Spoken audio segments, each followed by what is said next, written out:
other Caucasians to the back. Immediately. Capeesh. Tequila lover, astrology nerd. Demon time sipping on some sizzle. Swallowed, beat the ground up, was in the bag, and don't forget the Leesh. Capeesh, cult leader, rain boots and a thong, boosie, boosie, boosie, all day long. Piss break, happy box, shake your fucking ass.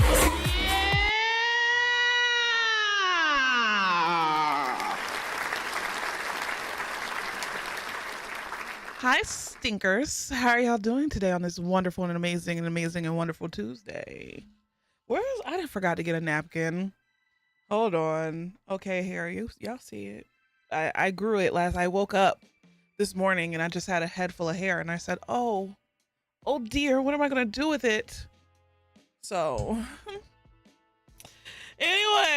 anywho. Not hey double D. Hello. What's up, K Majesty? New weave, 22 inches. It's 20 inches, but you know, close enough. Deanna, why the hell are you on YouTube? Shout out to all my YouTubians. Pay Deanna no mind, okay? She's probably been on her mushroom stick. Hold on, I gotta text Genesis to get me. Thank y'all for the compliments. I appreciate it. Thank you, Vulcan. Thank you, Innocently Annoying. You gonna stay over here since my Twitch notifications are not working? Deanna, that doesn't make any sense, but you know what? I love you just the way you are, okay? What's up, Pui Pui? Hold on, y'all. Genesis, can you please get me a napkin from the kitchen? Anyway, what? She ain't got nothing else to do, and I let her stay home today. So, Kinkachu, thank you so much for gifting out a sub to Vulcan. Thank y'all so much for all the love. I appreciate it. I am always missing something. It's crazy. I should start making a checklist, but alas, here we are. So we love a mental health day. I know she shouldn't have had a mental health day because she just came off a break, but I'm nice. So my mother would never allow me to stay home right when I came off a break. Oh, hell no. So you'd probably forget the list. I probably would. What's up, Navi? How you doing? Right, I'm not like those other moms. I'm a cool mom.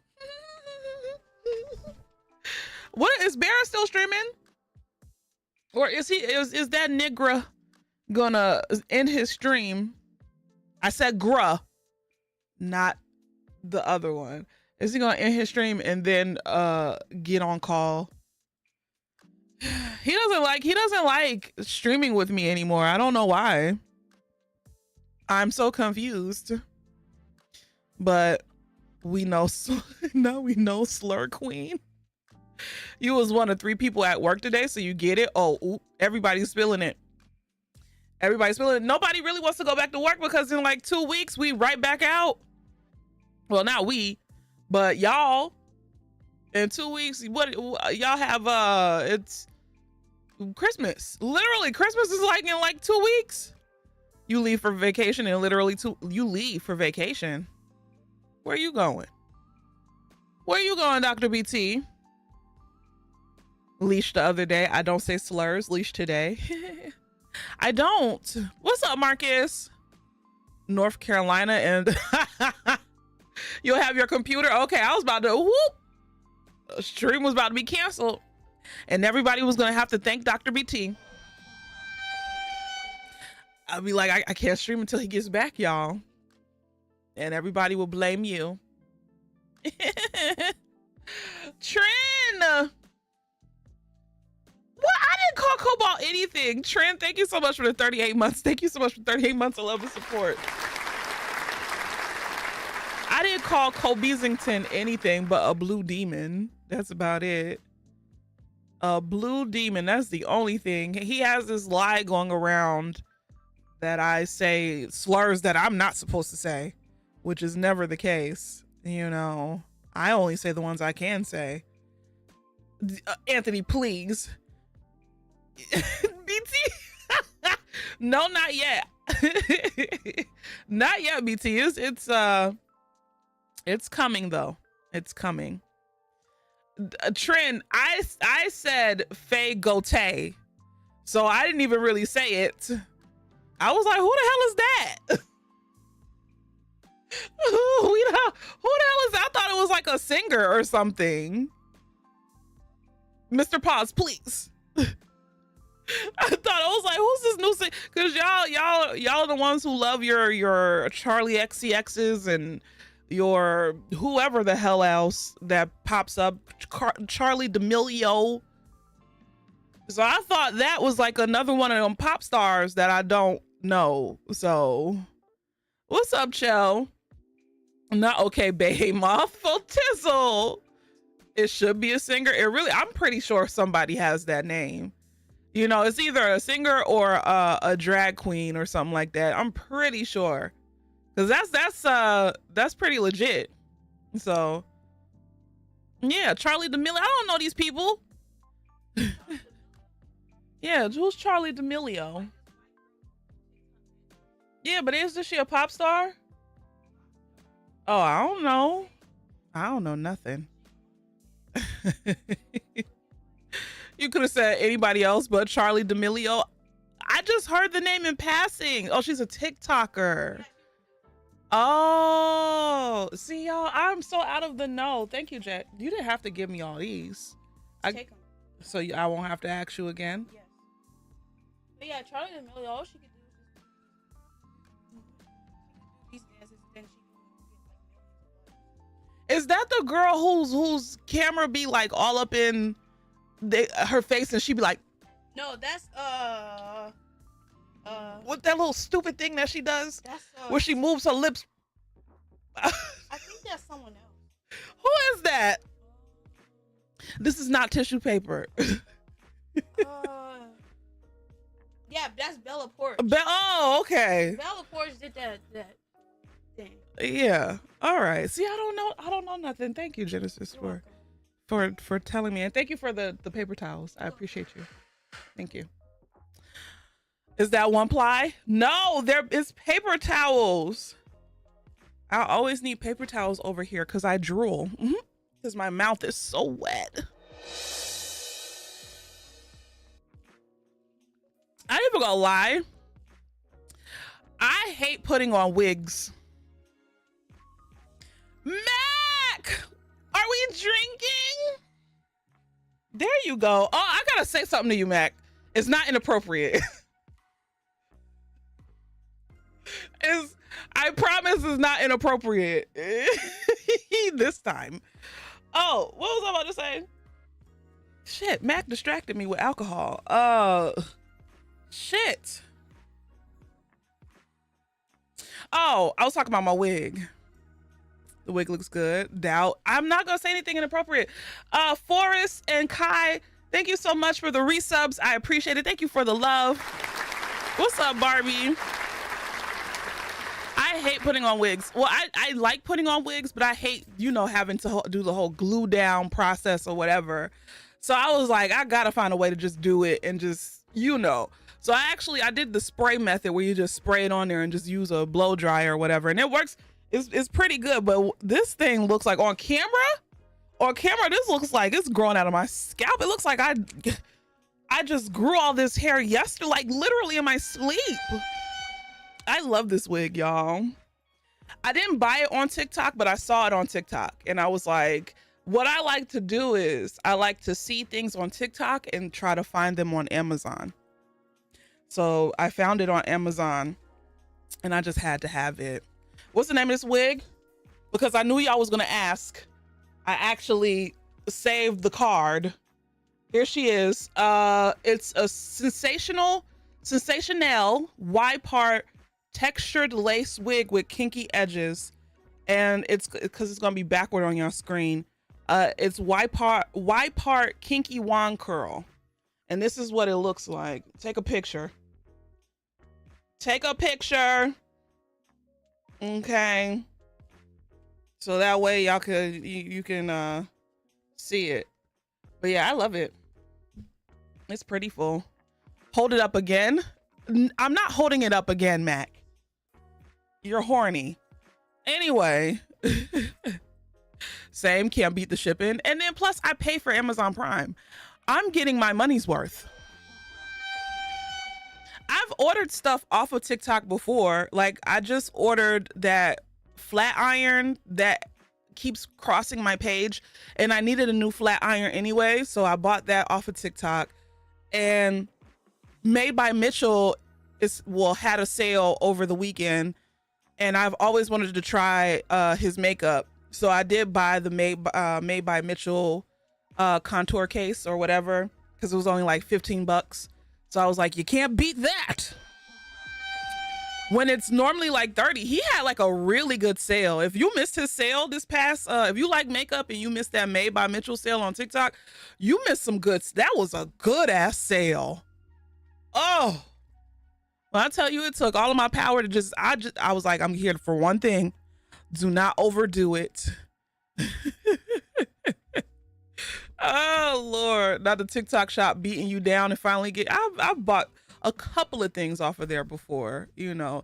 Normally it's more so for Genesis if I see like a little t-shirt that she might like, because she loves MF Doom, and that MF Doom hoodie kept crossing my For You page. So I was like, let me get Genesis this. So, but yeah, not blink 69 times if you need help. Not he's almost done. BT, you're nasty. Oh my goodness, not me just reading that. You always hear about the TikTok shop, but apparently Canada doesn't even have it in your app. Oh, well, good luck. Good for y'all. But it's crazy. Okay, so if y'all don't have it, then do you still get the ads? I wish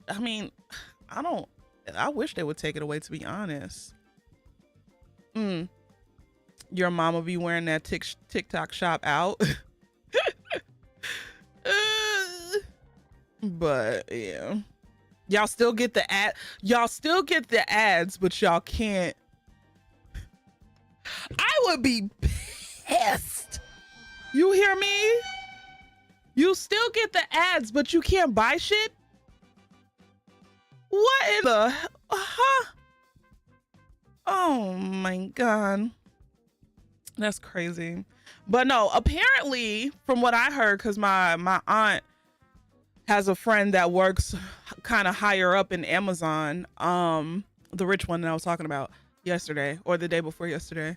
And apparently Amazon is getting has competition from thank you so much for the follow.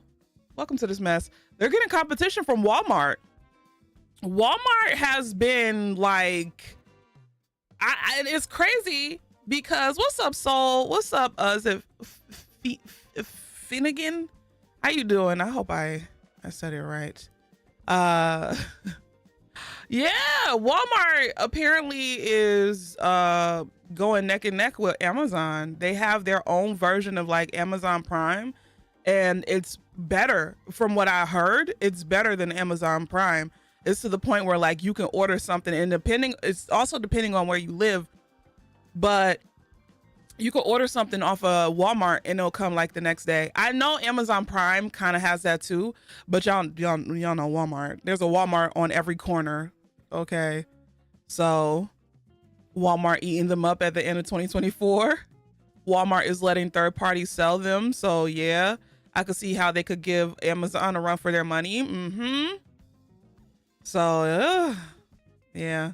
What you want to say, Mac? Oh my God, your time is coming. Oh my God, whenever I forget that you're a Leo, here it goes.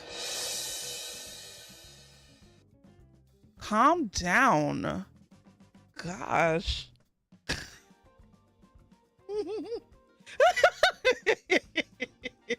BT, I'm gonna time your ass out. Swash ain't here to save you. Oh my God. But yeah, Amazon and Walmart. I slick want to order something from Walmart just to test it out, but then fuck Walmart. I haven't shopped at Walmart in so long. So Leos are going to Leo. They really are. Any other day, you be begging Mac for attention. So, and it's not necessarily true. Okay. I beg all my mods for attention. I need attention from my moderators. And my wall of white is literally a part of their contract. And shit. Trying to guilt me. And I knew his black ass was gonna do that. I knew it.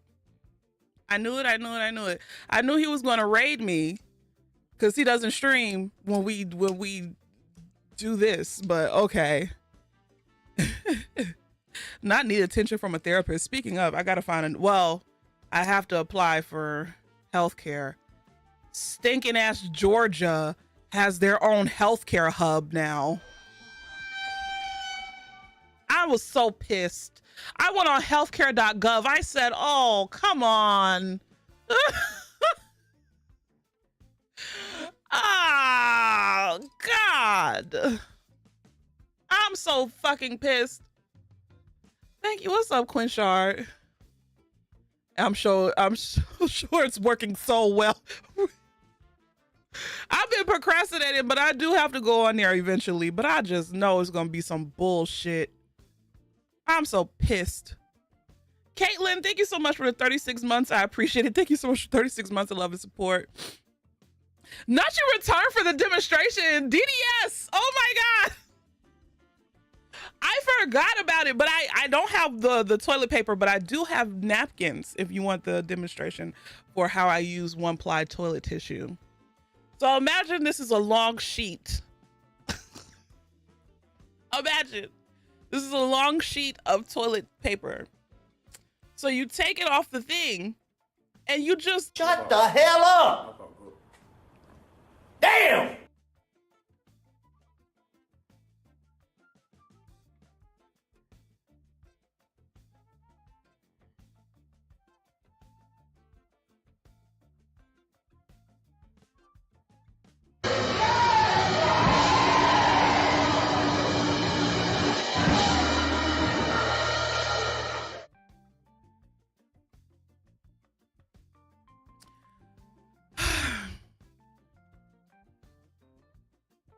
Are y'all gonna let me finish?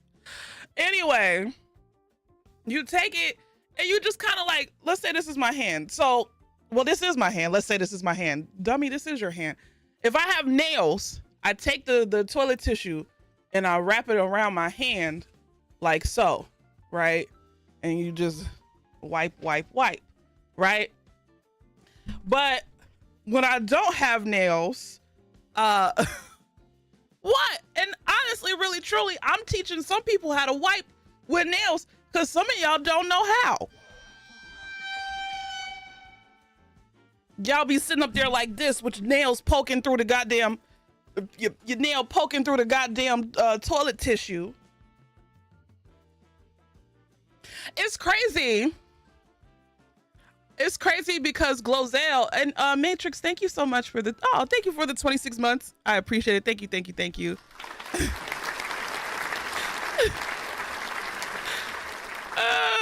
If you can't wipe, you can't get nails. Simple as that part. But Glozell has a whole bunch of friends in the entertainment industry or whatever, or just because it's Glozell, duh. But she also has like business people, and one of her, I guess, friends had a product called Shittens. So basically it's like a wet wipe, but it's a glove. And it's durable as fuck. And you put the wet wipe, it looks like a mitten, like a glove, like the little gloves that you used to wear when you were like a kid, without the fingers, and you put it on your hand, it is wet, and you wipe your butt, and it's called Shittens. Yeah, I kid you not. Next time we do 5GRV, Y'all remind me to ask Glozell, because Glozell literally showed it to us and we were like, yo, that's kind of cool. So you bought one? No, I didn't. So you got to buy them? I might.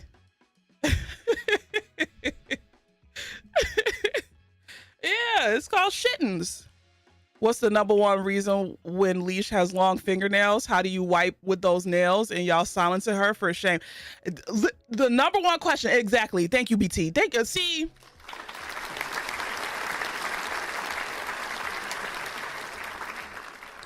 BT, me and BT, we may go head to head, but BT, so he be having my back sometimes because y'all do ask me now, how you wipe your ass with your nails? And I'm giving y'all a demonstration.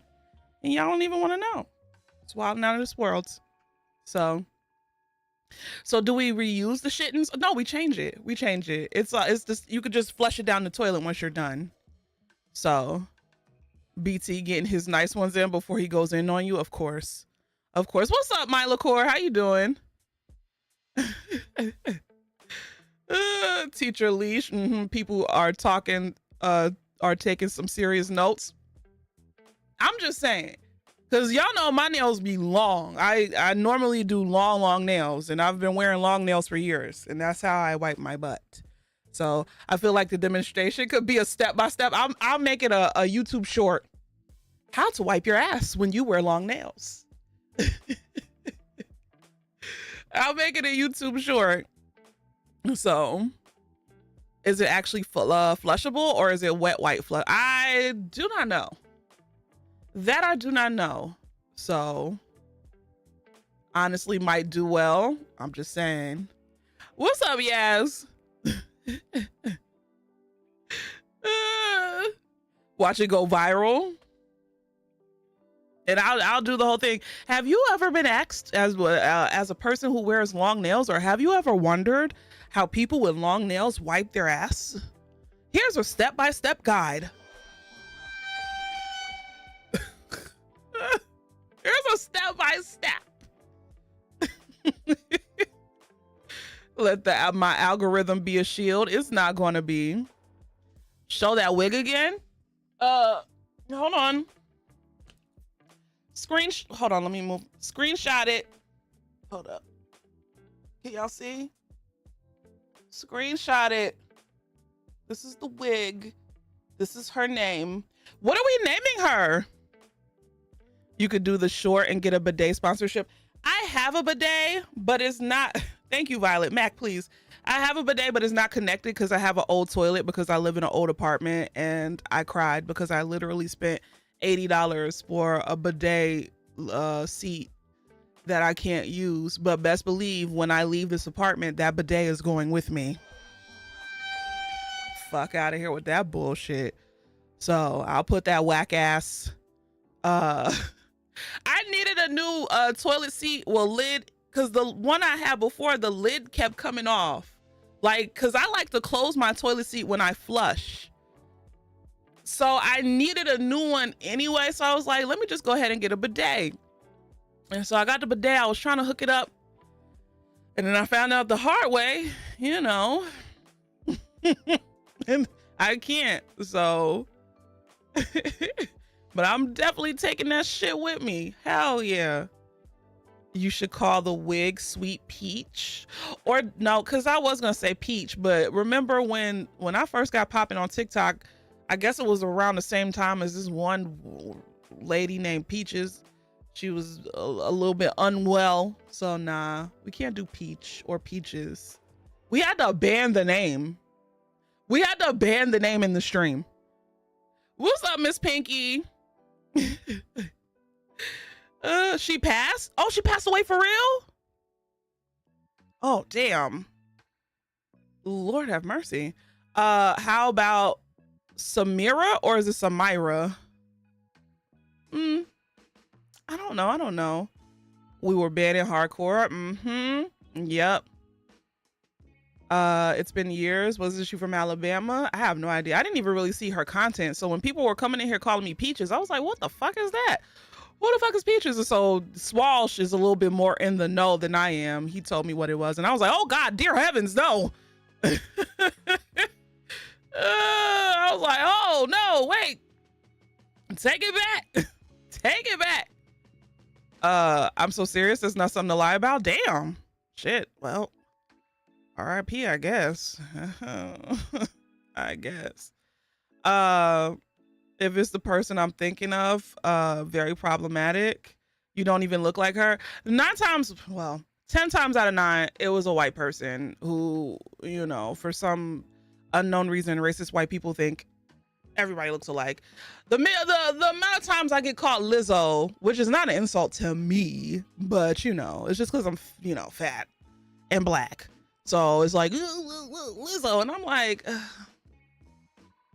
come on, really? You can't think of nothing. Don't get it twisted, Mac, please. I don't love trolls, but I appreciate good trolls. We've had some trolls come in here and make monumental moments. Like, I bet it's Brown, Beefy Brown. You have the face of a rat, and I hope Joe Biden eats your ass. But they said it in Portuguese. They typed it in Portuguese, and Swash translated it, and that's what they said. What's another one? It's called Night Vision, but pop off. Like, we've had some good ones. You know, are white people allowed in here? Oh my God, one of the better ones. Yes. So, yeah. Oh, so she is alive. Oh, okay. True hater. They didn't even care. You couldn't understand. The troll on the TMZ comments. That one was a compliment to me, you know, but it was a good one, you know.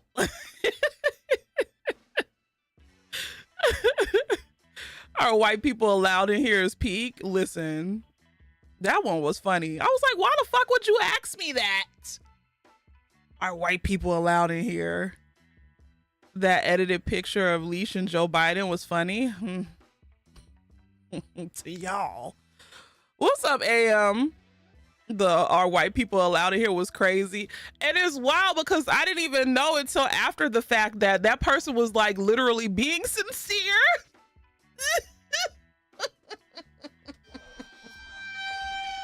They were being sincere. They really asked with their whole heart, are white people allowed in? And then got banned. Yo, what's up to Mona Lisa? Nope, not allowed. Ben is in another room. Maya, please. And that shirt where someone combined the Joe Biden pic and I bet it's Brown. I think that was Yaz who did that. Oh my God. I guess they got their answer. I was just like, why would you ask me that dumbass question? Because one thing for certain, two things for sure. If you tell a white person they not allowed somewhere, guess what they gonna do? Be a nuisance the entire time. Shit. Oh, you say I can't do something? Well, watch. This is America, wench. So, that was hilarious though. Those were good times. Good times, kind of stressful. But looking back on it, I can now laugh, you know. I could laugh a little bit. Just for Leesh to have a wall of white, little did they know. Leesh has favorites. I don't have favorites. I literally have 5 white people. Wait, how many? How many of y'all is there? Who's a part of the wall of white? A handful, a sprinkle. I have a sprinkle of white people who I can vouch for. Just a sprinkle. Nothing too crazy. You know, but that doesn't mean they're my favorites. They'll claim discrimination and say it's a civil rights issue. Right. A whole sleeve. Just a little bit. Racists are brain deficient. That's why they can't think of something funny, because they can't think. That part. I like good trolls. I like trolls that make me laugh, you know. A sprinkle of white people as well. I do just a little sprinkle, you know. Not a snow shower. Hello.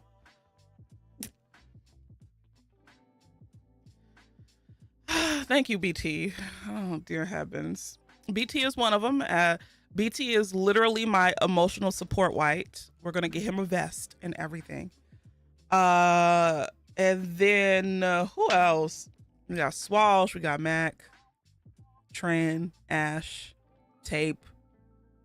Tape is loaned to me from Maya. We have a sprinkle. BT is not light skinned. Mo, thank you so much for the 28 months. I appreciate it. Thank you so much for 28 months of love and support.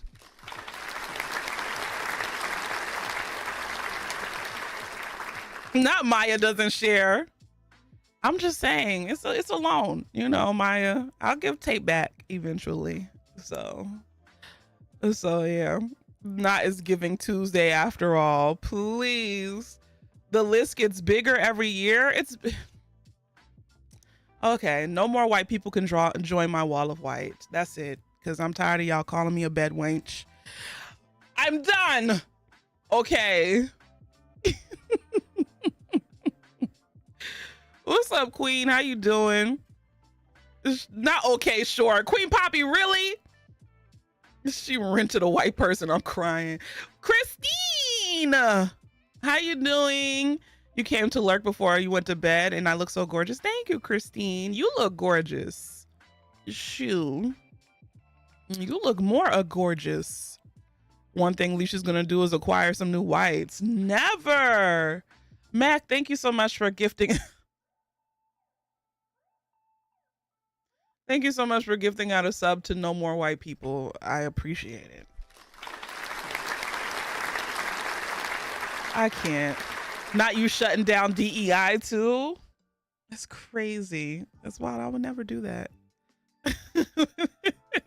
Is that really someone's name? Apparently. If you could gift them a sub. So. What's up, Cowboy Yiddies? How you doing? What y'all talking about and why you look so good? Thank you. Oh my goodness, stop. There's too many compliments. Tape, thank you so much for gifting out. Thank y'all for the love. Thank you for gifting out a sub to DDS.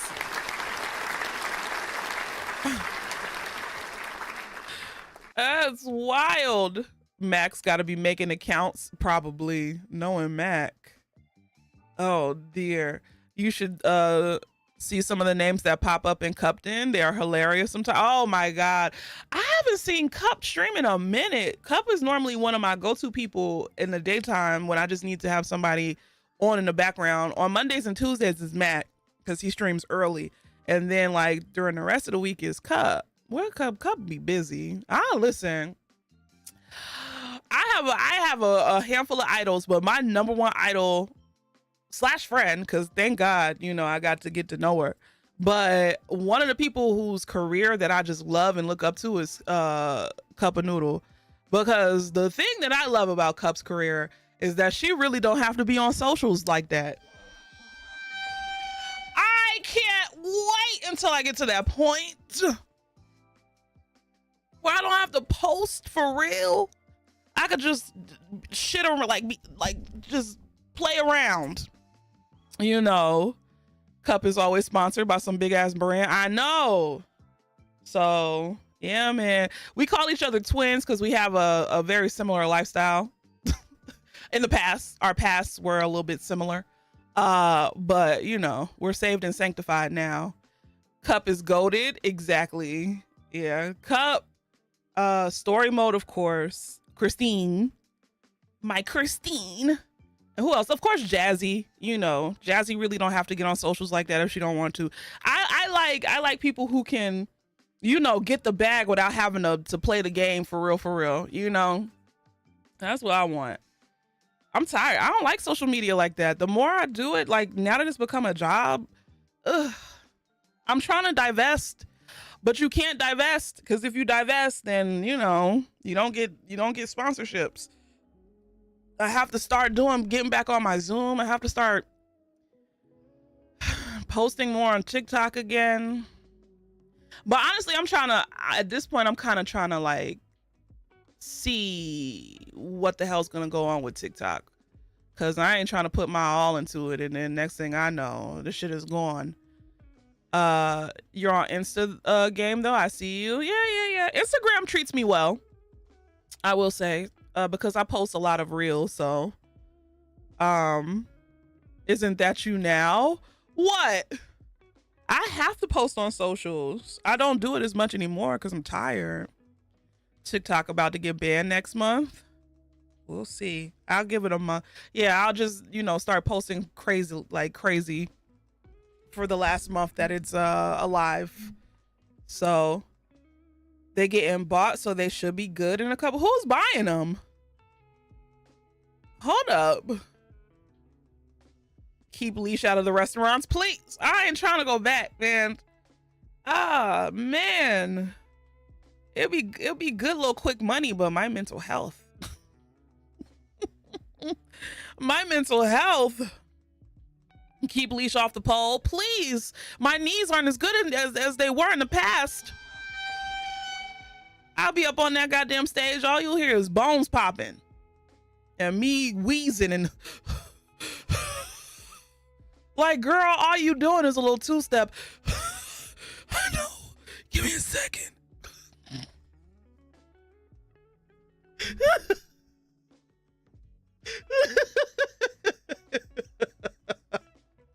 Lord, keep me off the pole. I can't. I don't think Elon could afford to buy anything else. Elon is such a bitch because I saw something, not sad, hand jobs for the regulars. Shut up. I saw something that the creator of Dungeons and Dragons said something that Elon Musk didn't like, and Elon Musk was like, how much does D&D cost? That bitch. I can't. Oh God, Elon Musk is such a you can tell when somebody hasn't gotten punched in the face enough.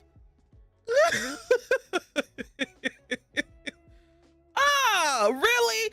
How much does Dungeons and Dragons cost? There is no other word to describe him but exactly. Hasbro, don't let Elon steal D&D. And it's crazy because, okay, he buys D&D and then what? People make that, like, D&D is such has its own, like, people follow the rules, but I mean, we live in the age of information. We could just say, fuck you, okay? Fuck your new rules. We're gonna play old school. So he don't have no more money. Twitter costs him too much. Exactly. Mac, please. What's up, Erica? Not even punch. Can we roundhouse kick him? Listen. Papa Figs loves some D&D. Oh, you be sick because you just bought the 2024 playbook. That man, I don't understand how something costs 44 billion and dropped to 12 billion because he ran that shit into dirt. If you go on Twitter now, that shit looks like a ghost town. And I'm not even exaggerating. Like, all of the posts that I see are like from a day ago. Like, whenever I go on Twitter, it's like, oh, this person posted almost 24 hours ago. No, that shit is a ghost town. It's nothing but dust bunnies and tumbleweeds. Even the prawn is terrible. Listen, I bookmark on my prawn and I just follow the creators on different websites. That's all I'm gonna say. It's all bots and racism. Exactly. And then nobody wants to, there's no advertisements on there. Nobody really wants to advertise on Twitter. So the only advertisements are like racist ones. I can't stand the amount of Trump hats and Trump t-shirts that I saw. There's this whole thing of, I don't understand why particularly conservative and like Trump supporters want people to see their bullshit. Oh, it's an echo chamber. You need to see other people's point of view. No, the fuck I don't. Not like that. Like, it's a difference from seeing somebody's point of view if you like you like jam and not jelly. Like, that's different. But when it comes to like human rights, hell no, I don't want to see that bullshit. It's the way they call Blue Sky an echo chamber, but they all ran to Truth Social for an echo chamber. Exactly. Exactly. Like they can't survive without pestering somebody else. So thank you, Moon Lady. Just keep typing MMF bisexual into search bar a few times and the algorithm learns. Maya, please. Human rights are not debatable. Exactly. It's because it's not enough for them to have their opinion. They want everybody else to validate their shitty ass opinion too. Which is crazy. I have some really bad opinions. Y'all know. But I don't need y'all to validate that shit because, oh well, I ain't changing my mind. I ain't changing my mind. I wish more people were like that. You know. No, unfortunately, we do. I want to say something shitty and I want you to agree with me. That's what they be like. But I'm not going to agree with you on no bullshit like that. That's so stupid. Hell no. One-ply toilet paper is one of them. I just let y'all know. Like, hey, it is what it is.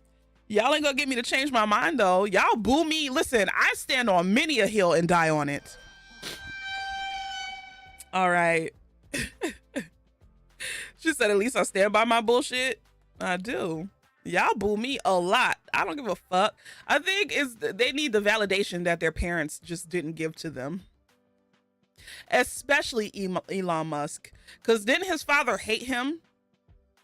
And you can see he still moves like he has something to prove. Like, your daddy dead. And he ain't gonna love you. He doesn't even love you in death. Just like he didn't love you in life. But how can you stand on one-ply toilet paper when it ain't strong enough? DDS, get out immediately. His daddy's alive? Oh, I thought his daddy was dead. Oh, man. Good. If his daddy's alive, that's even better. Not me being kicked out. Don't talk about one-ply. The fact that Elon is so desperate, still so desperate for his dad's approval at this big age is pathetic. Just terrible. And you would think that would make him just like not a loser. But yet he is. And I just hate how people be like, oh, he's so smart. He's so smart. He's not smart. White men, honestly, white men at a certain point can fail forward. Tesla, stupid. Okay, he's been trying to get SpaceX or whatever the fuck to work for forever. He ran Twitter into the fucking dirt and lost billions and billions of dollars. He's not smart. What about him is smart? Somebody, please, for anybody who, like, I don't know this man. I only know bits and pieces. For people who kind of know Elon's lore, why do people think that he's so smart? Because all of the stuff I'm seeing is not smart. Maybe it's me. Saw The Boys, and one of the characters has a conservative podcast, and she says she gives her listeners purpose. Oh no. What? Wait. Would you rather feel like a nobody or feel like a chosen one? Hold up. A chosen one fighting secret enemies. Oh dear. Oh yeah, Cybertruck. He hires smart people and takes credit for their successes. It's because people who think he's smart are not smart people. He bought Tesla and drove that to the ground. The founders hate him. Yeah, it's crazy. People who look up to him are all children left behind. It's the same as being president. The figurehead gets all the glory. He's a bad businessman. He just had money, family money, and then took credit for all the things he bought. That's why him and Trump get along. They're both losers, which is crazy because I could already see them falling out. Because unless one of it, because you know, Trump is more like a head honcho. He has to be the king. Unless Elon Musk knows how to, like, I don't know, dial it back. I could already see that happening. When they fall out, it's gonna be wild. But I'm gonna be tuned in. tuned in. He was also super gross for what he said to Taylor Swift. Elon and Trump are already falling out. Trump kicked him out of his house. Yes. Trump is a bully and Elon is a fucking little dork ass nerd who's neurodivergent. You think Trump isn't going to call him all sorts of names? Pretty much. And then Elon gonna get in his feelings. Oh man. Elon's gonna get his feelings and be like, how much is the White House? Put it on my credit card. Elon's always in his feelings. He's a Cancer man. One more reason to hate Cancerian men. Men, not the women, just the men.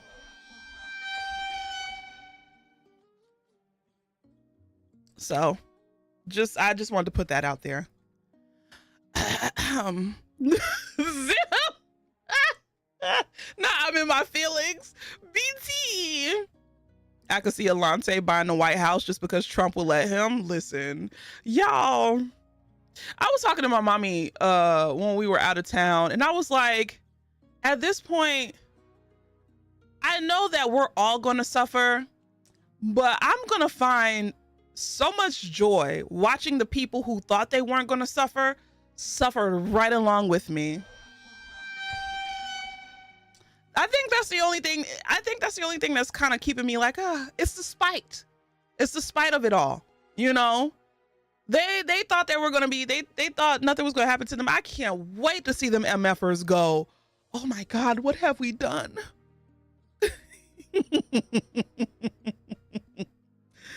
Listen, I think that's it. It's like, I already know what's going to happen, but I can't wait to see people come to this realization that they fucked up. Watch us be petty. Exactly. Thank you for the follows. Welcome to this mess. I want them to suffer the most so they'll learn. Right. I look forward to saying I told you so. Mm-hmm. Yep. I want to watch the leopards eat their faces. I'll have popcorn. They're already coming to that realization. Good.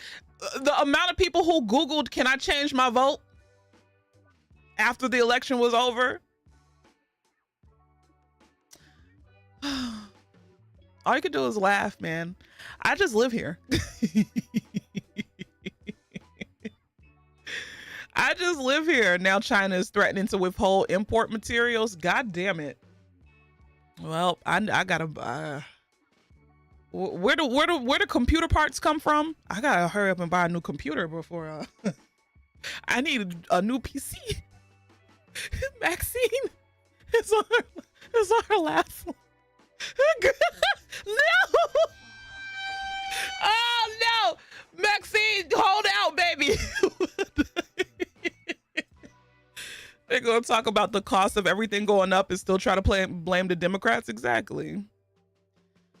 Oh well, I know I joke around and be like I'm a child left behind, but I ain't that left behind, y'all. I have some sort of common sense, but there are like literally people where the education system has literally failed them entirely. You got to think of like the whole of like middle America.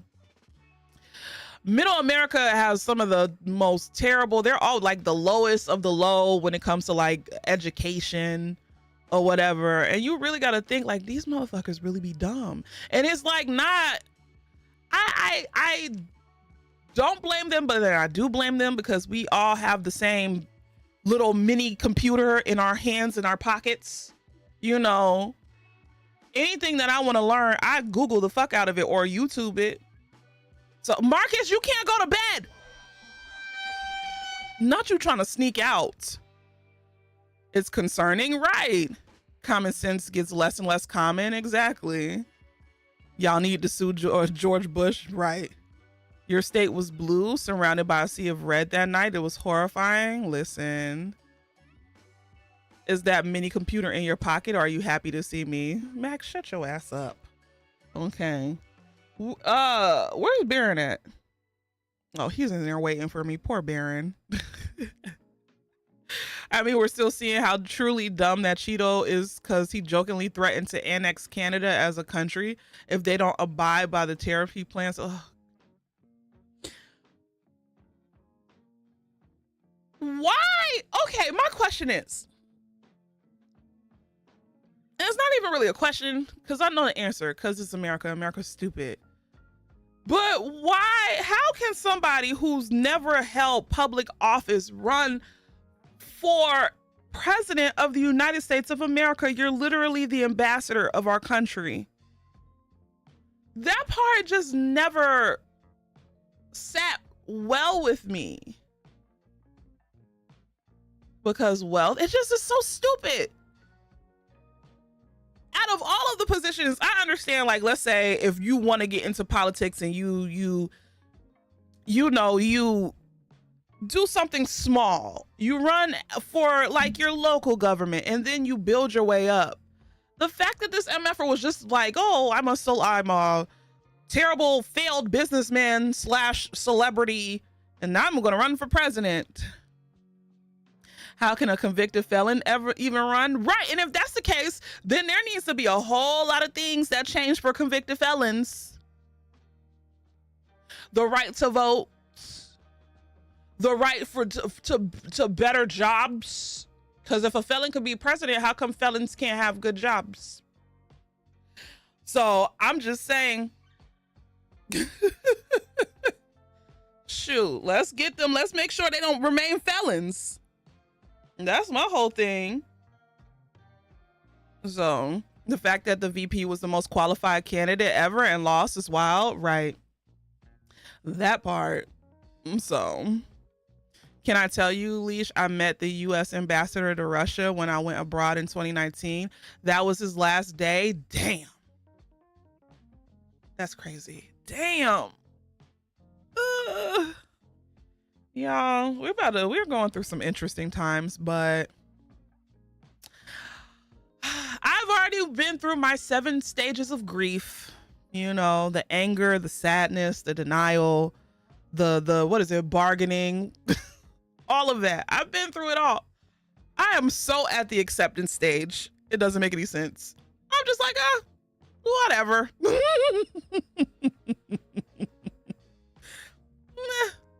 You know, it is what it is. Leesh added 2 more. She was so grieved. I don't even want to accept stuff. I don't either. I know that Swalsh will get on here and be so mad at me if I say this out loud, but I'm gonna say it anyway. I really think these MFers cheated. I really do. Let's just say it wouldn't surprise me if they had a hand in whatever the hell. I do understand that, yes, there was a very low voter turnout. But it wouldn't surprise me if they did some sneaky shit, you know. Not disassociating queens, pretty much. Pretty much. I saw a TikTok conspiracy that said we're seeing all these aliens because they are now leaving after all our BS, and I can't stop thinking about it. Oh my goodness. The voter turnout being so bad really made me sad. I know. And it's great. I feel like if it was a white man running, they would have a way better chance. Like, I feel like they would have won. Part of the main reason why Kamala didn't win is because she's black and a woman. One thing about America, they'll have a black man, but they do not want a woman running our country.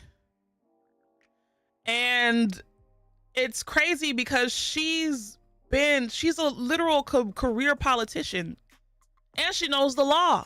The heifer, not the wench, she's a heifer. The heifer was a lawyer, a prosecutor. I had to differentiate. There's a difference between wench and heifer to me. Heifer is like a term of endearment. Wench is like, you know. The 20% of black men. Oh, don't get me started. Not surprised. Sad though. As a person who lives in Georgia, And I saw how black men voted when Stacey Abrams was running for governor, both times. That didn't surprise me one bit. And I'm still mad at Killer Mike to this day. To this day. How dare you? How dare you campaign for fucking endorse Kemp? Kemp is a wimp.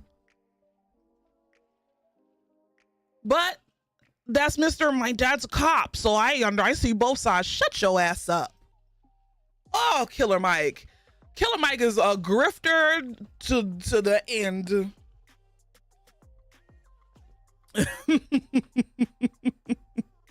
Killer Mike is a fat. Yeah, Baron's still waiting. Hold on. Let me get in here with Baron.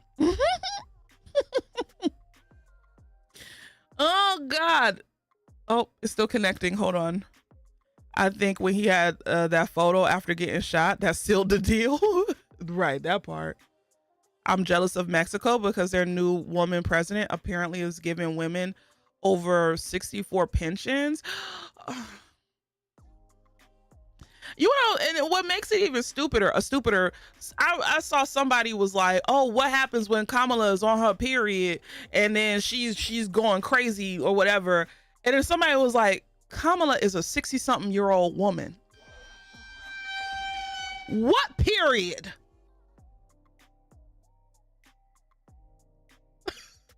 Hello? Hello?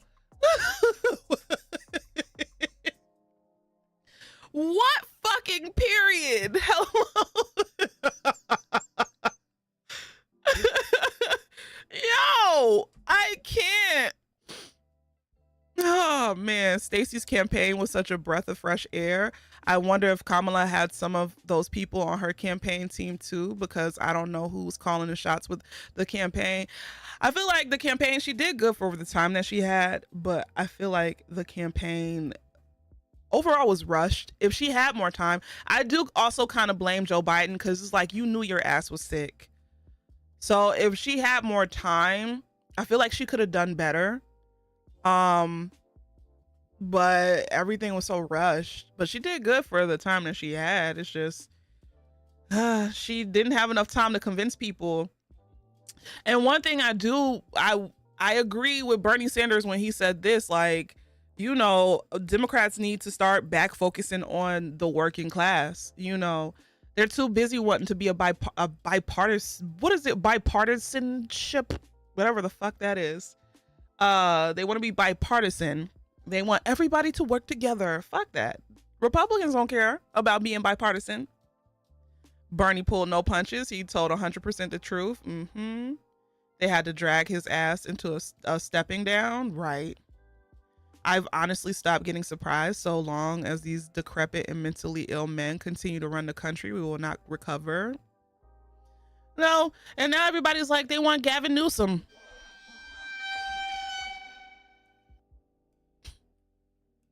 Who, if he is to win, he will be an 8-year president.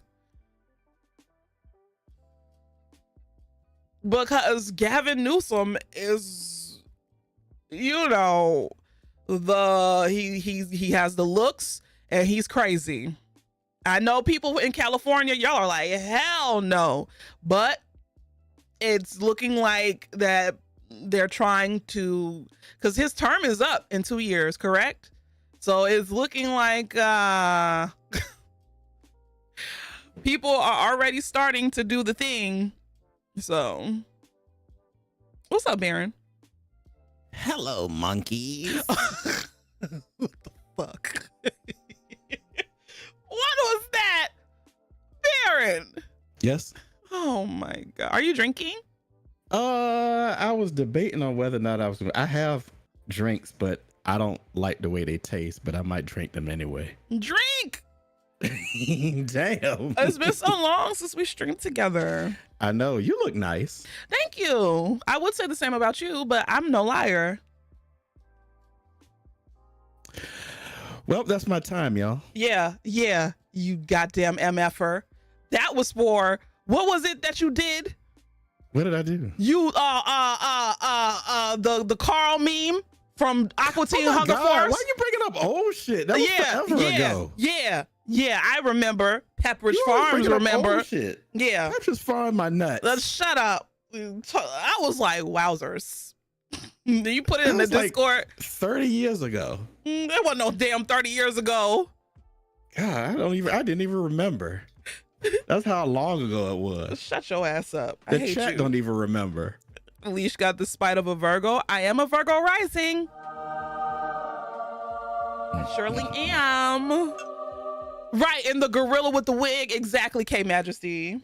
The gorilla? What gorilla? You know the gorilla with the wig that you sent me. It was a gorilla singing into a microphone with a goddamn blonde wig on. That was Chat GPT. Shut your ass up. I hate you. It was Elon. It wasn't no damn me. He probably was. He ate me up with that Carl meme. He really did. It was a good one. Did I tell you my brother? He texted me and was like, he was laughing. He was like, this is so funny. He saw it. Yes. My brother follows me on Instagram. I feel bad now. No, he was cracking the fuck up. It's fine. You know, I gotta meet him one day. He's you and him will get along. So, and how was your how was your Thanksgiving? I know everybody wants to know about that plate that you put in the Discord. So wait, let me find the picture so that way y'all can see what I'm talking about. Somebody at the picture so I could let me scroll up. Shit. I didn't want to fucking scroll up. Technology is great when it does what you want it to do. I know. Oh my God. Did you see that country ass young man football player? I forget his name. Eating a chicken. Nah, he wasn't eating chicken. Damn, Baron. Jesus, Uncle Ruckus. I thought you was talking about that picture that I sent you. His name is Xavier Leggett or something like that. Jesus. That's his name. But he's country. Unique. Yeah, but he's oh, there it goes. Thank you, Mac. I appreciate you. Hello? Mac! Oh, Mac is here. Mac! Matt said, I do what I need to do and I'm gone. Mac, are you drinking? Yes. Yep. Oh, okay. Okay, here's the plate. So explain this, Baron. So my aunt, she does the most for Thanksgiving. Like she does the absolute most. This salad is even worse than the other salads that she usually makes. So she like, I see some grapes in there, and I see. So here's the thing: I see there's pickles chicken salad, and raisins. There's chicken salad, grapes, raisins, pickle slices, strawberries, lettuce, some type of dressing that I still don't know what it is, and tomato.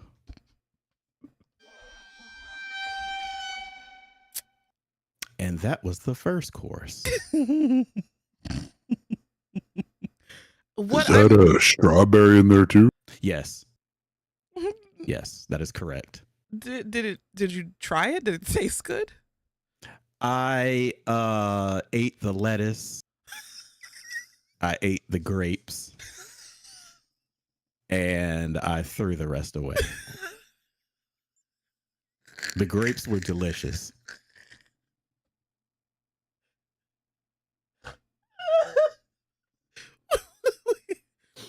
I see some sunflower seeds in there as well. That probably. Yeah.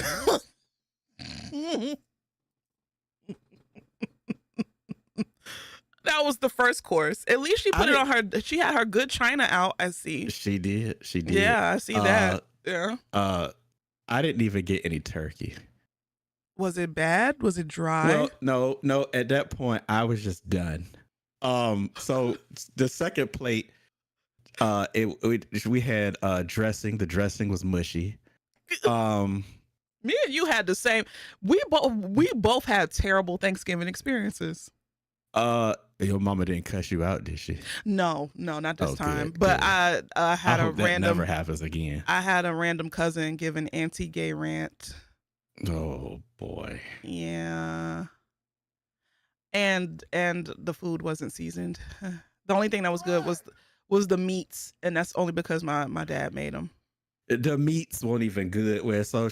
Like I said, the dressing was mushy and it had sausage in the dressing. And I don't know if the sausage was done all the way, but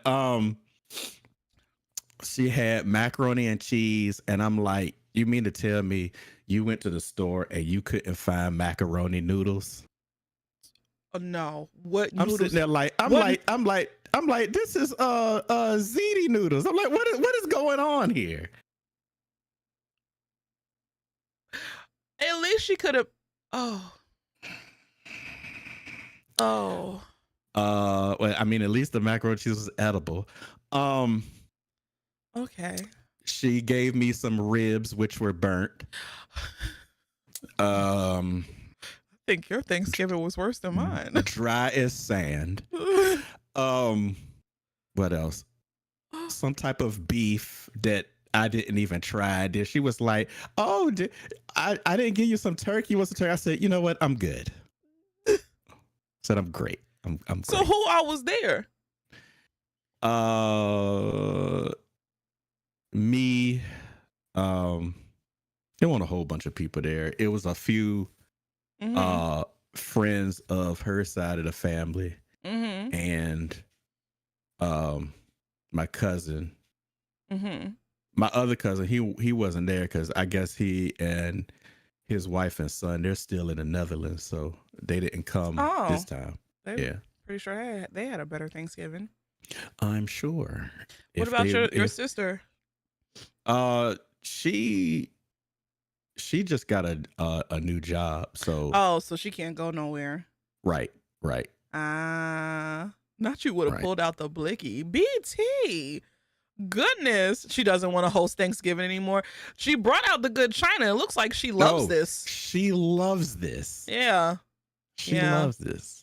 She needs to stop loving it. Yes. Because pickles, you know what? Fuck it. I'm going to try this. Give me, I just need the recipe. I'm going to try it. So you said it was chicken. I ain't asking her for no recipe. It's chicken salad. Chicken salad, which tasted gross. How you mess up chicken salad? Right. So chicken salad, lettuce, tomato, strawberries, grapes, pickle slices, raisins. I'm gonna try this on stream. Yeah. Some sort of cum-like dressing. Lightly drizzled in cum. Yeah. Oh God, I'm gonna try it. I'm gonna try it on stream. I'm gonna do it because you had to suffer. I just want to see what she was thinking. It is too many ingredients, and that's gonna be the last Leesh stream, right? Because she's gonna kill over on stream. My thing is, if she didn't add the pickles, the salad wouldn't actually be that bad. She kind of the pickles didn't make that much of a difference. It was already in hell. Really? Yes, there was nothing. Or maybe maybe if she didn't do the chicken salad or the pickles, if it was just the tomatoes. Maybe if she would have just gave me a bowl of lettuce and fruit, that would have been monumentally better than what was in that picture. That would have been better. Yeah, you're right. She also gave me some type of beef that didn't look appetizing. Oh, and the cardinal sin. So she was like, "Yeah, I'm gonna give you some yams too." And I'm thinking, okay. I was like, "You can't fuck that up." I was like, "Okay." I'm sitting there waiting. Then I go in the kitchen and look, and I was like, "Wait a minute." I said, "These ain't yams." Oh no, what were they? She made some type of sweet potato casserole with the marshmallows on top, and I'm like, "We're not white." No, wait, hold on. I love sweet potato pie. Sweet potato pie with the marshmallows. I've never had sweet potato pie with marshmallows on. That's how my grandma makes it, and that shit is gross. so good. Well, hers probably is good. This shit was gross. Hold on now. White people did they big one where they said, you know what, I'm gonna throw some marshmallows in this sweet potato pie because that shit is good. Okay. And my grandma half white, so that's probably why she did it. But that explains that. But no, that shit was gross. That shit was gross. my grandma could cook though. She's just old and they can't have salty food anymore or else it'll be the big one. So that's understandable. Yeah. But Understandable. I was mad because I was so excited because I was like, oh, she's making her sweet potato pie. Oh yeah. But she made her German chocolate cake, so it was all right. I liked her. I like her sweet potato pies. None of them ever had marshmallows on them. That shit is so good because it's fluffy. Because sometimes the sweet potato pie could be like a little dense. Like the way my dad's mom used to make it was a little dense sometimes. I have actually a sweet potato pie in the refrigerator right now. I'm trying to think. If it was dense, does that mean like when it was made, they used like a lot of, it's like mad sweet potatoes in the pie? Like it was heavy.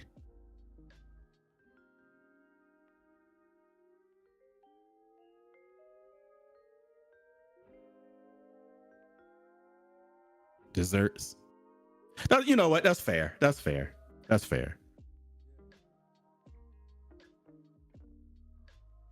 Why? Because I said something that somebody didn't agree with, I guess, about liking marshmallows on sweet potato pie. Really? I mean, now I'm just about to be irate and just say whatever now. Now y'all done did it. Blame whoever just silenced me. Okay. But no, I was saying before I was silenced to the chat. Okay, I don't really like dense pastries. I like my pastries to be like fluffy. So when you do marshmallows and sweet potato pie, it makes it a little bit more fluffy and not as dense or whatever. Just like I don't like when it comes to icing. I love whipped cream icing. Oh, I could just eat the icing. Oh, man. Just saying. So. I'm like, but you picked this over yams? Yeah, she messed up. Well, my great aunt made something similar and she put pecans on top of it. See, why do people always want to do extra? Just do regular. Regular is fine for Thanksgiving. I didn't really think about it, and I got my plate and I was like, Mom, I forgot to get the yams. She was like, oh, it was the thing with the pecans on top, and I said, oh, never mind. The yams didn't even touch the macaroni and cheese. The macaroni and cheese that didn't even have cheese. Barry, next year we're doing a Friendsgiving.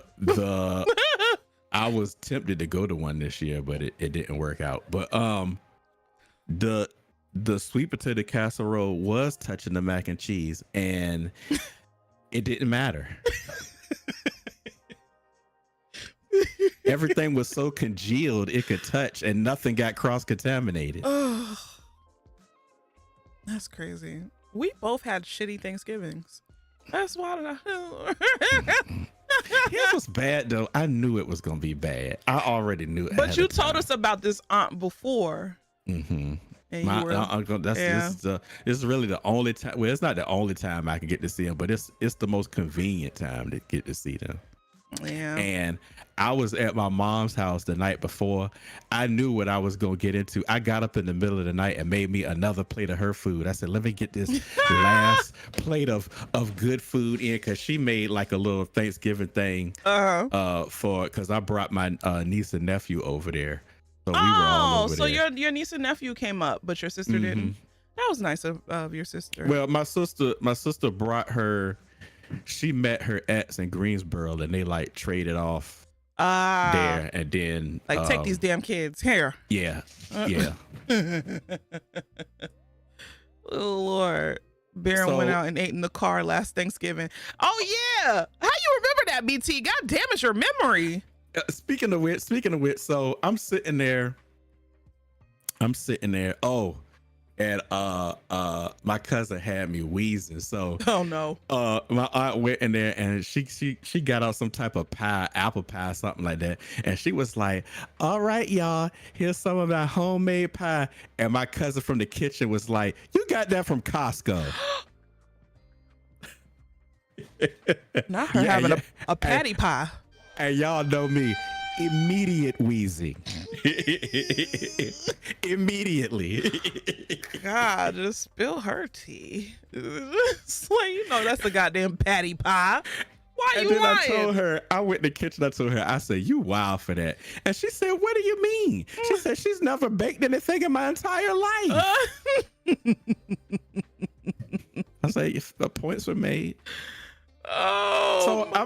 So I'm sitting at the table, right, just chilling while letting the people. Oh, and this was so bad. So, like I told y'all, she doing too much. So when the other people came, like the other guests, it was like 4 or 5 of them.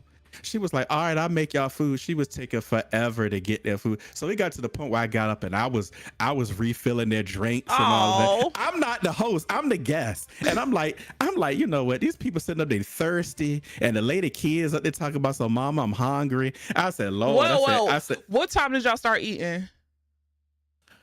we actually ate on time this year. What time is that?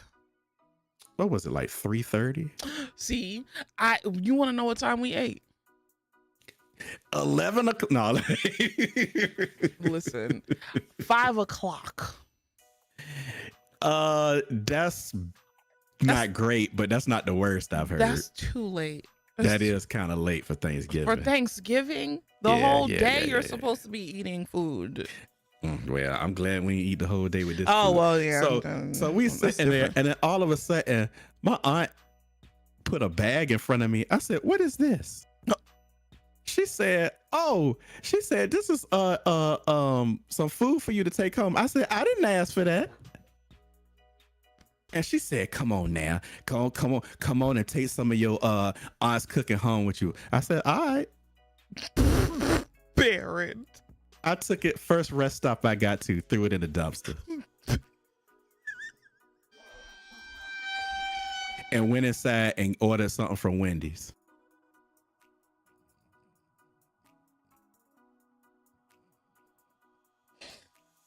I ain't asked for that. Baron, you could just said thank you. She gave me the food and she said, "All right now." She said, "And you better not feed it to your cats." I said, "I'm gonna." I said it just like that. And then I thought better if I said, "Nah." I said, "I'm not gonna kill these cats." Baron, you're rude. I didn't even open the bag. As soon as I got to the restaurant, I threw the whole bag in the trash. She could have had $100 tucked in there. It's in the trash now. I didn't even look in there. I look. It was one smooth move. I dropped the bag in the dumpster and walked right into the building and went straight to Wendy's. Baron. Right, let me get that 4 for 4, please. 4 for 4. Oh my God. You said nobody asked you for that.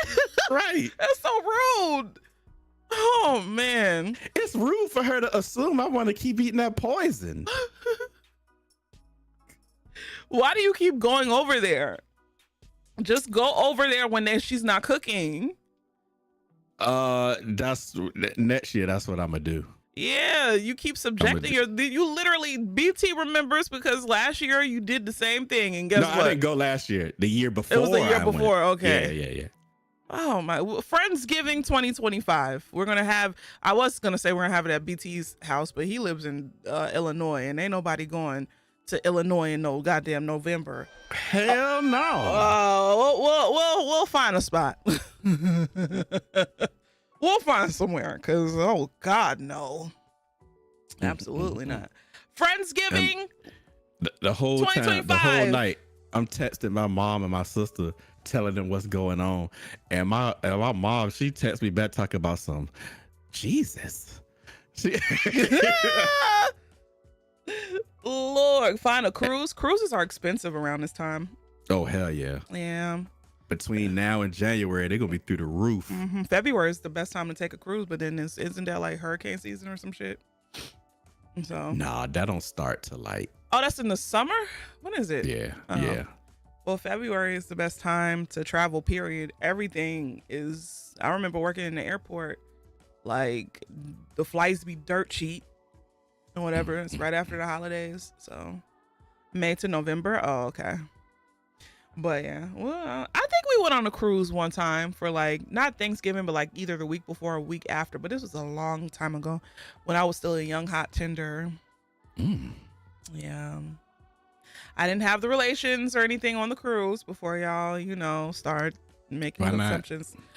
I went with my best friend and my family. Literally, my whole family was on that cruise. My mom, my dad, my uncle, my aunts, all like damn near all of them. My cousins. You would have had to go on a Mission Impossible to get some with all that going on. Where am I gonna hunch in the goddamn? Where is there to hunch? The boiler room. The boiler room. Oh, golly. Now you an old cold tender? Oh, wow. I mean, Maya's not wrong. No, that's not Maya. See? Oh, the words hurt so much. I thought it was Maya. It's Poog. Close enough. Damn. Close enough. I am an old cold tender, just cold and alone. And lonely. Hey, I know how you feel. Shut your ass up. Wow. You could have had love. No, I couldn't have.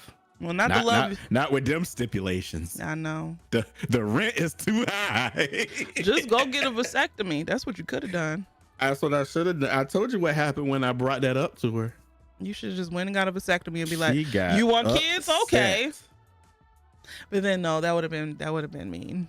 If you got a vasectomy behind her back and then tell her, and she thinking, "Oh, I can get pregnant." And so, damn, I didn't remember typing that. Oh, this Maya. Not LOL. Fuck it. BT. Mo. That woman is devious. I don't think she was devious. I just think she wanted something that Baron couldn't provide her.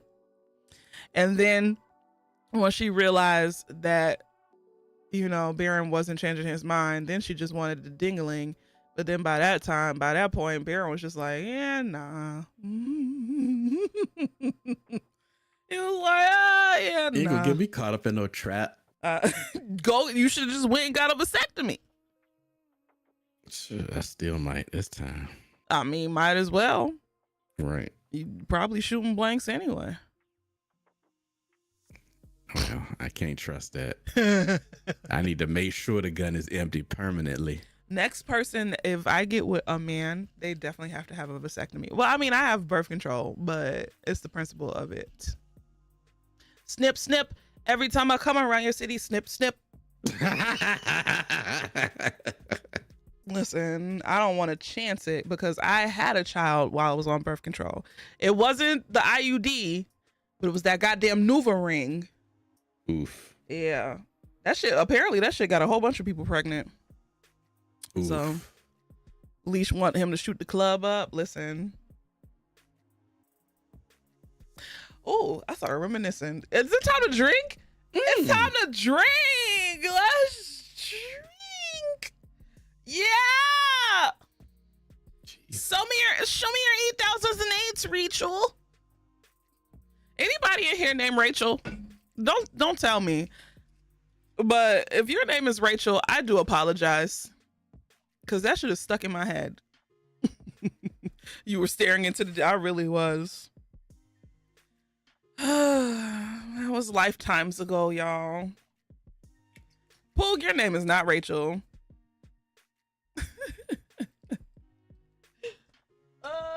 Baron, go get your drink.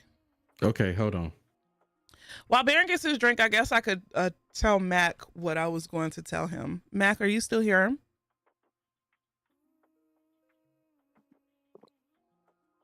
Yep. Oh my goodness. And I promise it's not inappropriate. I'm not going to ask you anything inappropriate. But no, I was just shut up. I was just going to say that since I've been watching your stream, you literally and I don't know if you're getting rated or not, but have you been getting rated lately? No, it's because it's December. No, this was before December, Mac. Shut your ass up. Stop that. Here you go. It's because it's December. No, you're literally close. If you're so close to being partners, is wilding out of this world. I just wanted to say that I'm proud of you. That was it. Because I saw, like, I was looking at your numbers. I was like, what the hell, Mac? Whoa. Okay, now. It's average 50. Right now, always December. It's a bit higher. The higher percentage in December is possible future forecast. But thank you for the compliment. Yeah. I'm just having fun. I don't really care otherwise. I know, but I just wanted to say that you're doing a good job. You know, good job, Caucasian man. Thank you. Swosh! Ice Wash. Hi, buddy. Not this Aaron's shit. also doing good. He's streaming regularly and He is streaming seeing the regularly. growth. I'm shocked. Baron, why are you streaming so regularly? BT, Well, please. I wanted to say that, but it's a gamer word. I can't say that. He's doing it for me. He's when you have no friends and shut your ass up. You ain't got no friends. Every time I come home from work and I see a Baron stream, I'm like, thank God. What about me, Mac? Nah. damn. Damn. God damn. Friends. How many of us have them? I'm gonna take a drink for that.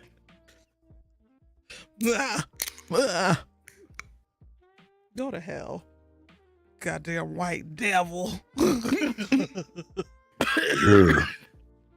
Oh, I was trying to drink. Cheers. Yeah, you're right, Kawaii. What? Better get the punch card, better clock in. Oh, that's crazy. I don't even ask for much. Okay. That's wild. Ice Wash. Oh my God. With no hesitation. Nah. Oh shit. Go to hell. Anyway, every time I see a Leesh stream, when I get home, I go, oh shit. Wow. Is it really? I thought this was fun. Does this feel like work? Oh, it is fun. Thank you. Gee, well, I'm just joking around. Are you just joking around? I don't know, am I joking around? I'd fuck me. Would you? Yeah, I would fuck me. That is a good question. I've asked this question before, but everybody always is like, Leesh, oh my God. Like, people in the chat. Immediately, if I walked into this room, I'd immediately be fucking myself. But And we would both look into each other's eyes, and we would just know, and we would just start fucking.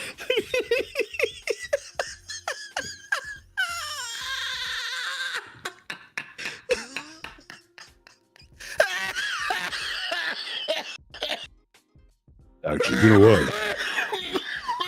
Let's just add a third one in there. Then we'd have the Mac. what the fuck? Mac. Going at back. Oh no. Baron, breathe, Baron. Mac, you're killing Baron. Shit. Oh man. That shit is fucking hilarious. Somebody please clip that. That'll be so funny. Mac is sitting by his computer. His doppelganger walks in the room. They lock eyes. And it's just all Like, you hear no is words, prod. no words No are exchanged. words. Immediate fucking.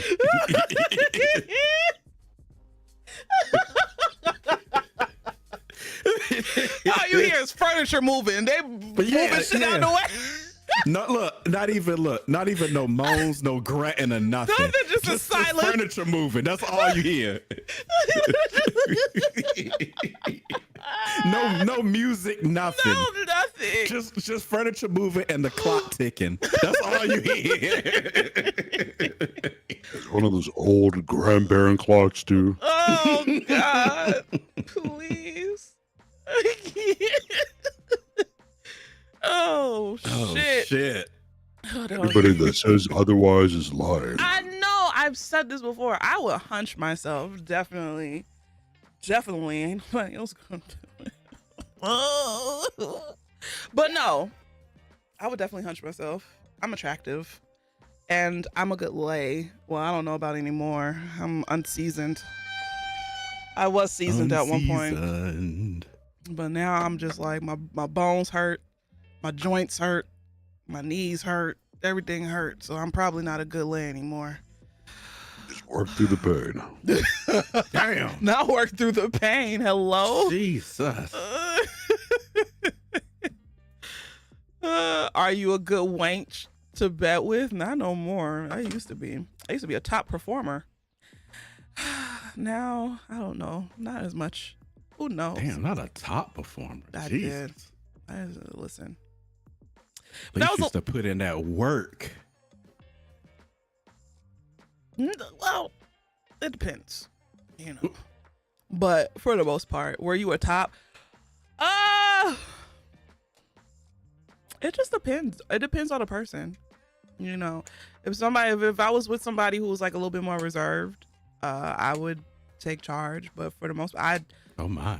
I don't like being the aggressor. I like being aggressed.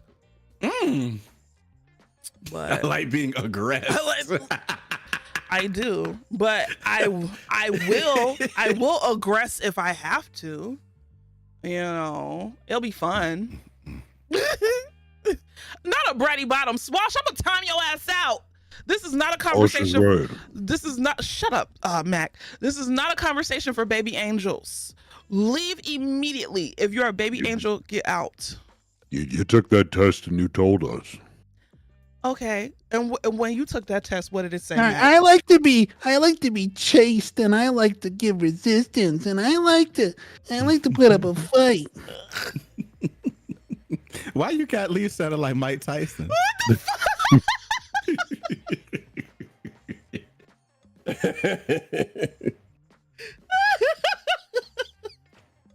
Max, shut the hell up. Why are you in such a chatty mood? What did I'm drinking. Uh-oh. Oh, God. He got his chest hair out. Lord have mercy. I've been drinking. I've been drinking.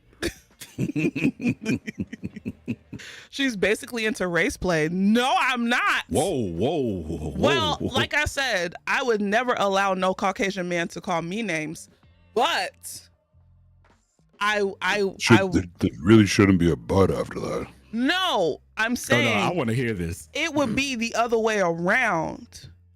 I wouldn't be like, oh, you call me the N-word. No, I'll be calling that goddamn person so many sleeves of Give it to me, honky. Yeah.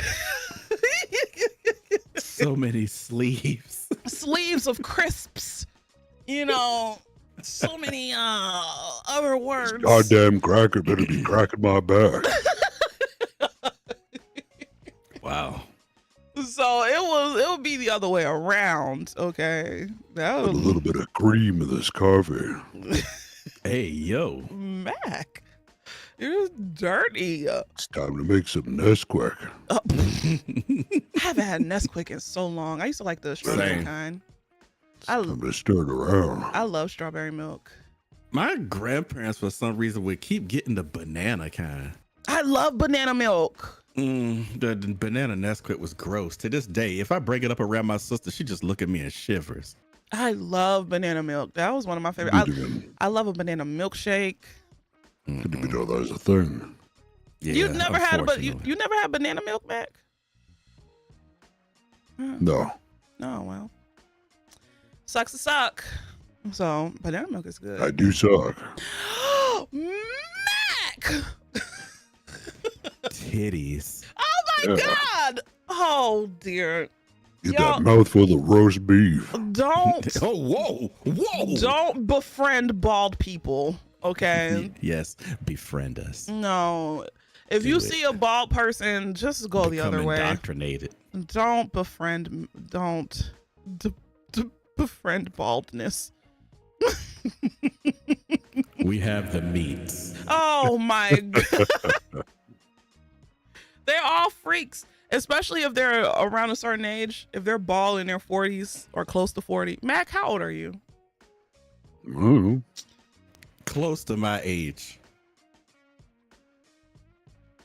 Older than Leesh, younger than Baron. That Right. is a big ass age gap. Not really. Shut your ass up. Yes, it is. We're like 9.5 years apart. Keep telling yourself that's a long period of time. No, we're literally 10 years apart, Baron. That's not that long. It is a long time. No, it's not. Yes, it is. Not at our age. Well, that's true. That is true. But we're literally 10 years apart. Mac, are you in your 40s? Why He don't said older than Leesh, younger than Baron. you know what? I'm done. I said I wasn't gonna ask him no more questions anyway because You're a liar. I'm tired. I'm tired of being Not edged. tired. You're tired. I'm tired of being edged. Okay, drink the No, shot. you're not. No, you're What not. if I don't want to drink the shot? You love it. BT, where's your shot at? BT and Thank you, Poogly. Mr. Bars. Leave that man alone.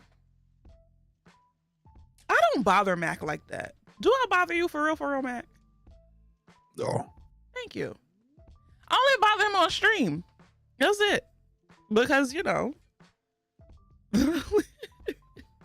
no edging in the stream, please. Mac, how was do y'all celebrate Thanksgiving in Canada? In October. Yeah, their Thanksgiving's on a different day. Damn. Well, I was about to ask, how was your Thanksgiving? But It was good. oh, We had turkey, stuffing, Yes. Nice. two Yeah, I different bet it types of wasn't mushy. salads. The potato salad had leaf salad and did I say potatoes? Yeah, potatoes. yeah. Of course, you're Irish. Yams and two different types of pie and cheesecake. White people potato salad be hit or miss, right? Because you There's get no fucking. Oh, there are two different types of potato salad with and without raisins. there we go. What did I just say? White people potato salad be hit or miss. There was, Three In three that case, different it's types of hit salad. and Three miss. three different types of salad. that sounds about right. Yeah, that sounds about right. Thank you so much for the follows. Welcome to this mess, y'all. I don't know. It sounds kind of better than a couple other people's Thanksgiving. Shut up. Hey, You talk about me and Baron at this point. hey, it's no reason to muffle that. You can say that with your chest because You that really was 100% true. At least you didn't get the gay rant, the anti-gay rant, and unseasoned food. That's a shame that Mac is Caucasian as hell and his food was probably seasoned down. It was. I would have said something if it wasn't. And then there's my Thanksgiving. I definitely have said this is the whitest shit that I've eaten at the table. Oh, and then my food, it was god awful. Leesh basically got the white Republican family experience. Ooh. That's With how it- three that's how- large Tupperware containers and See? 6 bottles of liquor out. It was pretty great. Okay, you don't have to brag anymore. Okay, please shut your mouth. I'm just reminiscing. Oh, you're reminiscing. Reminisce these. Okay. You do not have to keep bragging. Oh, we And had then, this, and this. Oh. In 23 days, 22 days, it'll be having it again. I hate you. Damn. Maybe ham for Christmas. We'll see. I don't know what the hell we doing for Christmas. Genesis' birthday is literally next week, y'all. And I'm just like, wow, where the fuck did time go? And then for Christmas, who knows? And New Year's, who knows? I don't know what the hell I'm doing. The other day, I got sent a video of my niece learning how to drive. Are you? She's just Yeah, a baby. And I I couldn't say anything. I just sat there staring at the video. Like she was in the car, turning the wheel and doing everything. I was just like, But oh she my just God. a baby. What's she doing behind that wheel? Oh, you are supposed to be the one who taught her, Baron. You're the professional driver.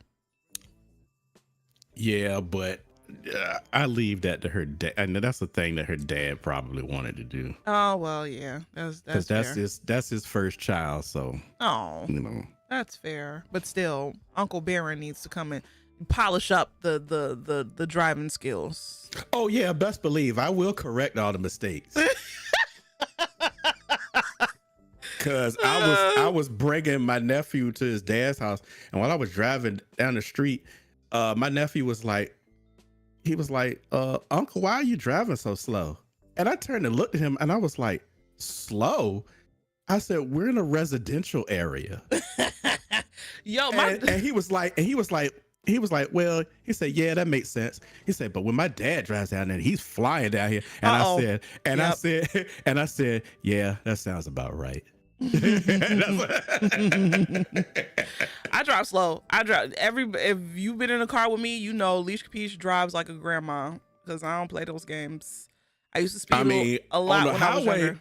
On the highway, I open it up a little bit, but I don't play in a residential area. People's kids be out there. The last thing I want to do is hit somebody's kid. That part. But no, even on the highway, I don't even get in the fast lane. I stay in the lane right beside the fast lane or the one like the second one. No, you get out of the middle lane. You get as far to the right as possible. No, I don't get in the slow lane. Ew, you need to be over there. I hate people being in the middle of the lane creeping. I don't creep. I drive the speed limit. All right, that's and fair. if you drive the speed limit, stay in the middle lanes. If you go a little faster, you go to the left. If you go slow, stay your ass over there on the right. I don't drive fast. Lilac, that is correct about Maryland drivers. That is very correct. Ask Tasha. Tasha drove in a car with me, and it's crazy because Tasha and my dad both said the same thing. First of all, they say I sit close to the steering wheel.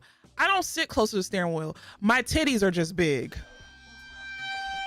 Fair. I'm talking about I sit close to the steering wheel. I literally have enough space. Like I can't even sit close to the steering wheel, or I'll be honking the horn the entire time. Okay, I just have big titties. In those movies, like when somebody died in the car, the horn just be like, burn. That'd be me. And it'd be Leesh. They'd be like, oh no, Leesh is dead. They'd be like, no, she's not dead. It's just her titties is on the wheel. Yeah, pretty much. Mac! Oh, here you go. Oh, whoa. Can't have nice things. Jesus Christ. Damn, that remind me of somebody. Oh my Lord. Mac, why are you so hot in the pants? It's cold outside. Fair enough. Well, yeah, you're right. It's kind of chilly. Oh, Leesh, why have I been why have I been looking up places in Mexico that Americans go to live?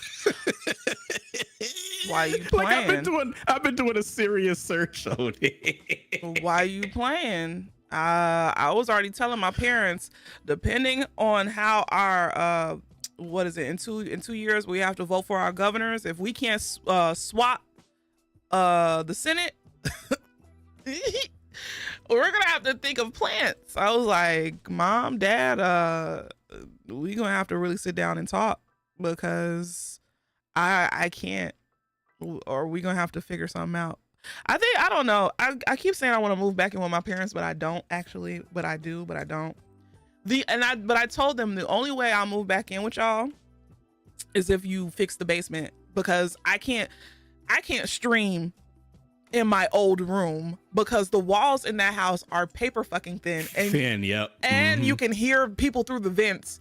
So I'm like, cause I think my parents are getting older and they want me around more. And, you know, I already know the house is going to me, you know, when they pass in the far future. So I think it was just at the point where they just kind of want me around, but I was like, I can't be around if I don't have a spot to work. So I was like, if you get the basement fixed or whatever, I don't want to live in the basement. I don't want to sleep in the basement. I just need a spot where I can stream. I was like, I'll move back. I don't care. But yeah, we've been having future conversations, like, and it's kind of sad and scary because I keep having to have like, you know, because my mom, she takes care of the house for real. Like my dad don't know how to pay bills. He just gives my mom his paycheck. He's one of those. Here's my paycheck. Here you go. My dad did that with my stepmom. That's my dad. So like me and my brother have been like talking to my mom and was like, you know, you need to, because dad don't know how to pay bills. So God forbid you go first. What the hell are we supposed to do? So I'm like, what you need to do is put all of your information on a USB drive, all of your passwords, your logins, you know. You already got too advanced with him right there. No, my mom is the technical person. Thank God. Okay, good. Like good, she good. knows how to troubleshoot. I don't have to fix stuff for her, you know, because my mom, she knows how to do that stuff. My mom was very adamant about having computers in our household when I was a young child. I remember being on a computer and having to write in C:/ and then having to type in the program so I could play my little games and stuff like that. So my mom, yeah. You speaking Max language. I know, now. December. There we go. But yeah, so my mom has always been very future forward thinking when it comes to technology. So that's why good. I was like, you know, just put all of your login information, all of your passwords, you know, the structure of everything on 2 USB drives. Give one to me and give one to my sister-in-law, not my brother. Because he gonna lose it. He ain't gonna listen. My brother is my father 2.0. Damn. So I said, give one to me, give one to my sister-in-law, and then, you know, you don't have to, it's just that easy. So what's up, Kevin? How you doing? Oh, you on YouTube? Yeah, I'm on both. Oh, I shit.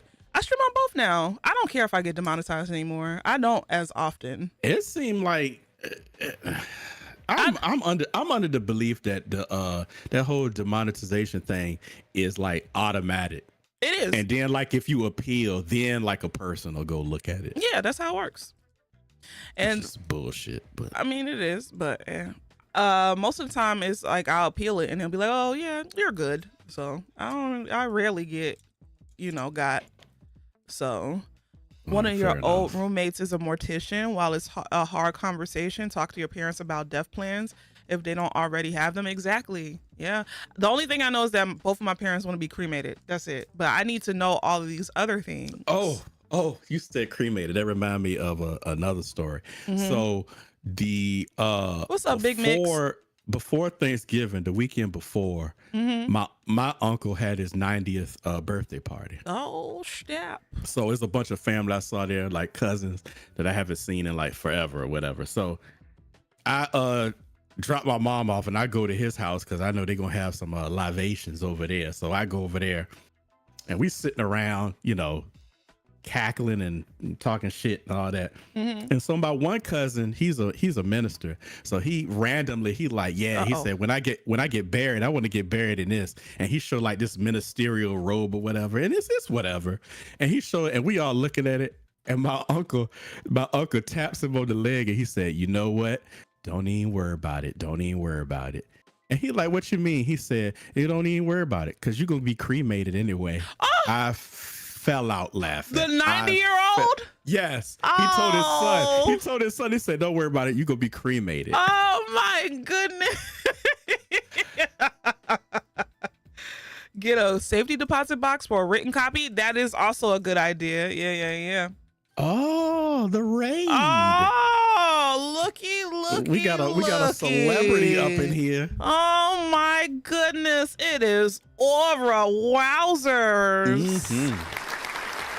She knows who we are. Right. You know, we're favorite streamers. Yeah, you know, we're the rambunctious, you know, part of her Twitch family. Aura. Oh, thank you. She does look lovely. Yeah, I have my moments. I'm trying to get back into beautification. It's actually very therapeutic, you know, putting on my makeup and stuff. So because y'all you was playing Arkham Origins. That's the only Arkham game that I never finished. because when I played it, it was glitchy. Uh-oh. Thank you, It was Swalsh. glitchy. So, Aura, when we playing Marvel Rivals? Yeah. I want to play Marvel Rivals so bad. I just want to shoot fire flames from my fists. And I don't know who has fire flames. Somebody, one of them goddamn She said never. never. Wow, wowzers. Wow. I love that girl. Oh man. Or you're killing Baron. Look at what you did. That was wet. Look at what you done did. You're killing Baron. What's up, Gavin? Hi. A few people have asked me and I just can't will myself to do it. But Aura, we never play video games together. Fall for it. Shut up, Mac. Mac, we never play video games together. Mojo. What's up, Mojo? I'm giving plenty of opportunities for everybody else. Hey, Gavin. Mac, everybody knows that I have people who I like playing video games with. And if they don't get on the list, then they're just not on the list. Eventually, some people get on the list. They just have to prove themselves. Mojo. Wow. Hi, Gavin. They just ignored me. That's crazy. Yep. At some point, I don't know when it's going to happen, but it's supposed to be Mac, Crip, Prez, and myself. yourself. We supposed to play something. When that's going to happen, I don't know. It's going to be like that song, The Garden, with Barry White and Yo, El not DeBarge. the Secret Garden. The Secret That was Garden. the In the garden. Yeah, That was on a Quincy Jones album. it was, but that's what My it's going to dad be used like. to play the hell out that tape. Yes, the tape. The cassette tape. Oh, Lord. But yeah, all y'all deep ass voices. Jesus Christ. K Majesty asks BT, are you a PhD or MD? He's a PhD. He can't do nothing to help It's got a Baron. big D. Totaled your vehicle. Whoa, wait a minute. Whoa, I am whoa. going to mute you. You totaled your vehicle, so you must work more hours and stream even fewer. No! You're trying to get on the schedule? Glad you're safe. I hope you're okay. You ain't Yeah. gonna- Gee, Willikers, gee whiz. You just can't throw that on. Now I'm worried. Now I have to call. Right. Now I Same. have to call your mom and Damn. see. Listen, Aura's mother loves me. People's moms love me. I don't know what it is. Same. I just have that Not thing. Dr. BBC. Wow. Can we stop? Wow. Can we stop talking about Dr. BT's dick for one stream? Why do you have to say it like that? Because that is exactly. Let's just put it out there. You're talking about Dr. BT's dick. Can we not? Mojo, huh? BT is white. BT is light skinned. No, he's not. BT is Haitian. I'm sick of it. Oh no, wait, we didn't say Haitian. What we say? BT Creole. He's not.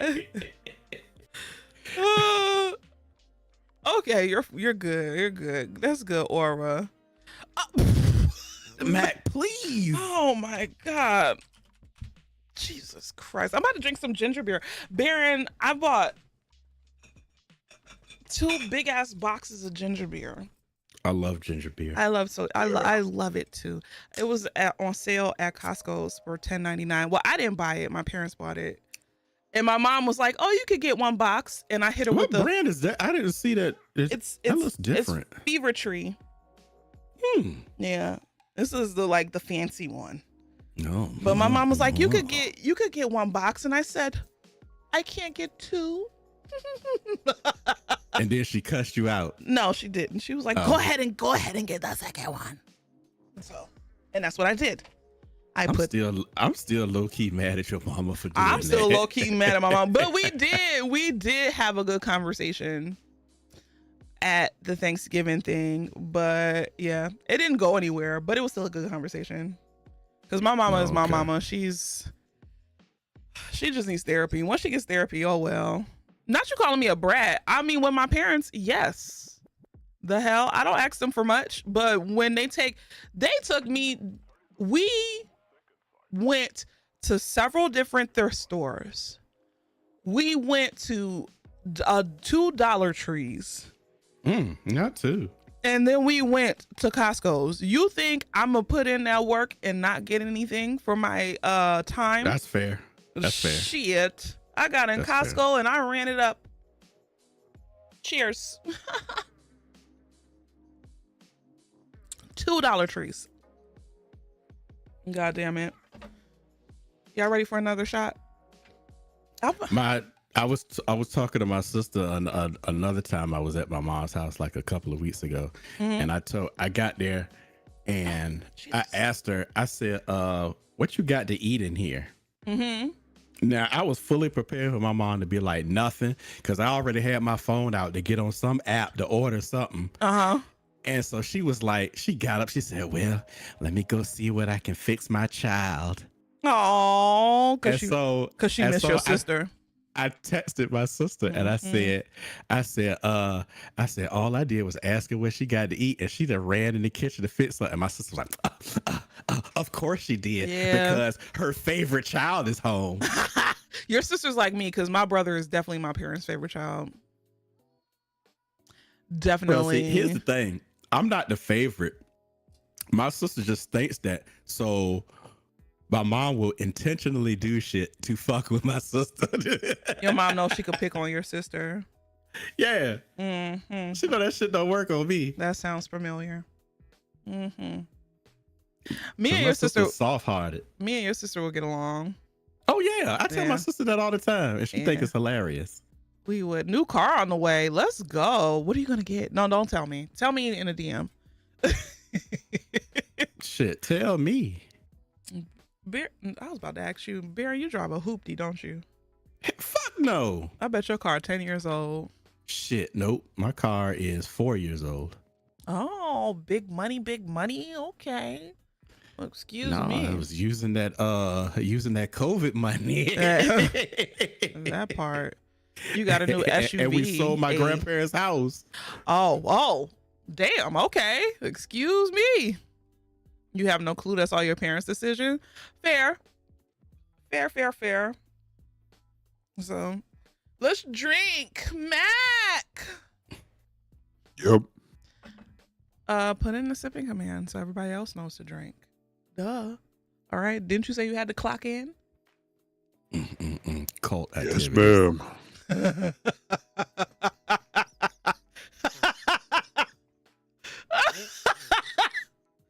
Oh my God.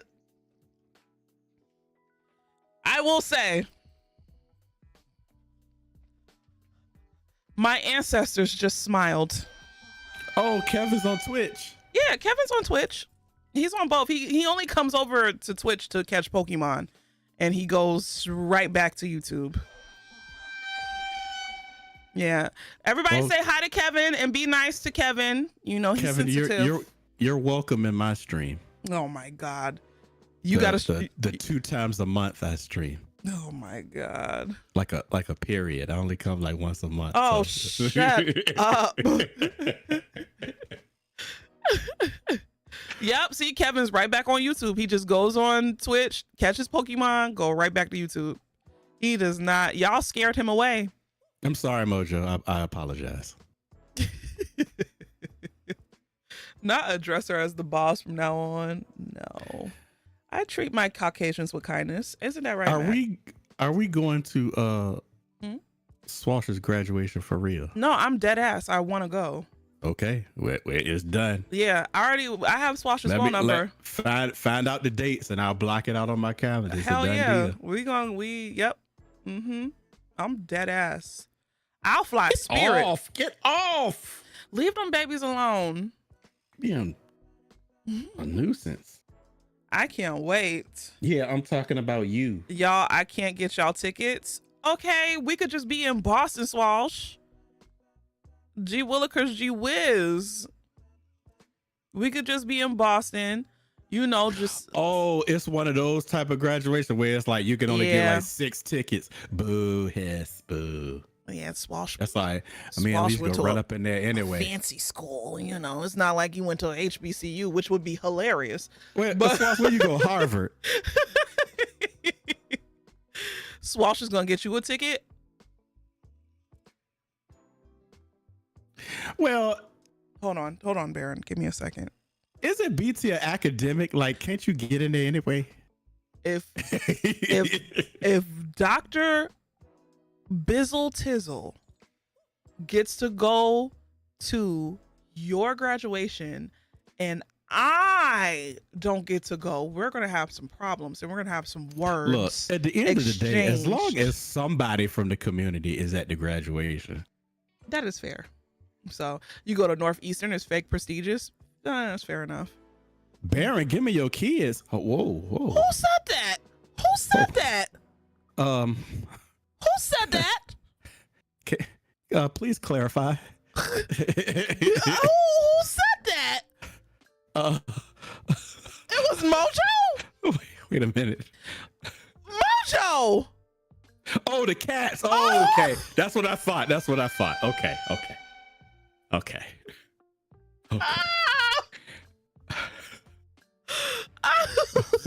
For a second, I thought you got hacked. I was like, wait a minute. Like this can't be our Mojo. I sound like Megan Thee Stallion when she was at that restaurant. Who's this nigga? I mean, who said that?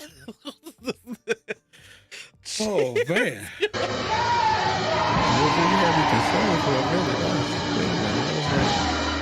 How can she ask that? She knows what I look like. Oh my Lord.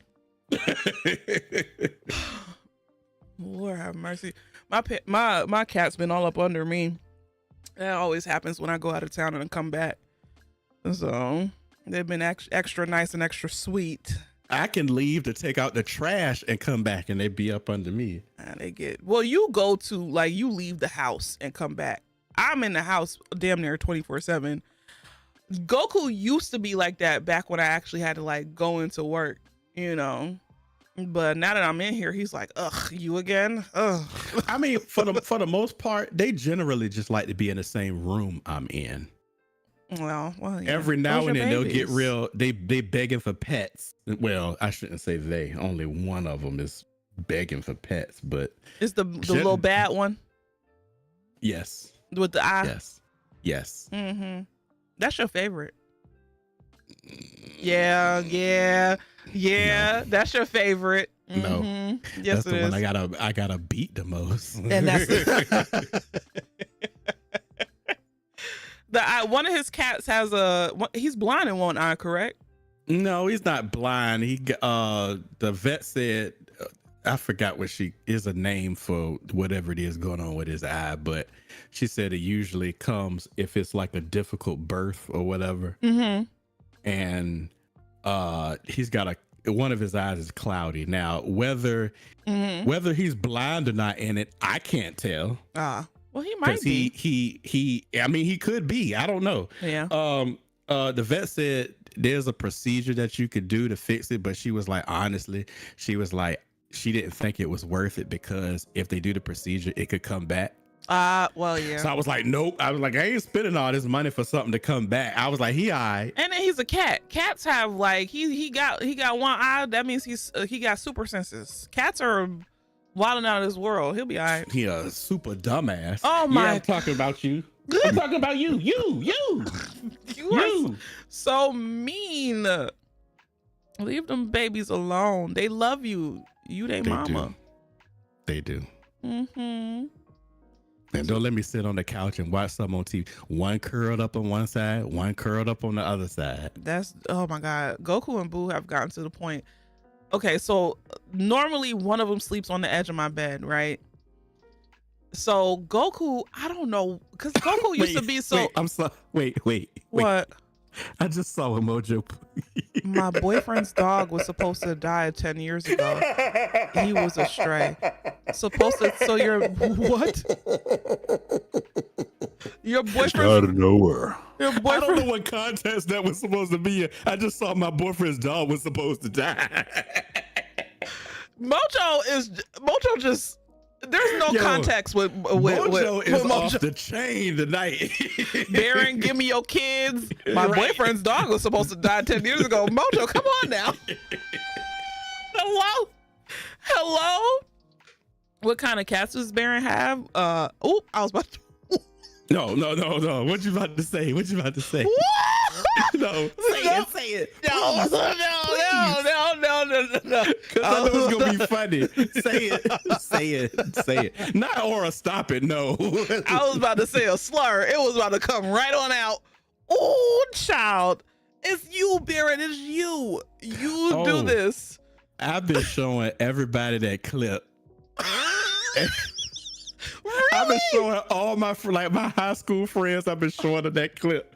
And I told you, one of my friends texted me back and they said, "Does everyone hate you?"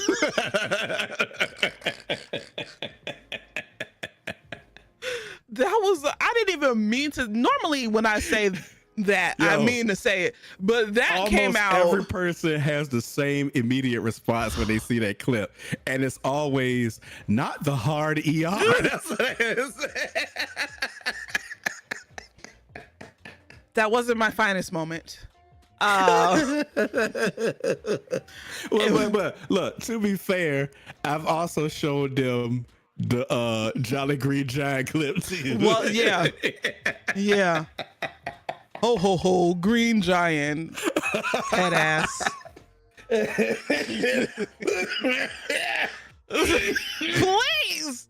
breathe. That one was wet too. Breathe.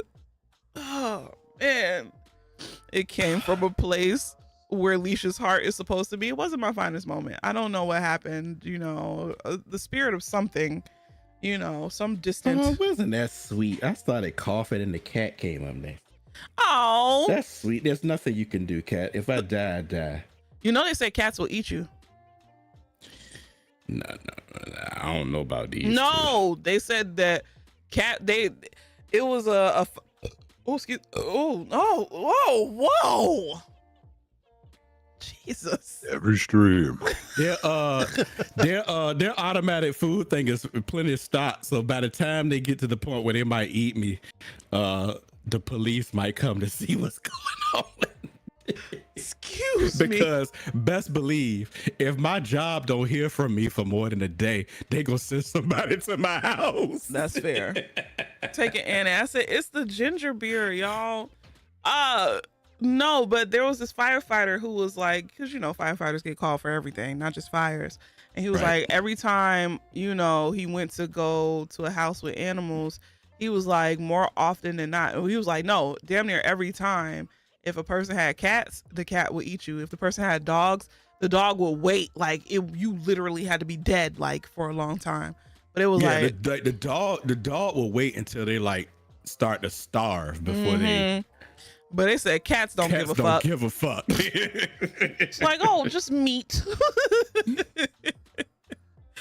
Wait, can we all road trip in Baron's limo to Swash's graduation? I feel like that's the only way. Honestly, really, truly, Swash, we don't have to be in your graduation. We don't have to go to the actual ceremony or whatever. We literally could just go up to Boston. Hey, I can get a Sprinter van. We could fit 13 people in there. Honestly, really, truly, we just go up to Boston. You don't even. I know you're gonna be with family, so you don't have to spend a whole weekend with us or whatever. Just just like a one night out. We go, we party, hey, have a good time, and then you be on your merry way. And then, but we're still gonna be partying without you.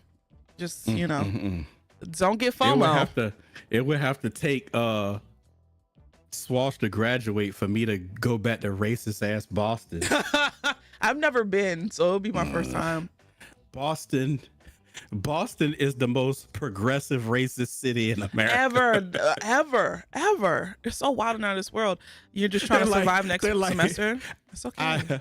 I acknowledge your right to have an abortion, but F you N-word. Pretty much. So it's all about balance. Let's worry about graduation celebration. No, Swash, we have to plan now. Okay, I'm trying to, first of all, yes, it's your graduation, but I'm trying to find my redhead since somebody didn't come through with a redhead like they all, and it's crazy because Mac was the one who was like, oh yeah, Leesh, my friend's a redhead. And now look at me, redheadless. Yep. Fuck you. The Hunchless of Notre Dame. Whoa, classic. Instant classic. I blame Swalsh for this. Swalsh. I blame you. This is your fault. Talk about some yup. Oh my God. But no, I'm trying to find me a redhead. So, because I know that's Me where all too. the Irish people are. So that's one of the reasons. But you're the main reason why I'm going up there. So Everybody wants the exotic white. that's the best white to have. You know. Shit. I'm disagreeing. And listen, why I'll take go any for white. what? Shut your ass up. No, I'll take any white. Hello. Look, if we being real, any white, black, yellow, it don't matter. Come holler at Baron. Oh Please my. holler. I'm lonely. Listen, don't have people out here mourning for you now. All right. Oh my God. Yeah. Look. I'm mourning. Look, you know why Leesh. I'm not gonna say nothing about her. Oh yeah. I know. But still, She not in a good space right now. you put it down a little too well. So we don't need a 2.0. I pray that the reason for that is not because of that. Because of what? You know what I mean, because I thought it was- know what's going on. But- Yeah, I pray that the reason why she in the predicament is not because of right.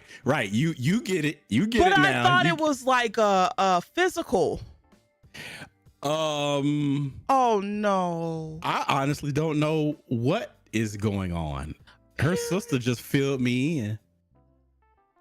Shit, Baron. God damn it, Baron. Shit, you always fucking something up. I'm like, look, the meat ain't that great.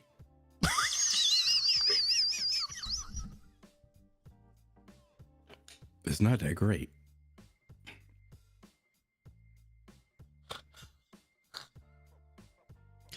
I'm just a regular nigga.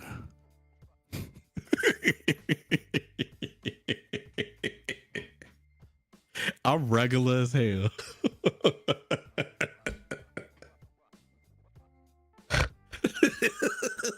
I think Baron's just being humble. I'm keeping it 100.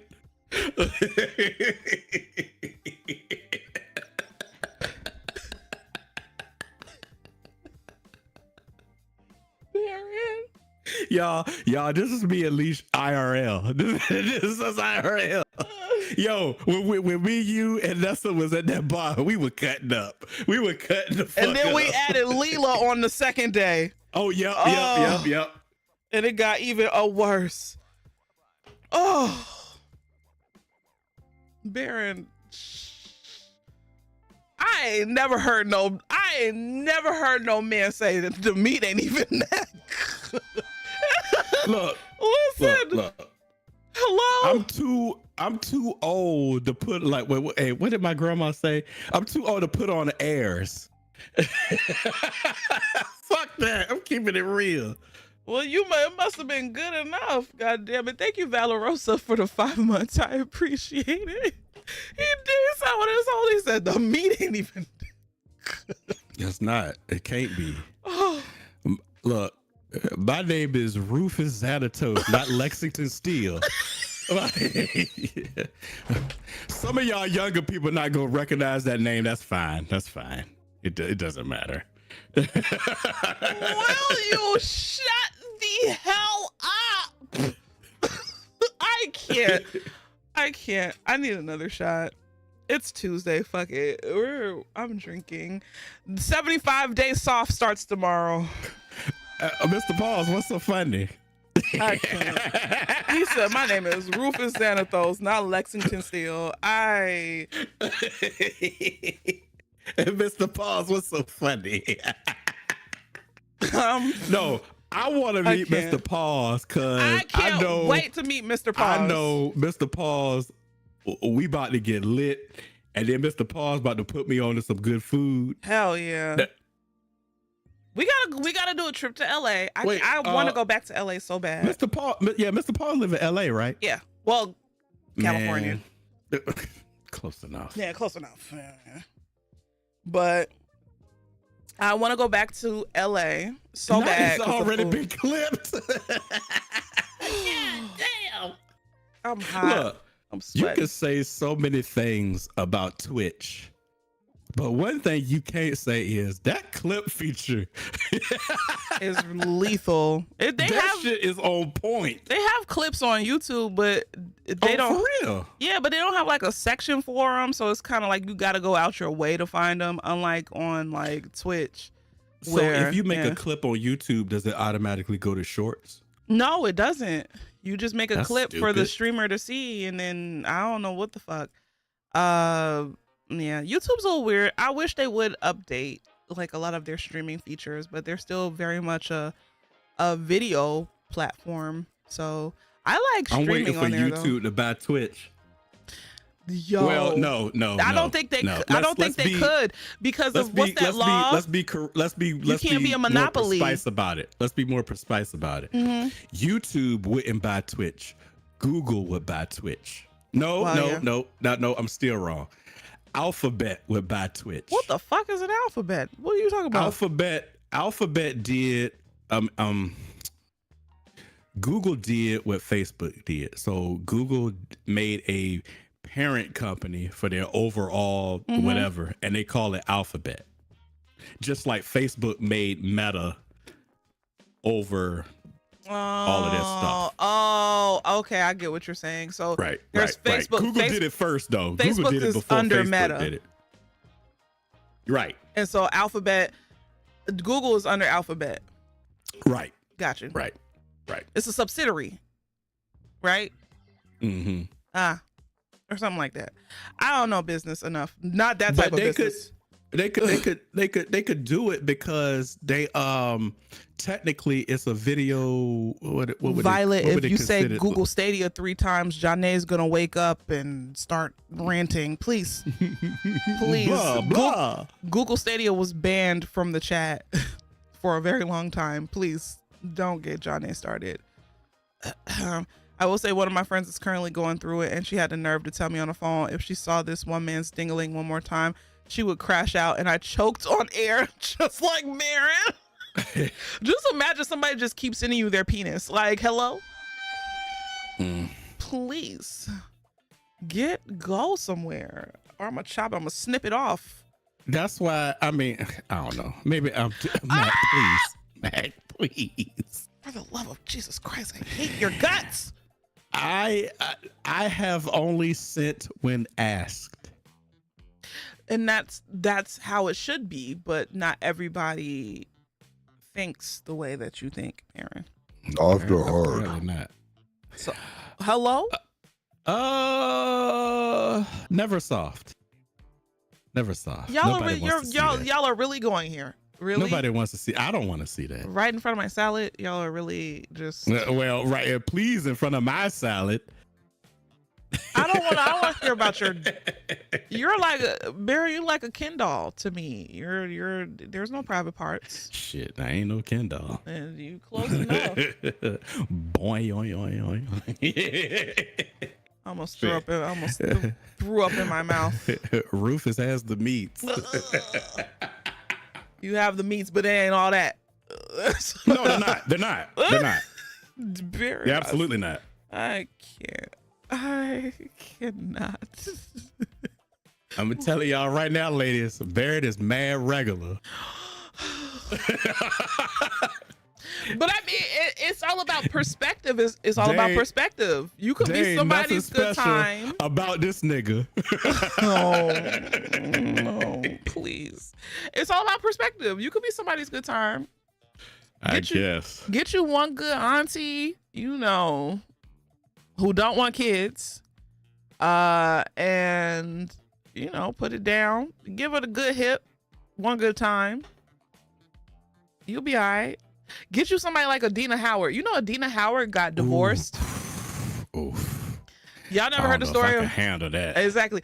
Adina Howard got divorced from her husband. Her husband divorced her because she wanted sex too much. And I remember watching the documentary and she said, sex is my breakfast. Sex is my afternoon lunch. Sex is my midnight snack. I said, good gracious. Well, damn. That brother had an episode. That's why he divorced her. she gave it to him so much. He probably had a medical episode. He was like, look. He was like, I can't keep up. It's like, if I stay with her, I'm gonna die. I gotta get out. She wasn't lying when she said she gonna be a freak until the day, until the dawn. She was not lying. She's sucking the life out of that man through his meat. Yeah. You know, it's funny you say that, BT. I knew a woman that could do that. Oh my God. That's why to this day I'm avoiding her ass. Not that's J-Lo and Ben, but you see Ben Affleck went back to the other Jennifer Gardner or whatever her name is. That whole relationship. Baron, please. Ben Affleck don't know what he want to do. I feel sorry for him. He just always looked like he just stressed. Just he had over enough. Another Bostonian. Right. Damn, Baron Meta Dyson. You have no idea. You have no idea. Dr. Remember that scene in Back to the Future where he was at the school playing the guitar and his past started to erase and he started to fade out. That's how I felt. The fact that you brought up Back to the Future, yeah, yo, that's a classic. It is. It very much. Wait, whoa, so who in the chat has never seen Back to the Future? Don't ask that. Don't answer that question, y'all. Please no. Please. Yes. Thank you, Mac. Thank you. Do you not know the age average in here? They're young. No, that's why I asked. That's why I asked. Please, I don't want to feel old. Get used to it. I don't like them movies. That's fine, Mojo. They're very niche. No. They're niche. Mojo, if you would have said, no, I've never seen Back to the Future, I would have been like, okay, that's fine. I don't like them movies. It's niche, Baron. You haven't seen a trend? Mojo? You cannot ban Mojo. Mojo is a mod. Was she a VIP? She's a mod. Can I remove her mod access? Nope. Oh, all right. Fair enough. About Black to the Future. Never saw that. Whoa. What's Black to the Future? Is that a porn? Prawn? I'm sorry. I misspoke. Can I report her account for hate speech? You can warn her, I think. No, I'm a reporter for hate speech. You cannot report her. Because wouldn't that technically apply as hate speech? Oh my God, please. Lord. All isn't looking good. No, people have seen it? I'm gonna report your harassment. Fair enough. Wait, how you gonna report me for harassment? We got it on record. You asking for my kids. Unfortunately, Mojo, Baron is right. You needed a little bit more. Oh, and he's dying. You need a little bit more context for that one. Why are they all wet? Oh God. You just said it all. Just you should have said, Baron, let me get one of your cats, but you did say kids. Oh Lord, not what's wet. Tim, please. Baron is right. Oh no. Kevin, don't agree with Baron. No, don't go down the path of darkness. I'm just giving Mojo a hard time. I'm old enough to be Mojo's father. You old enough to be a lot of people in here, father. Yeah. You old enough to be Swalsh's father. Yeah, definitely. You're old enough to be Makeup's or Aura's father. Oh, definitely. You're old enough to be. She confirmed that. Yeah, you're old enough. Because I think her parents only like a couple of years older than me. Yeah, they're not that much older than you. Yeah. But no, Moon Lady, you're young. Do y'all know how Baron is old, y'all? I'm everyone's uncle. You're Moon Lady, you're like what, early 20s? Baron could be your father. Oof. I didn't know that, Moon Lady. Oof. I think so. Your dad is 60, but Baron is old enough to be technically your father. Baron's like damn near, you'll be 45 next year, right? Or do you turn Next 40? October. Yeah. Next October. Yeah. Yeah. 45. You'll be 45. You're basically my age. Well, yeah. He's not old enough to be my dad, but you know. Mm-mm. Your dad just turned 62 weeks ago. Y'all acting like Baron's a senior citizen. He's not that old, but then I look at him in terms of. I'm not old like RRL, but like Twitch years, I'm old.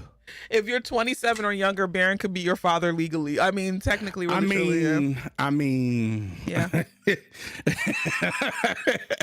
I mean, BT is absolutely right, because you got to right. My daughter and me are only 20 years apart. So I'll be 38 and she'll be 18. Yeah, you wasted no time. It's not like I was like, oh, I just want to have a baby. I mean, shit happens. She snuck up on me. So, yeah. I'll still be in my 30s with an 18-year-old. So. I mean, he's only half a decade away from the VA senior citizen discount. You know what? And I can't wait. I can't wait. I'm gonna abuse the fuck out of that shit. Oh my God. Please. You wasted no time. It's crazy. No, motherfucker, I know, right? you made the rule. You made the rule.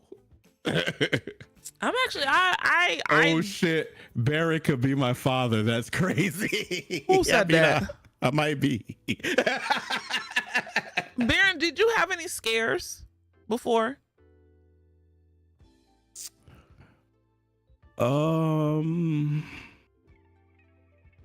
No. Oh. No. Ooh. Really? No. For real? There was nobody who was like, Baron, you might be my. Nope. And what makes Baron stays had it up. That don't mean nothing. I got pregnant. I got pregnant on NuvaRing. No, I did. I just want on NuvaRing. I said I stay had it up. I ain't saying nothing about on NuvaRing. Nobody ever poke holes in the condom. Nope. I use my own. What about, I don't trust nobody else's. I use my own. What about you, Mac? You ever had a scare before? Nope. Really? Yep. But you said, Mac, you was the pull-out king, so I don't know. I am. No, you a better man than me, Mac. I don't trust that shit. I don't trust that shit. Oh my God. I got a friend who had she got a teenager right now who thought that they was the pull out king. That part. Fuck that. A hump scare. Who knows, maybe I'll break my multi-decade streak.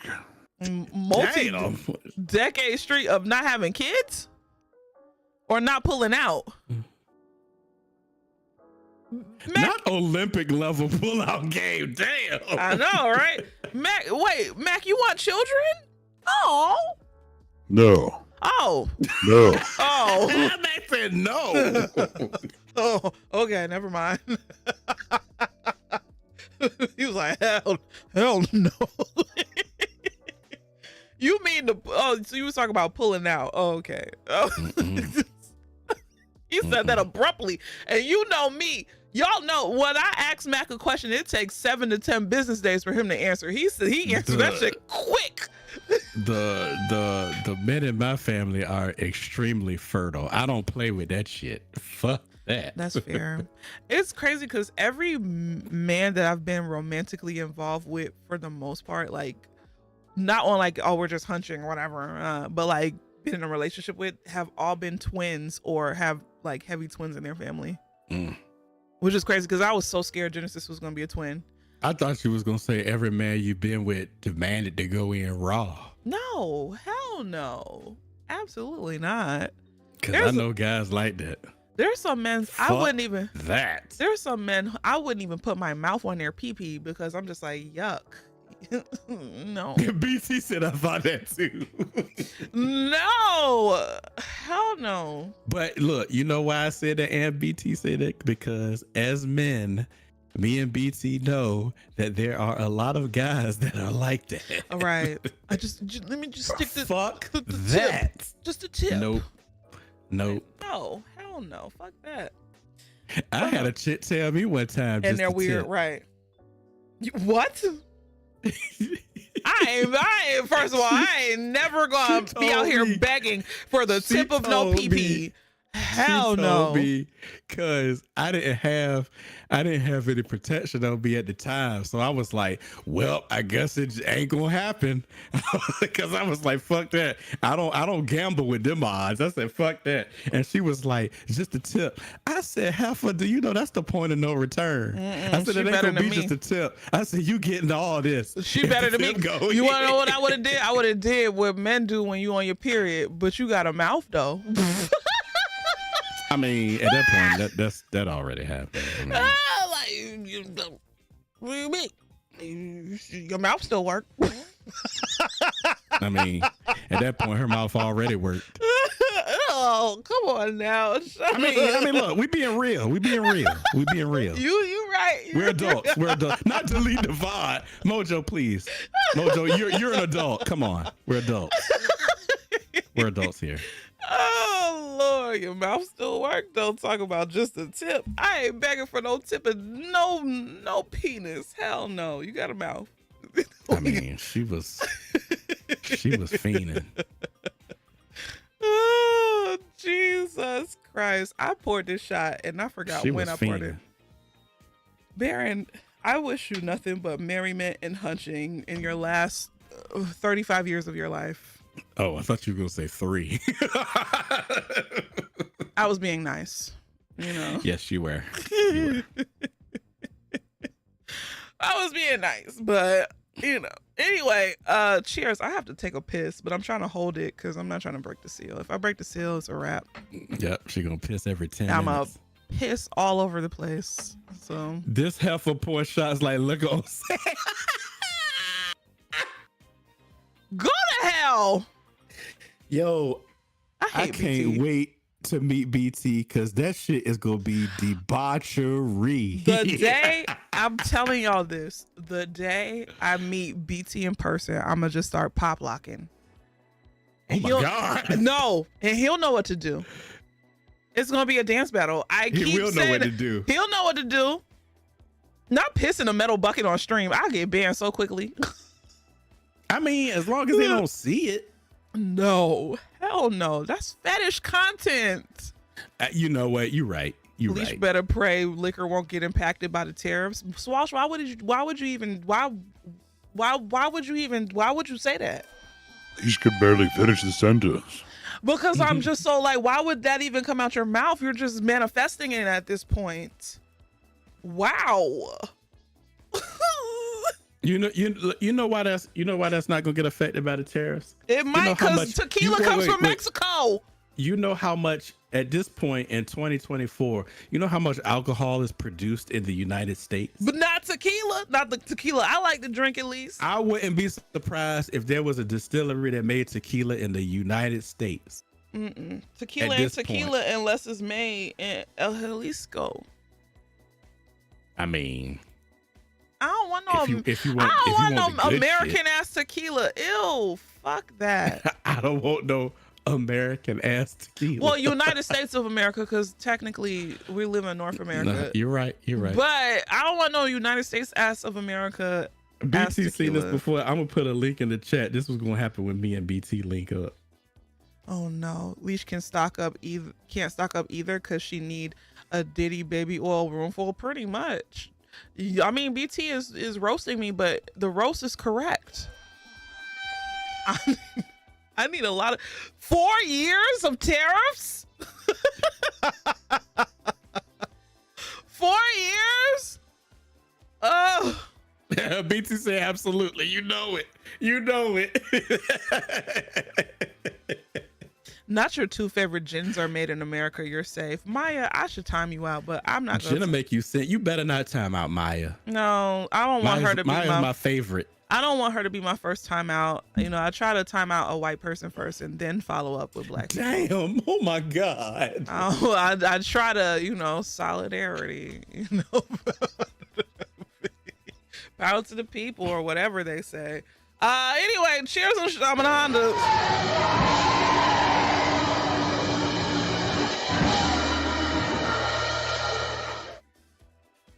Once upon a time, I went to bartending school.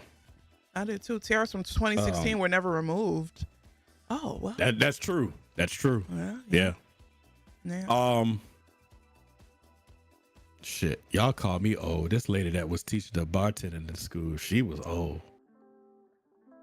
She was bartending when alcohol was invented. You are so mean and rude. I know you ain't talking because your social security number is 1, 2, 3. This time I'm talking. Yeah, mine was 1, 2, 3. Hers was 1.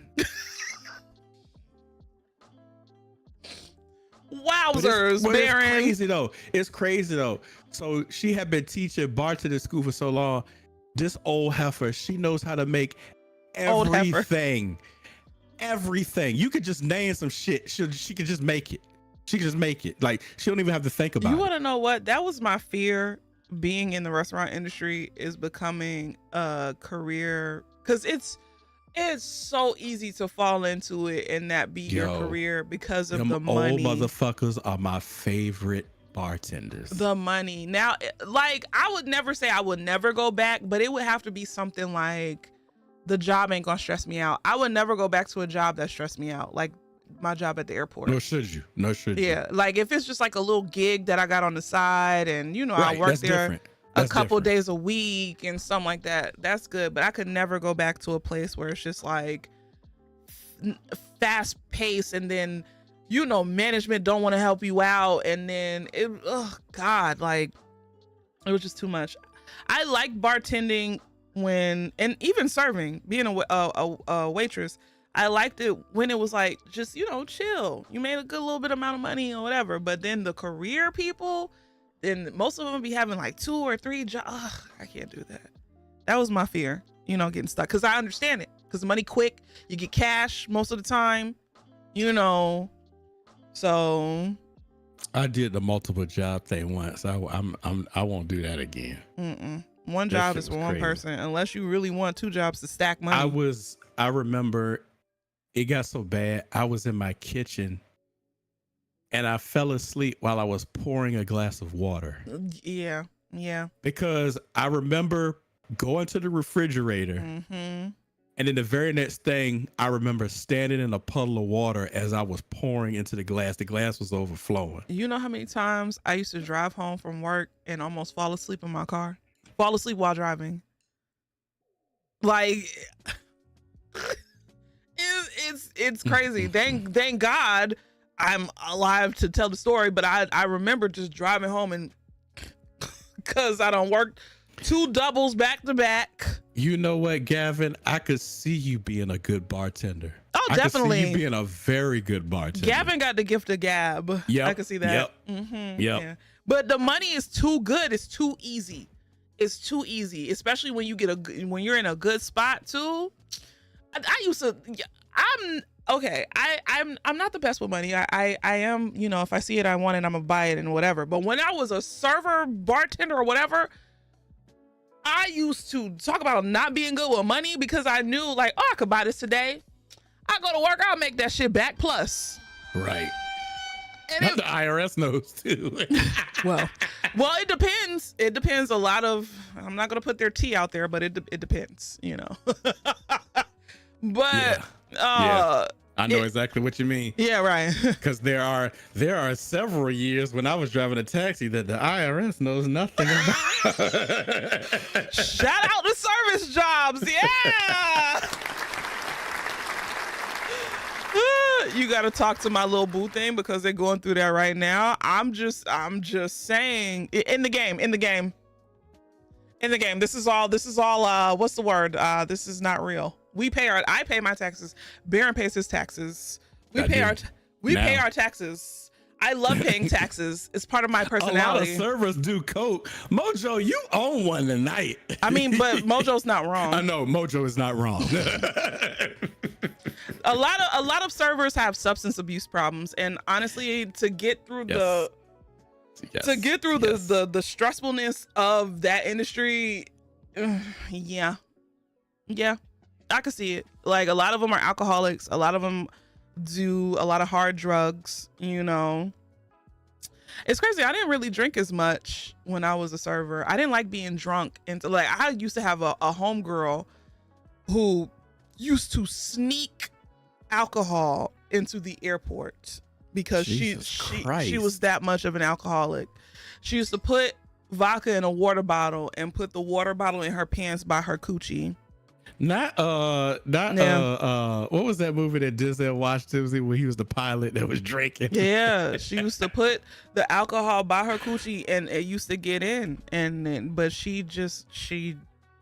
that was her thing. I bet that liquor was hot. I mean, it was. I remember she kind of offered me some, and I was like, "I'll pass." Why does this drink so hot? It's a lot of drug, sex, and rock and roll. If you're not careful, damn near boiling. Yeah. So, and we used to know she was drunk too, and you know, I get it. Like, working in that industry is it's weird, it's wild. But yeah, I would like it. Like I said, I would like it if it's just not stressful.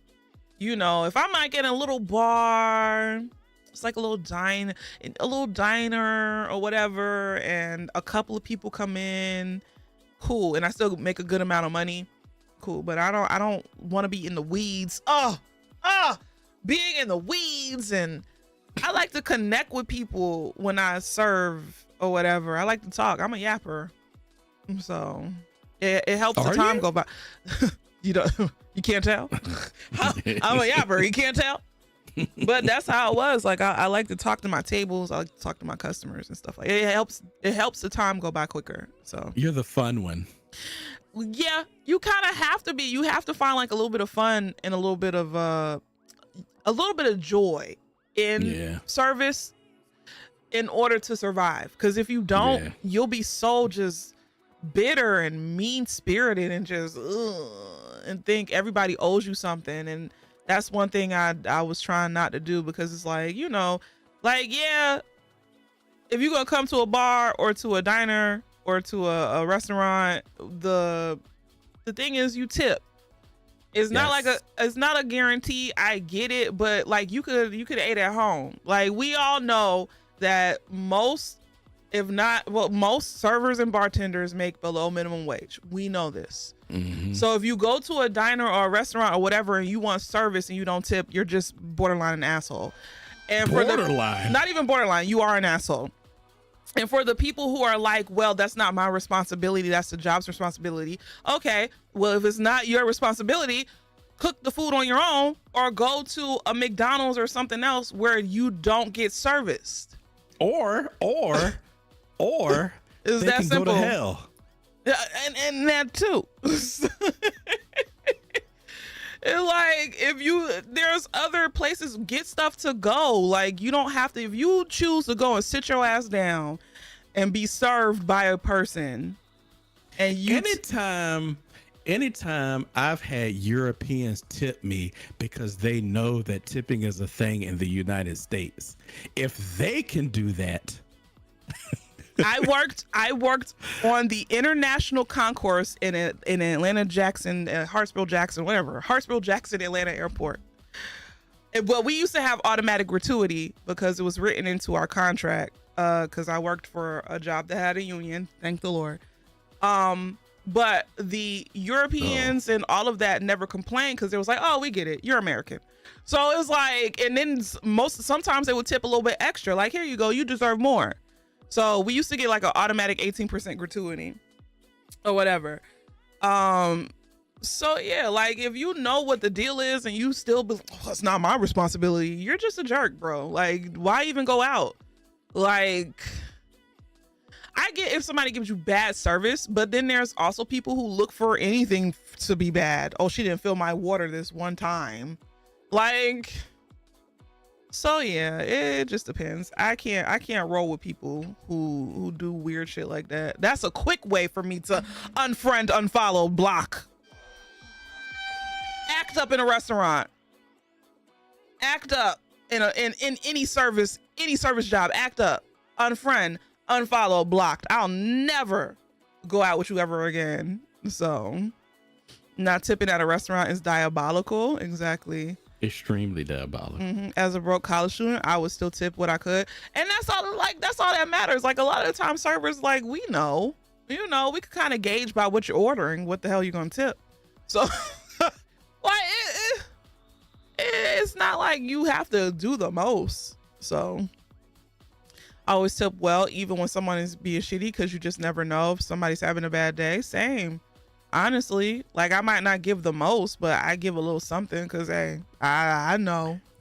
I was watching a game show when I was at my mom's house, and one of the questions was who tips the best, and they had these three choices, and one of the choices was college students, and I immediately said college students, and my mom was like, I don't know about that. When I was in college, we was all broke.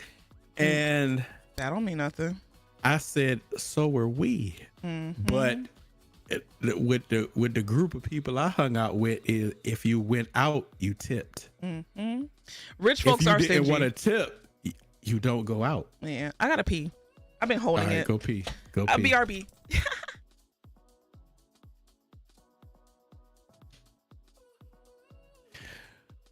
Well, while she's pissing, is AMA with Baron. Ask me anything.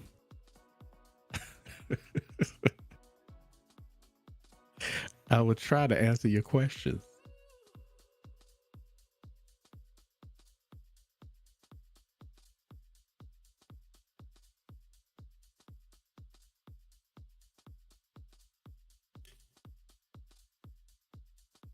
How good is the hip, Baron? It is average. Very average. At best.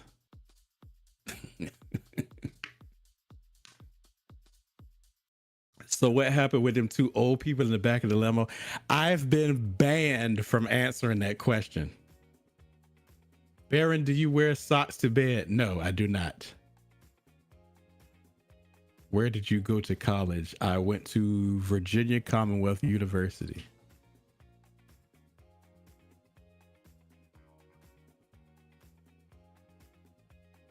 Who is your most memorable client?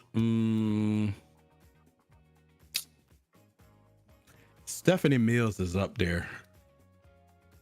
Stephanie Mills is up there.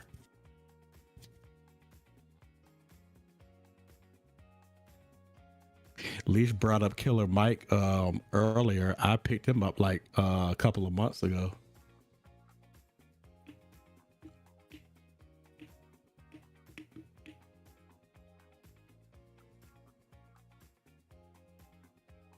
Oh, I didn't know you went to college, but wow.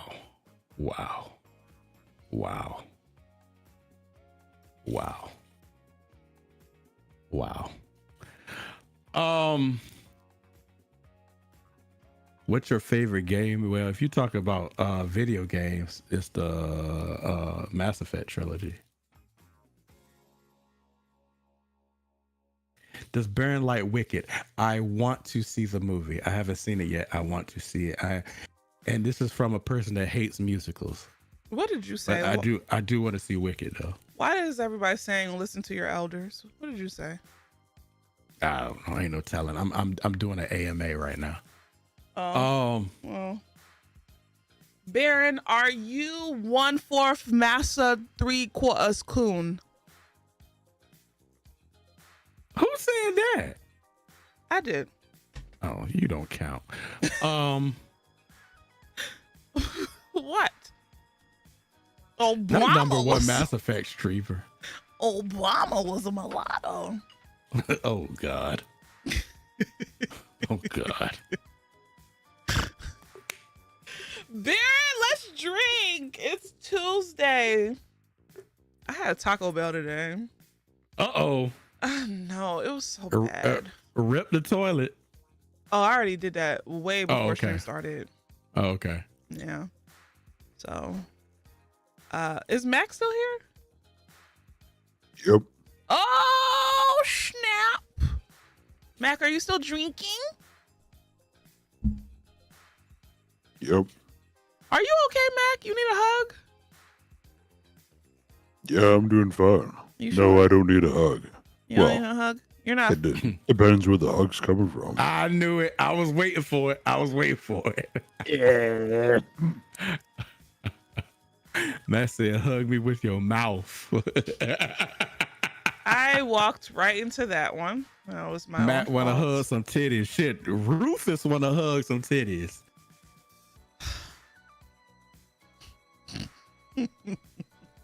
Oh, I'm sorry, y'all. Some breasts. Question for Baron: New Edition or Silk? Good night, Trend. That's a good question. Yeah, that was a good one. Yeah, Mahina. That is a good one. I'd have to say New Edition. Same. It's close though, but I have to say New Edition. I feel like New Edition had the better career, so that's why I Yeah. said New Edition. Yeah, Yeah. New Edition definitely. Hey, Crowbatty. Crowbatson, where have your ass been? I've been lurking, and I'm so glad I don't have Crowbatty, please. Crowbatson. I love Crowbat. I do too. Crowbat is the best. Gotta walk your dog. Okie dokie. You go with Silk K Majesty. I only know one song from Silk. Isn't it Freak Me, Baby? Oh yeah. Freak Me, Baby. ain't that the one song? I know on. a couple songs by Silk, but like New Edition is like iconic. Right. Hold on. Was that Silk? Freak Me, Baby? Cause Let me lick you up and down. Then you say, oh yeah, stop. there's a meeting in my bedroom. There's no meeting in my bedroom. There's never a meeting in my bedroom. Same, unless you count these cats that stretched out on my bed. I right now. know. Yeah, the only meeting in my bedroom I have is Goku and Boo trying to fight over which side of the bed they're gonna sleep on. God damn it. Leesh got an HR violation in her bedroom. Damn. HR? Damn. What did I do? Mo. There's about to be a board meeting in my bedroom this weekend. God damn. Not a bet. Hello? A board meeting. Your final exam went okay. You passed, and that's what matters. Yes, Walsh. Because if you didn't pass, I was gonna beat your ass with love. Anyway, cheers and showing the Hondas. I said beat. That's With what a beat. I said. Yeah. Oh, I said. I thought you said something else. I was about to say, Baron, I will unfriend Of course you. you did. Of course Unfriend did. you, unfollow, Nasty and ass. block. Ugh. Nasty ass. No. Not at least leave him alone. I'm surrounded by Ken dolls and Barbie dolls. I'm not. No private parts. I'm surrounded by flesh. Ugh. I'm a Barbie doll. That's how you say flesh. Flesh. I love the flesh. I love the flesh. I don't know. I kind of want to partake. Anybody has like a cool Caucasian She friend? doesn't have an ass. BT, damn, BT. That ain't never stopped no show though. Oh. What you lack in the back, you pack in the cat. Can we get something on?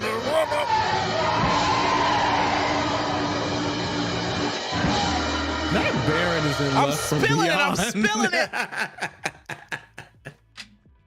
Shoo. That game was wild. Oh, Lust from Beyond. That goddamn Yes. weird ass game. Cole Beasington. Cobalt. All of my white people have assembled. That's crazy. I'm now ready to do my final. That's a fat ass cat. Wait a minute. Hello.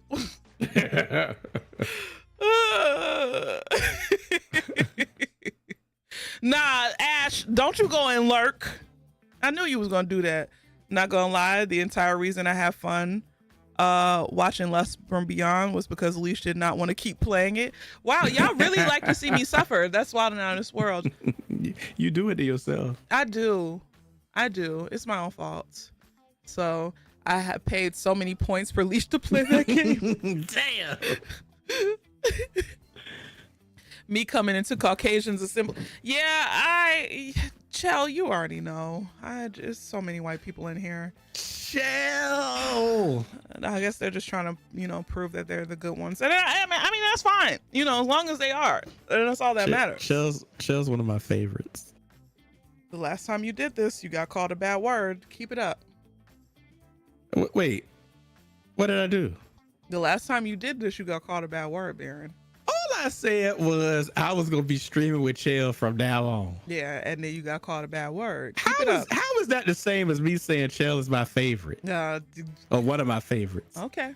All right. You just want to see me. Her streams are delightful. Okay. All right. I mean, you're correct. Oh, you better say I'm correct, because I'm about to say you never watch her streams. I do watch her streams. Her streams are delightful and wonderful. Because it sounds and like amazing you don't watch her streams. and fun. Okay. They are fun. But person who is on this call right now,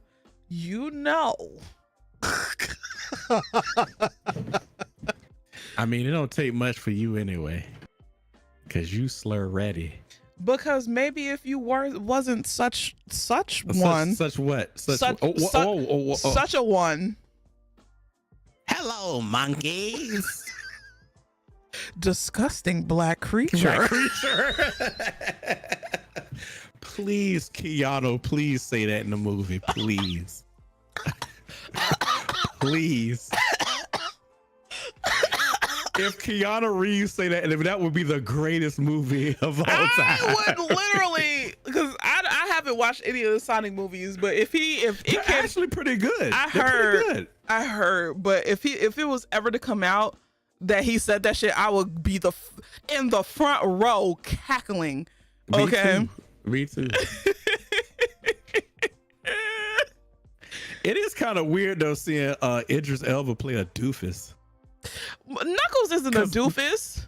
In that movie, he kind of is. I feel like Knuckles in the games ain't a doofus. They did that on purpose. He's not. Well, let's be real. In them games, at least the early ones anyway, there's the bare minimum story. You could write the whole plot out in any one of them games on one sheet of loose leaf paper. Yeah, he's hard-headed. I can see that. I mean, in the cartoons, he was Shadow in the cartoons? I only remember a little bit of that cartoon. I don't think Shadow was in the cartoon. That cartoon was so niche. Yeah. Wait, which one? The one with Steve Urkel voicing Sonic. Which one? Because he voiced more than one of them. Well, all of them then. Shit. No. Honestly, he should have. I wish he would have came back and did it, but I understand why they didn't choose him. But that would have been fire.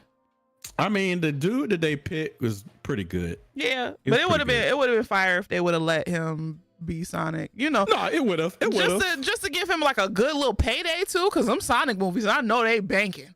I know they making bank.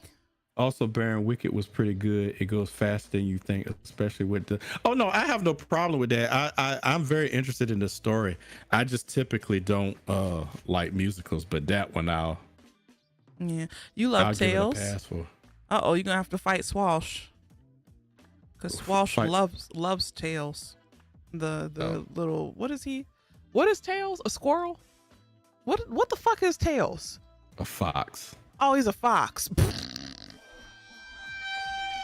I thought he was a squirrel. Well, not to me, Swash is Tails, pretty much. Jaleel White should be the de facto Sonic voice for everything. Honestly, really, truly. Oh, I didn't even see that. Baron, how do I learn not to be affected by others' mean words? Oh, that comes with age. Wait, who asked that? apples. Why did they ask you that and not me? That comes with age. Once you get to a certain, that shit where people be like, once they get to a certain age, they don't give a fuck. That shit is true. Honestly, really, truly, like y'all know me and Baron, we joke around, we play around. I play around with like a lot of people in here, not all, but some. You stop taking yourself as seriously the older you get, and just a lot of things just don't affect you. You know, I don't think I would be able to do what I do in my early 20s, because I definitely had a chip on my shoulder and I was mean.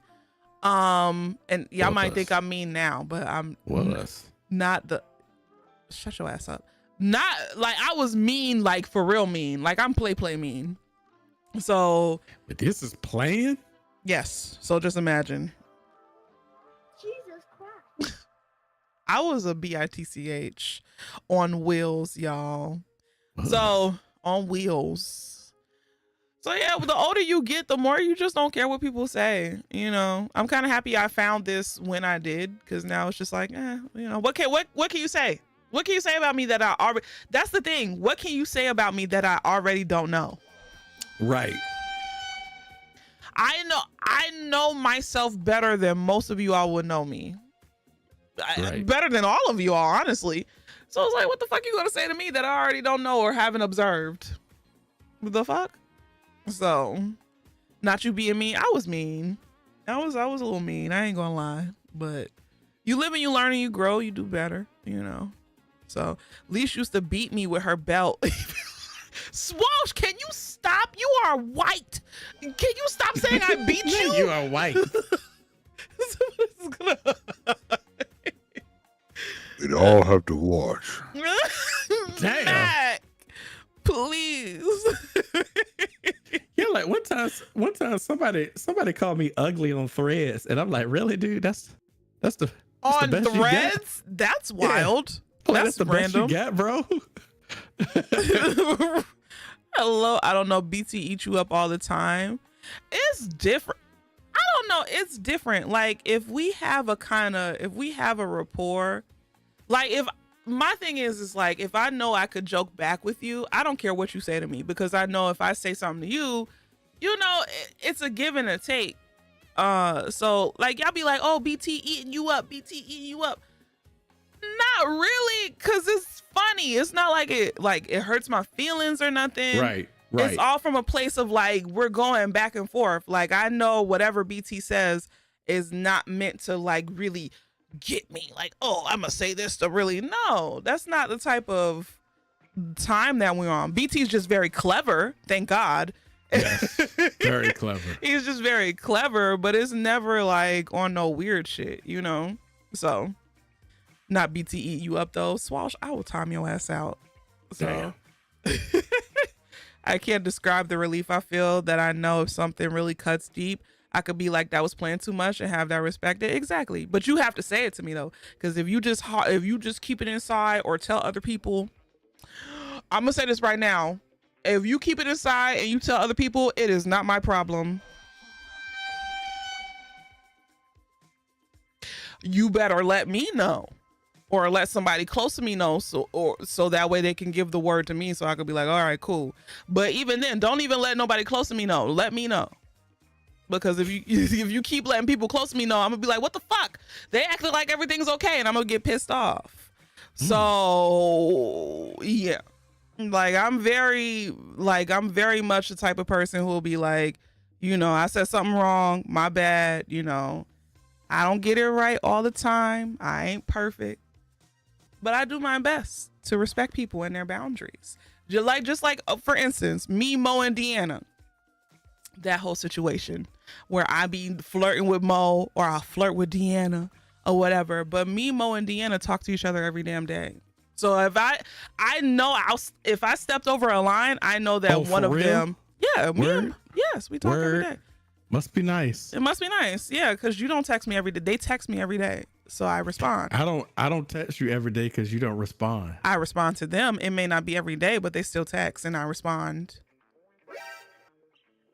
They text me every day. All right. Fair enough. Yeah. Fair enough. Yeah. Okay. Yeah. So Anyway, anywho. But yeah, Chill Mo responds to my text. shut your ass up. I know you ain't got Chill number. I do. Lord, you best believe I'll let you know. Yeah, if I do something wild and out of this world to Mo or Deanna, they'll let me know. And that's all that, you know. But if you sit up there and be like, Leesh said this to me. Leesh said that I have a big toe with gout, and every time I walk, I tip over because my head is too big in the front. And you really feel some type of way about that, and you don't let me know, it's your problem, not mine. Because I thought we was joking. Not you tip over because your titties. BT, get out.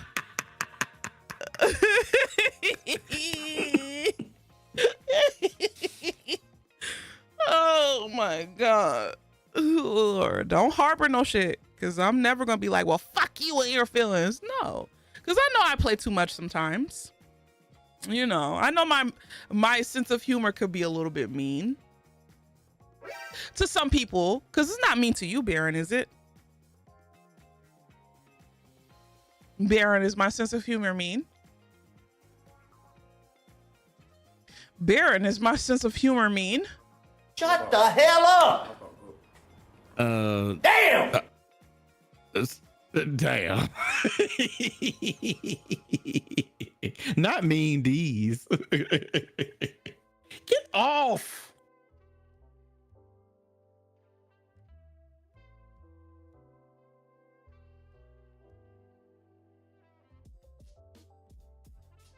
Now you don't have to answer. Everyone has stuff that cuts deep and stuff that others would think cuts deep but doesn't. Like, I love when my friend sees stairs and be like, look, it's your natural enemy. Oh. But to someone outside, they may think that's mean, and that's why I gasped. Oh. Me too. Oh no. Crowbatty. Oh no. Thank you for letting me know. Like, let's say if me and Crowbatty were to meet in person, right, and her friend says some shit like that. Thank you for saying that, because I'll be like, what the fuck they just say? Right. Cause my fist will ball up like that meme. Right, what the fuck you just say? Hello? What do you mean? Their natural enemy. Right. The fuck you talking about, Crowbat? Like, I'll punch you in your face, motherfucker. Oh, shit. And I'll push you down the steps. How you like that? Right. Shit. Oh, man. Crowbatty, thank you for saying that. Lord Right. have mercy. Hey. I just get me and Bear both gasped. Me and Leesh be about to beat somebody up. Right. Hey, look, Crowbatty is your worst enemy. What the fuck? What? Excuse me? Now it's about to be yours, motherfucker. Right. Ah. Surprise, motherfucker. Yeah. Surprise, motherfucker. Large fries, motherfucker.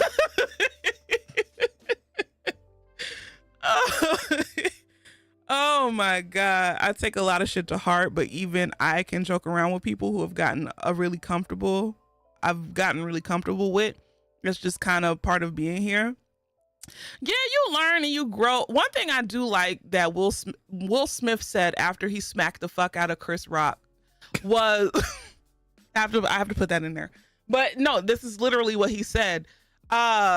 He was like, you know I did something wrong and I have to live with that. But at the end of the day, I have to learn to not hate myself for making that mistake, or just not a mistake because it was a choice, but just not hate yourself for being human and having a human emotion.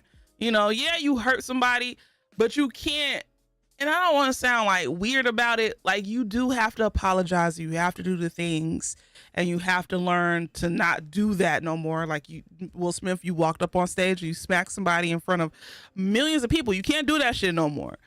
But if you hate yourself afterwards, you can't grow, you know. And so that's what it is. So that's what I try to do. Like, that's how I try to approach things. So, like, I know I fucked up, but I'm not gonna sit up here and wallow on it. I'm gonna try to actively be a better person. So that was standing on business to me. There are jokes for company and jokes between friends, and some jokes that cross that line, which you should test before doing it on a national stage. That part though, for real. Will was right for that slap. He was. But you know, white people were. Ugh. It's so crazy. Well, no, because there was some black people who was like, oh, he could have waited. Like, nah, fuck that. Yeah, I'm sorry. If I was Jada Pinkett Smith, and y'all already know I had 2 erotic dreams about Will Smith, that would have been my third. And not even my third. If I was Jada Pinkett Smith and Will Smith went up on that stage and smacked the fuck out of Chris Rock for talking shit about me, oh my God, I would have went up on that stage immediately afterwards, pulled down my panties, and proceeded to hunch him in front of millions of people up on that stage.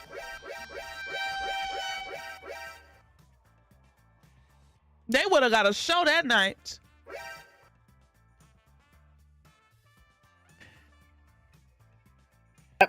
I never I was gonna say something. Never mind.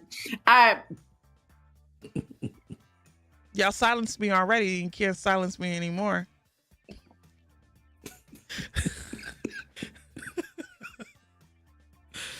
Hello, Femboy. How you doing? All I'm gonna say is years ago, I was on a date and I went to a Tracy Morgan show. Mm-hmm. And this girl wanted to sit in the front row. Oh no, never. And I looked at her and I said, "Are you fucking out of your mind?" No. But she insisted we sit in the front row. Mm-mm. All I'm gonna say is, Will and Jada got off light. Never sit front row in any comedy show. I was dead center in the front row. I was right in front of Tracy Morgan, and he went in. Were you being my date? Were you bald at the time?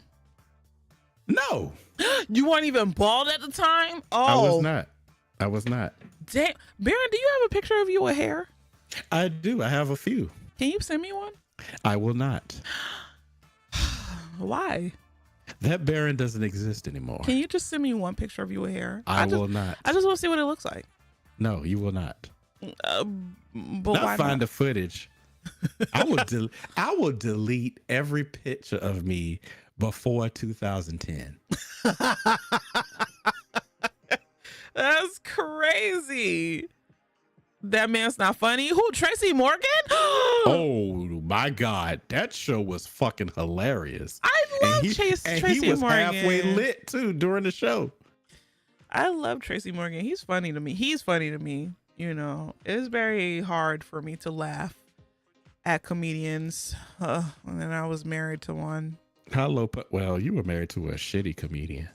It's not just that. It's just I used to go to his shows and then, you know, see the other comedians. Yeah, because what a lot of people don't, well, more people realize it now because of social media, but before a lot of people don't realize it's like the comedians would go, they would have the same set. Yes. Until they come up with like some new shit. It would be the same shit. Like some of his friends were cool. Like I'm still cool with some of the like there's please. There's one friend who I bump into every so often. He's cool or whatever. But I just remember like their thing was because they knew I didn't really like laugh out loud or anything. So their thing was like, oh, if we could make, you know, Leesh, you know, laugh a little bit, then we know. And I'm just like, don't base it off of me. I like ridiculousness. You know, the type of humor I like, I don't know. I just like ridiculousness. I like shock shit, you know. That's more of my thing. So like a curated set ain't really gonna hit me unless you say like something weird and out of pocket. So yeah, Adrian, like y'all know what I laugh at. So you don't laugh out loud. I do, but it just depends on the comedy that's being said. So yeah, the Mod Squad watched the the divorce court episode. I wasn't on it, but I let the Mod Squad watch it. It was fun. It was riveting. Surprise me, but not in the ooh, I'm edgy. Let me say horrible things about minorities that aren't even unique or new. Right. So Leesh laughs when it's actually funny. Yeah, it has to be. I don't know. But then there's stuff that's like weird and out of this world that's funny to me too. And I'm like, why the fuck am I laughing at this right now? It's almost like forbidden. So, you know, Mac, do you want to take one more shot? I only have one more shot in this bottle, I think. Oh, well, Mo. Okay. You want me to drink it from the bottle? Yeah. Leesh, I'm about to send you this picture somebody just sent me. Wait, is it you with hair? No, it is. I can't talk about it on stream, but I will send it to you. Okay, send it to me. Lord. Mac, have you been thinking about getting, and you too, Baron, have y'all been thinking about doing some voice acting lessons? Yes. For real? Yeah, but I haven't done an official inquiry about it yet, but yeah. Do it. What, Mac, I've you been just say no? toying with the idea for years, actually. You'll be good, Baron. I'd be all right. No, you would. You have a good voice. I have a face for radio. You do, but you have a good voice, and that's all that matters. Mac? Looked at a couple places around Let you where I like am. no. What? I'm so confused. BT, Jesus Christ. Hold on, y'all. Give me 1 second. There's a Caucasian that needs education. All right. Yeah. Anyway, No, it's mad regular. Mac, you said you've been looking at a couple of places, but you are lazy? Was that what I heard? I don't know if the amount of financial and time sink resources, in addition to everything else that I'm doing, is going to net the result that I'm looking for. So basically what I said, I'm just playing. It ain't cheap though. It ain't. It's not cheap. It's not, because the little class that I took was like $150 or whatever, and the class that I'm looking at taking is quite expensive. I believe it. And I feel like there's a lot of preying on people. Oh, scammers. Yeah, there's a lot of scammers, but you just have to kind of, you have to be Yeah, kind of and, like, and networking too, and like I suck enough dick at work as it is. Do I really want to do it on my free time? But don't you want to suck the dick that actually you enjoy instead of sucking the dick that you just have to suck because it's there? Listen, we all gotta suck dick to get paid. But And anything becomes work. It's still work at the end of the day. But wouldn't you rather suck the dick that you enjoy though? That it fulfills you and makes you happy?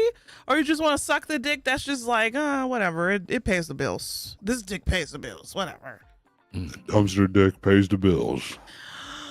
But Mac, you're sitting on a gold mine, and I just want to take your voice. I want to be like Ursula from Little Mermaid and take your voice and keep it in like a little shell so I can use your voice, because you don't want to use it. So let me use it. You know what? I'm gonna leave that alone. Yeah. I get it. I get it, man. I'm sorry, chat. Y'all are sucking dick right now. Damn. Every job has a custody. Every job is sucking dick. Oh. Every job is selling flesh. Every job you're bent over, That your is cheeks true. spread. Now, That is true. can I just talk about what I wanted to say about Baron before I leave? My God. Oh But- no. but- You have What a did I really good voice for voice acting stuff, Baron. Your laughs and the way that you can laugh is not a thing that people can easily do well. That is true. That's a voice mod. No, it's not. This is There's all, one that is, but the Go other ones aren't. There, Turn is smooth. There's one that is, and the other ones aren't. And voice meter. This is all. It is not voice meter. manufactured. I've heard you speak in person. This is your voice, fool. That was put Also, on. that just sounds like you're literally doing the things that you have to do for digital recording because it's Exactly. complicated. Not Baron gonna put his tuberculosis to work. Hello? I'm mad regular. Shut up. Why are y'all like this? I'm mad regular. I would tell you if you were doing something and you were just as average as everybody else. Because Crowbatty, you've been indoctrinated. I've been paying attention. Thank you. To lies. Reapers. Yeah. Thank you, Mac. But like, I mean it. Like, I think the difficult thing is that being a voice actor as like a full-time career is not like gonna be paying a ton of bills or doing It's different not. things as much as it would be nice if it could. So like, it's not something that I'm like, oh yeah, do this and change your whole career. But I'm like, you are good at it. People do like listening to you talk It'd and be how good, you like, talk little about things side and how you change. laugh. It'd be good side change, you know. I mean, everything doesn't have to make money too. If you just have a project you like and want to have fun with it, that's fine. Like, That is true. It's a creative outlet. I'm just saying, don't consider yourself as like someone who just can't do it. Because like that is already what I would consider inaccurate. For actually both for Mac and for Baron, but in different ways. Part of it is just learning how to use your voice in a way that actually makes it feel like it makes sense, but also at the end of the day, like a job is a job. Matt could get Like- rich off his voice, but he just don't want to. That's the thing, is like I don't know if that's even true. Like the I sex know worker it's- market is highly saturated. It is really But heavily when it comes- commodified. You have to but know how we to gotta market the think fuck about out it of like things. this. Crowbatson, it's highly saturated. Yes, it's highly saturated on both ends. But when it comes to mask people, is it really that saturated? It is actually right now. I have some friends of mine who are sex workers, and they've been talking about how just in general, But it's when- a lot but when- more difficult to do so. You have to give a lot more That's true. to get what you used to get. But with Mac's voice though, we got to think about it in terms of, think about the type of voice that Mac has. It's very unique, and it's like it's everybody comes in and be like, does he have on filters? So that's what I'm saying. Like, if he just had like a regular ass deep voice, and yeah, whatever, keep your day job. But Like me. But then it's not just doing, voice stuff. It's marketing. It's figuring out how to sell yourself in a way that fits and meets a demographic. that's It's true. going through that entire rigmarole. Like, I have a couple of dear Yeah, friends of he mine ain't who gonna have done wanna sex do work that for a shit. while, and there is a dehumanizing element to it that Yeah. people have to be really cool with.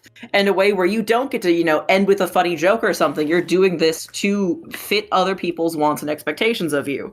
And that can ruin things for some people, and for some people it's fine, it's another job. But like, if it was just as simple as go here, read this audiobook and be done, like that'd be a different conversation. But sadly it's not.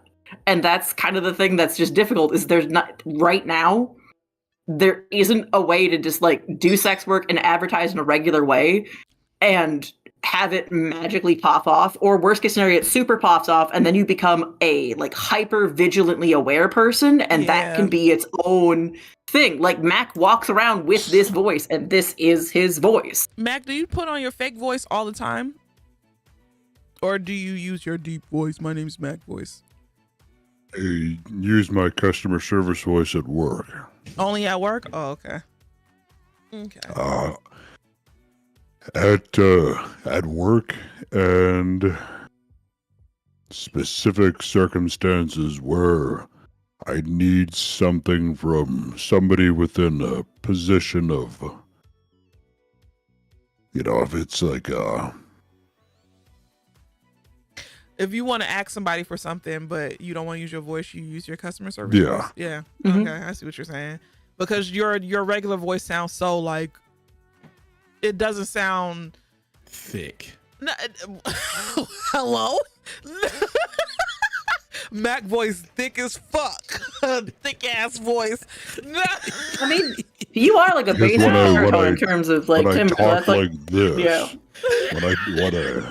when I talk like this, it is off-putting to people. Yeah, I Mhm. get what you're saying. Where you have to like lighten it up. You code switch essentially. Yeah. Basically. Yeah. You It code helps with switch. the retail, at least for me. I'm like, y'all want to hear what let's see if I can actually do this. My voice probably is gonna crack, but like my Uh-oh, retail uh-oh. customer service voice used to be like, hi, how can I help you today? That's Yeah, really there you great go. and wonderful. And like, it's not, you're not a real person when you work retail. You have to do something. Otherwise you will mentally combust. Yeah. What's up, Crip? Speaking of, hello. Like, Oh my God. I've Kryptonite is Talking here. about you, Crip. I've almost been fired Really? for, the voice. What? yeah.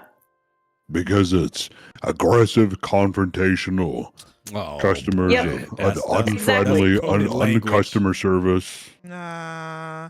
I hate the song and dance of customer service. I literally had to like Yeah. change from having a flat affect and like just being really like monotone. And again, this is like where I talk now. Like, it took a long time to even just shift out of the like people pleasing high customer service voice. I can't do it anymore because I've been on low dose testosterone, so my voice breaks are different. But like, I used to be able to like have a perfect like robot type prior to AI voice that you'd have that you would hear on an answering machine that I would do because you have to appease people in a certain way. And if you talk in a certain just type of voice or tone of voice that they don't like when they look at you, even all these different boxes have to match to make them not have to think much, and then also view you as a thing to punish when retail doesn't work out. Voice triggers the Karens. Honestly, really, truly, that's it what it probably is. does though. Like, he it's the same. didn't sound like he cared. I hated that. They didn't sound like they cared. What the fuck am I supposed to sound like?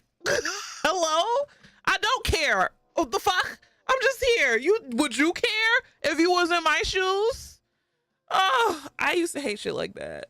And like, shout out to all like the trans folks, especially trans mass folks. Like, we've all had to like work our way from like the like super high bitch voice a lot of us were like either conditioned or forced to live in, to be like, oh, I can actually pick how I want to sound. I can actually like, even if it's something where like even just the literal physical shift, like head voice versus chest voice, like it feels physically different in your body, and it's a whole like mental gymnastics type shit that feels great. But then also I'm aware of it, of just like, I am trying to figure out ways to even soften the current way that I talk, because I know in work environments, because I talk at this level, people might still interpret this as more aggressive. Wait, it just is what it is. Obscure said, weird thing, I work for an Italian company. They love having a black guy literally be telling me to stay angry. Oh no. Get your niche. Get your look. If you can make your money, do it. Do it. Sure, if they let you curse people out, by all means, but Jesus Christ. Lord have mercy. Let me drink this shot. But yeah, Mac, I understand, and Baron, I understand. Y'all got bills to pay. You know, you don't get the luxury of doing the things. But I'm just saying, if you want a retirement plan, make those tapes, send them to those middle-aged white women whose husbands don't love them anymore. That's all I was saying. Okay. Too busy watching TikTok videos of guys chopping wood. Damn. But sometimes they want something more personal. You know, sometimes they want, oh, you're a good girl. Who's my good girl? Ooh, you want me to hurts. You I don't know what they say. I don't know how to talk dirty. That's not my thing. My stomach is bubbling. Nah. Yeah, you'd ruin it, wouldn't you? Yeah, I would. I'm too goofy to talk dirty. I'm sorry. But something like that. See, that's so funny to me, because that's, to me, is really easy. So the fact that you struggle with it makes me laugh. Because I'm too goofy, it just makes me so uncomfortable. I don't know what it is. Is that not? That's literally the correct time to do it. How is that? No, I just can't. I don't mind if it's done to me, but I personally can't talk dirty. It's just not me. I can't do it as much as I've tried. I want to. I just imagine the demon I would be if I could, but I can't. And this is why you're a bottom leading switch, and that's okay. Be who you are. Thank you for being so understanding, Crobatson. Like, I mean it. Like, you don't have to do all the things. Like, if you know what you like to do and what you're comfortable with, that's the point. Not same Leesh, same crib, please. You are doing a wonderful job is hilarious, as talking clean to them is fucking funny, actually. You are doing a wonderful. I could do that though. Could start a I Patreon or wouldn't be something. surprised if there are voice acting classes for that. I also like literally know people who like have done sex work as like phone call operators basically, and had people call in and be like, can you teach me how to dirty talk and practice this, because I keep fucking up with the person that I'm trying to seduce, help me. Like Yeah, honestly, if you pay a sex worker to help you, they know their shit, that's their whole job, they're an expert at it, and usually sometimes they're like, yeah, no, like you got to try this way. It's like, okay, like you could ask for real feedback and they'll probably give it to you. So that is like true. You would 100% do sex calls. Wife already signed off on it. Crip, please. I say do it. Do it. Do it. Shoo. That's a little bit of extra change. Oh, that's a good question. Yeah, for me, like the lesbians and other queer femmes have closet voices. So what's interesting is like for me, I am trans and also lesbian. There's a lot to go in there. I am one of those like lesbian who is like wants to be a dad, has wanted to be a dad since I was a small child. I'm one of those people. Like, it's not an uncommon amount of us. So like for like my brain, it used to be my lower voice that was more that closet voice, but I also then like have a separate one where if I'm actually flirting with somebody, it shifts and it definitely is even lower than my usual voice, which I think is interesting. But I also know some people that like will switch and do the opposite. So like I have a friend of mine who's like very high femme, but like she'll get even more high femme with like her like particular like flirty voice with it too, which I think is really interesting. So it's not just I think there's the assumption that for a lot of, especially for queer women in particular, because for trans folks it's more common that we're speaking lower or whatever. But for a lot of queer women in particular, I think there's assumption that your closet voice is always going to be like more masculine. But I know a lot of people that actually make it more feminine because they actually feel safe to be feminine. Like. Oh, that makes sense. Not Girl 6. Oh, that movie. That was one of my favorite movies. But like it can be both, and I think that's cool. And I think it's interesting because I would assume, based on conversations I've had with friends of mine, that it can be a bit similar for gay men as well. Although it seems like for a lot of folks, if you more or less, like as my friend Hammy likes to say, it's like if you live in the twink voice at all times, that's just kind of how you live. And that doesn't really change. But for other people, especially for somebody who's a bit more just like incognito kind of gay, it seems like that's where there's a higher chance where you have that voice switch a little bit, if that makes sense. That makes sense. You want to know who's my gay man crush on TikTok? OBO Jones. If you know OBO, you know OBO. I'm scared to look this up. No, OBO is fine as hell. Crowbatty, look him up. He is fine as hell.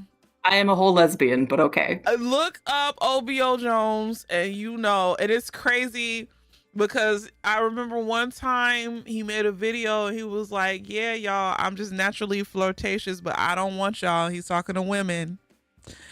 And then I remember in the comments, somebody was like, you don't have to rub it in our face, OBO. I mean, that just sounds like he's communicating. I mean, I get it, but damn. I like the fashion. That man is so fucking fine. And yeah, I'm just like, that sure is a man. And he's so tall. And his skin looks so good. And he's just so fine. He is gorgeous. I see it and hear it. He came across your For You page the other day. That's a fine ass man. I remember I saw him. I was like, God damn it. Not like I had a chance. He's one of my friends would call him a tall drink of water because she thinks it's funny to make that joke like we're in the 50s or whatever. And I'm like, good for you. He is. So I don't know, man. But yeah, I get what you're saying though. But I also I don't know. I don't want my friends to suffer because Baron be going through it at his job and Mac in the goddamn dumpster. Oh, you don't want to hear about my past week then, because I'm in hell. So I don't want my friends to go through it. Oh, my life can't get worse as per usual. So just like, I only want BT to suffer. Correct. Let me know when you can fix that. life suffering thing for capitalism and job purposes, because so far I keep striking out and missing on that, and I can't. I don't wish know I when that'll could. change.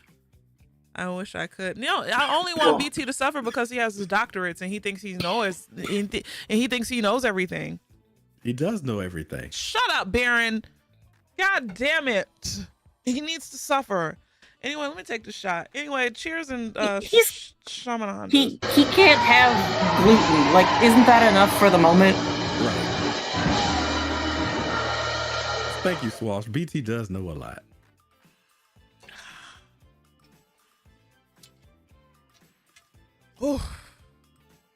Leesh might as well be MAGA. She hates knowledge. Fuck you. Wow. I said it. Might as well be MAGA. I hate knowledge. You want to know what you hate? You want me not say that? Because people are really going to... No. No, say it. Say it. No. We're all friends. Are we? Is this a safe space? Not for you, but go ahead and say it. It's not a safe space. It's more of a we play around space. Say it with your chest. No. I'm not going to say it. I mean, you've already called me the hard ER. You can't do it. That was by accident. Oh, yeah, I'm sure. I'm sure. It was. Our text would say otherwise. We listen and we don't judge. Right. Oh, Baron, let's do that. Let's do that. What? We listen and we don't judge. And you say something to me that you've been wanting to tell me, and then I can't judge you. Oh, I've already told you what I need to tell you. Okay, so do it. Okay, we listen and we don't judge. What do you have to say? Nothing. You already know everything. Oh, well. I don't need to play any games. You know where I stand. That's true. Yeah. Yeah, that's true. Okay, I'm gonna do one. We listen. Oh boy, and here we go. We listen and we don't judge. Mm-hmm. Sometimes when you cough and it seems like you're about to like pass away, sometimes secretly I just wish you would. Yeah, we know. That's not surprising.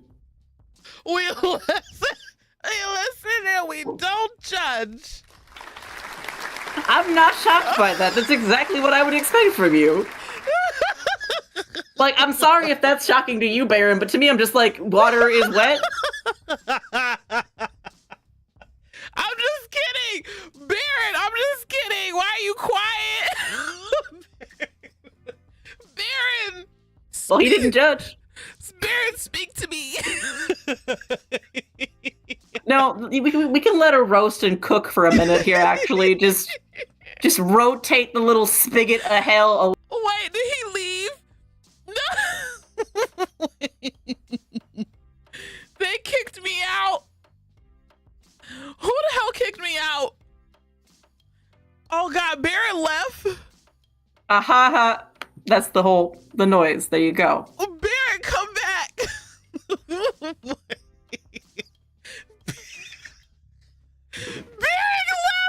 Baron. Baron, it was You a killed joke. him. Can't believe in you. It was a joke. Baron, was that a shock to you? I feel like it wasn't. I mean, Really? I can't get upset at that because What? Sometimes I feel the same way. Oh,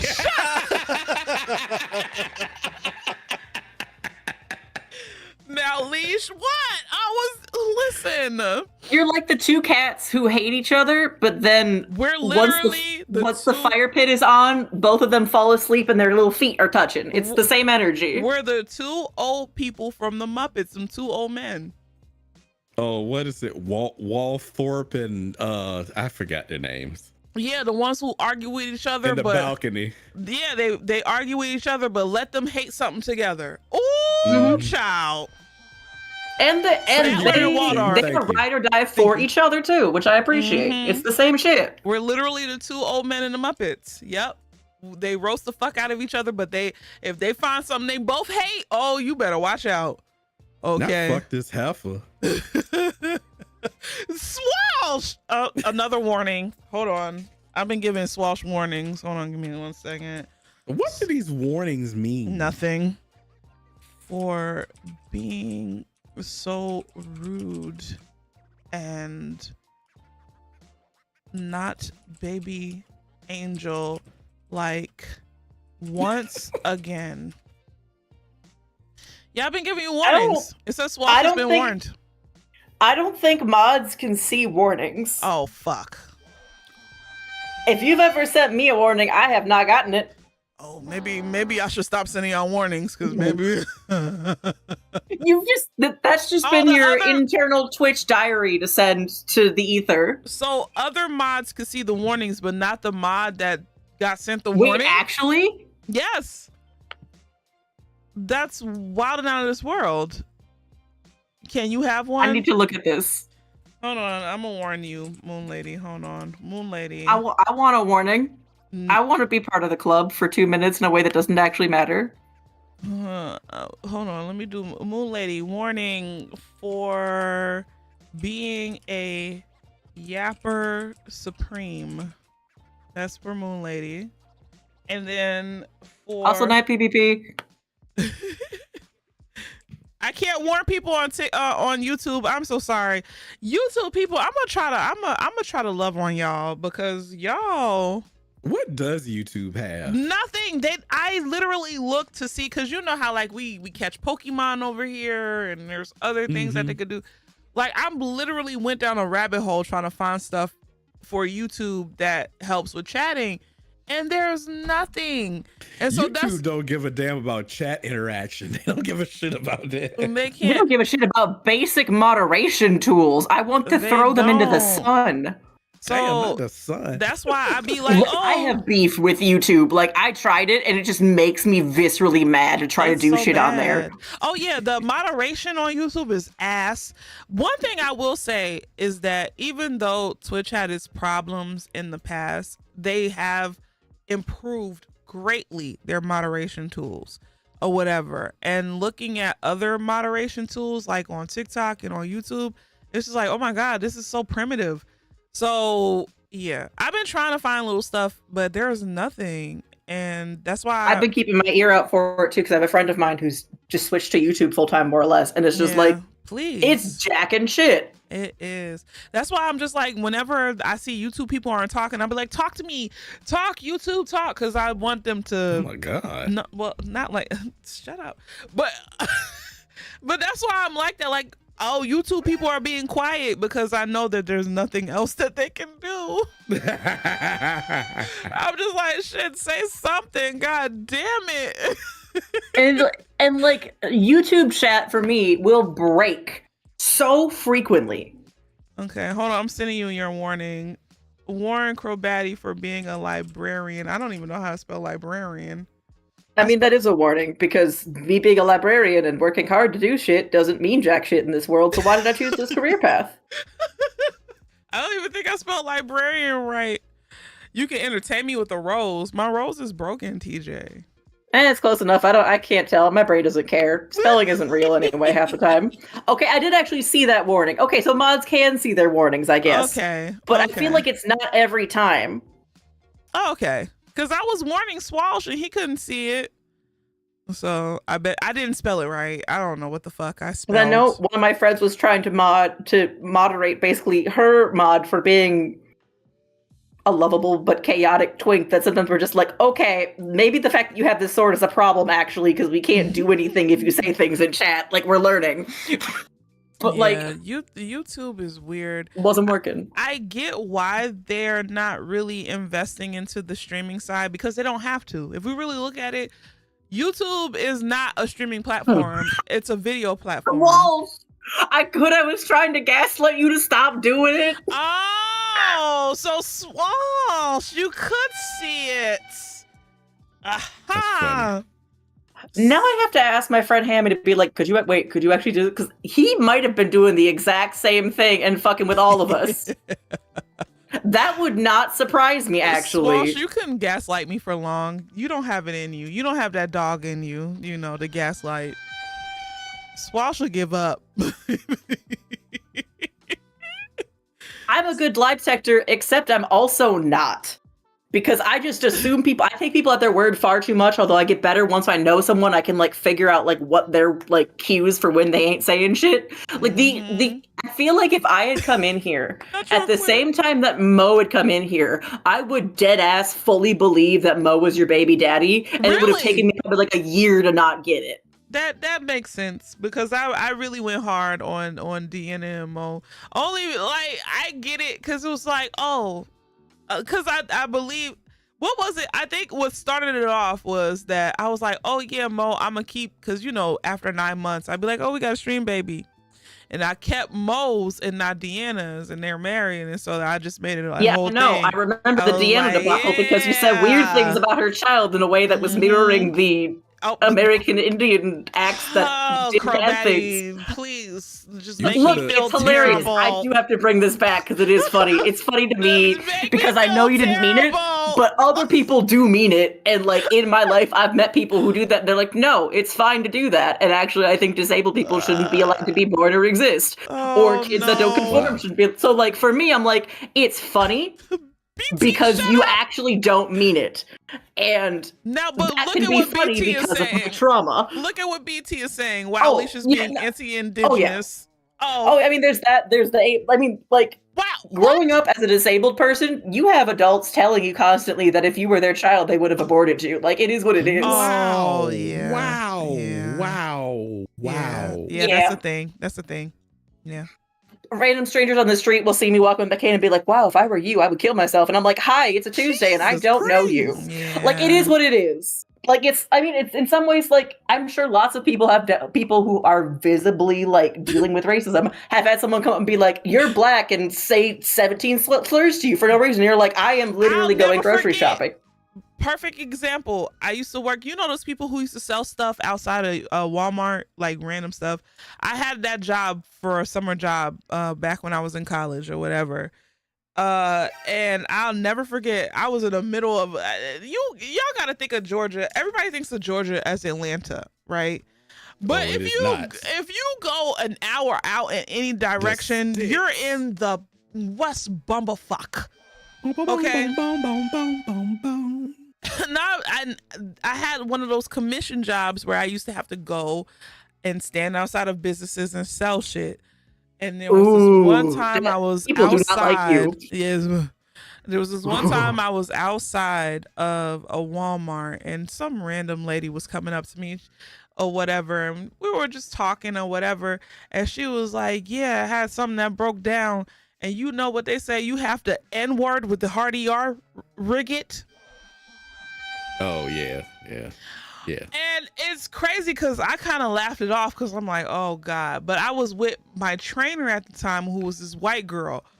Tell me why this white girl went back to the office and started crying because some white lady said the N-word to me. I'm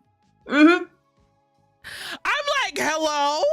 I've been there too many times. It's just like, hi, am I the one being oppressed or are you the one being oppressed? The white lady said the N-word to me, but the white girl went back, who I was with, instead of saying something to the white lady, then in that instance, you go back to the office and cry to the managers. And then they get the rest of the day off and you have to fucking work. Exactly. I'm coming from a place of hurt, but like I've been through this shit too many goddamn times. I was like, and I'm really tired of it. I'm the one who got called the N-word. Hello. And if I got emotional about it, would I get the day off? No. There was another instance where it went the right way. I was at my old job and this one man was drunk off his ass, and apparently he had little biracial grandkids. And you can't see the face that I made, but it was just like immediately just like, oh no. I forgot what he called them, but it was a slur. It was something, I forgot what it was, but it was a slur. And then at the time, my white coworker was like, oh, that's not funny. And I got saved. So I was like, okay, cool. But I've had it happen multiple occasions. Damn. Oh, I'm sorry. I'm laughing at Anthony's message in chat, and that was an inappropriate time to laugh, but I was laughing. I know it was. He called his little grandkids nigglets. his little biracial. Oh, He called his little biracial grandkids nigglets. that's one step away from alligators too. That's what it was. That's what it was. Yeah, I know. And that does get me heated when there's kids involved. That's where I really have to work on centering myself, because when there's kids involved and they're dealing with shit, like that's where I really like. If it's an adult, I'm like, we're all grown. We're grown. A whole Caucasian man called his little biracial grandkids nigglets. And I you want to know what? I served him a drink and I was just like, but then my coworker, who was a white man, he was like, oh, that's not funny. And thank God he said that. Because I was just like, and then, like, I don't know if this makes sense, but like sometimes I will hear that shit and my brain will be like, I know they ain't talking about me because that's the most ridiculous shit I've ever heard. Even though I've heard it like 8 times, like your brain just goes, this can't be real. Even though you've literally lived through that conversation like 8 times for some reason. Like half the time, like I will have be in places where like I've misgendered, had somebody going like, oh yeah, she, her, and I won't like turn around because I won't realize it's me. And then I'll be like, wait a minute. You thought I wasn't ignoring you. I didn't know you were talking to me. Like it's stuff like that where sometimes like even though I know like logically that that's like a thing and was a part of my life for a while, or even just a frustration, especially before I did like any form of even social transitioning. But like there's something about like going through bullshit in a way where we have to like laugh and keep pushing through life. Where sometimes because you can't just be like everybody. You can't. It's like. You can't. I'm just going to throw that into a corner of my brain that I will deal with later and talk shit with a friend with, because I cannot cope with the fact that this person just said some bullshit, but also it wasn't that unique or creative, so I'm not going to think about it. And he called him just outright, just said it. I said, and he it wasn't just once, it was twice, because I was just, because the first time I didn't hear him, so I was like, huh? He was like, yeah, my little nigglets. I said, huh? Oh, I've called my niece and nephew that before. Yeah, okay, but you're allowed. You're black as my first cousin. Okay, you're not a Caucasian man from the mountains of Caucasus, Baron, saying nigglets. Yes, out I in the am. open. Shut up, you dark white, like Glozell says. This is on the black list. I did double check Photon. Glozell says dark white. You dark shit. white? That's what you're saying? Yeah. Dark White sounds like that one race swapping show that they did for a while. Oh no. Oh, the one where the 2 white people was like, oh my God, it just feels so good being black. And yeah, it was with Ice Cube. Y'all remember that show? Yes. It's literally, if you have not seen it, it's one of those things where you cannot watch it by yourself because you will lose your mind. But if you watch it with somebody else and you talk shit, it can work. But maybe that's just because I'm so used to like racialized trauma at this point, where like the pretending thing is such an issue in my life at this point, where I'm just like, this might as well happen. Like, I don't know how else to explain that, but just like I was watching that with one of my friends of mine, I think around when it came out, with her and her brother, and they're both black, obviously, in that case, and just like the parallels to the way that white people aren't even creative with their racism in those situations. They'll say the same general shit, like plus or minus things. That's how we get Snicker Liquor. But guess what? They're on shirts. Matt Lillard said, my friend, also a black woman, is married to a white man, and his mom said that their kids would be zebras, and the mom didn't think that was racist. Wow. Yeah. Not only is that racist, but it's not funny. At least be funny. That's all I ask. Make me laugh. Why are we dehumanizing the children and calling them zebras to begin with? Because I know white people don't respect zebras like that. Like, right. That's why I'm very skeptical. Like, I get that not every person's family is like that, but good thing I don't want any more children. The baby factory is closed. But if I was to ever get with it was never open, Baron. Exactly. But if I was ever to get with a Caucasian person or a white person and want to like procreate, there's always that chance that their family is fucking weird. And not even in a weird way, like, okay, black people could be weird about you having a white significant other, but it never boils down to like racism. You know, like I'll never forget the one time my brother came home with a white girl. It did get a little bit, not even racist, because you can't be racist to white people because of the whole dynamic or whatever, but my mom was pissed. Oh, I believe that. My mom was pissed because listen, my mom was mad, but it's never, but it was more so like she was pissed, but she like didn't say no weird shit. She was just like, whatever, you're grown, you could do what you want. And it was never no weird ass comments. I remember the girl came over, like I was cool with her or whatever, you know. Unfortunately, she was around my age. So at that time, and mind you, me and my brother are a certain amount of years apart. So yeah, but we were cool. Like she was a cool girl, but it's never like weird. I feel like black people, for the most part, and I can only speak about black people because, believe it or not, I'm black. Gasp. I feel like we're a little bit more accepting when it comes to stuff like that. Like you bring home somebody else and it's just like, oh, there might be some ignorance based off of like what we don't know about other people's cultures, but it's never outright racism, you know? So it's not rooted in the same dehumanization. It's not. It can be. Don't get, I hear what you're saying. I heard that moan, Baron. I get it. It can be, but Why'd you have to call it that? But because it was a moan. That's what it was. It was a moan. No. It was a moan. It can be, but for the most part, it's not. I feel like a lot of it is ignorance. For people who know, like, yeah, it's racist. Yeah. But I feel like it's just like, you don't know no better. Like, a lot of black people, let's be honest and let's be real. A lot of black people, we stick to our own. And there's a lot of things that I mean, I can only speak for myself because I live in Atlanta. It's a very black ass city, so I can't say that really. But in terms of how other cultures operate, we can only, okay, for instance, prime example, black women and black men, they be like, black women and black men be like, oh yeah, we feel this certain way about each other or whatever. I bet Mexican people don't feel like this. I bet white people don't feel like this. I bet Asian people don't feel like this. How the fuck would you know?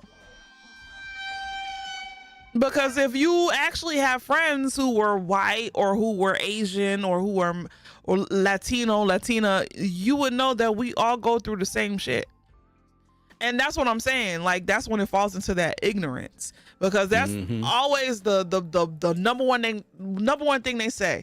I bet you that, for instance, ethnicity wise, I bet you Mexican people don't say that. I bet you Chinese people don't say that about they women, about they men. I'd be like, shut the fuck up.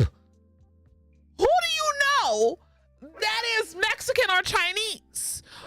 Also, like, misogyny has everybody's hands. Every single ethnicity is losing the misogyny game. Like, immediately I'm already ready to be like, okay, let's go into that part of it. If you're gonna talk about this, let's go there, and it's gonna be uncomfortable. Right. Like, hello, everybody has their own bullshit or whatever that they deal with in their communities. You're around a whole bunch of black people, so you're going to hear more bullshit that goes on in your community. If you lived in a community that wasn't mostly black and you had more friends that were different ethnicities, you would see that everybody goes through their own shit. Yep. So that's why I hate that. Oh, well, such and such don't do that. Shut the fuck up. That pisses me off so much. So much. So I know a guy who has all 3 black people he knows, literally always having talks about black people, almost knocked him out before the holidays. Hello. I don't blame you for that one. I remember almost having a mentee bee when I got into a heated discussion about racism with your stepmother. She said, "Why are you even getting so upset?" Ooh, listen, man. Prejudice becomes that problem in, like, I'll go with our communities, because I know, like, for me, like, anti-blackness is an anti-indigenous issue. It's always going to be the case. And, like, colonialism, its own thing.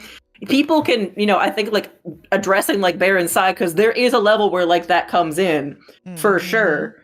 But it's usually related to, a lot of the time, hearing news. Hold on, I gotta pee. I was trying to hold it so I could hear you, but do that. Just, You're probably going to agree with me anyway, because it's the same shit that we all know. Of course. But, like, BRB. It's the same kind of thing of, like, oh, so the issue here is, like, where you got that information from. And it's usually some weird, oftentimes white-run news idea or something else, or bullshit and misinformation. Like, I do have a bit of a beef to pick with, like, Cherokee Nation, not, like, individuals in it, but, like, the way that their blood quantum is written so specifically to make sure that white people can't do bullshit, which makes sense.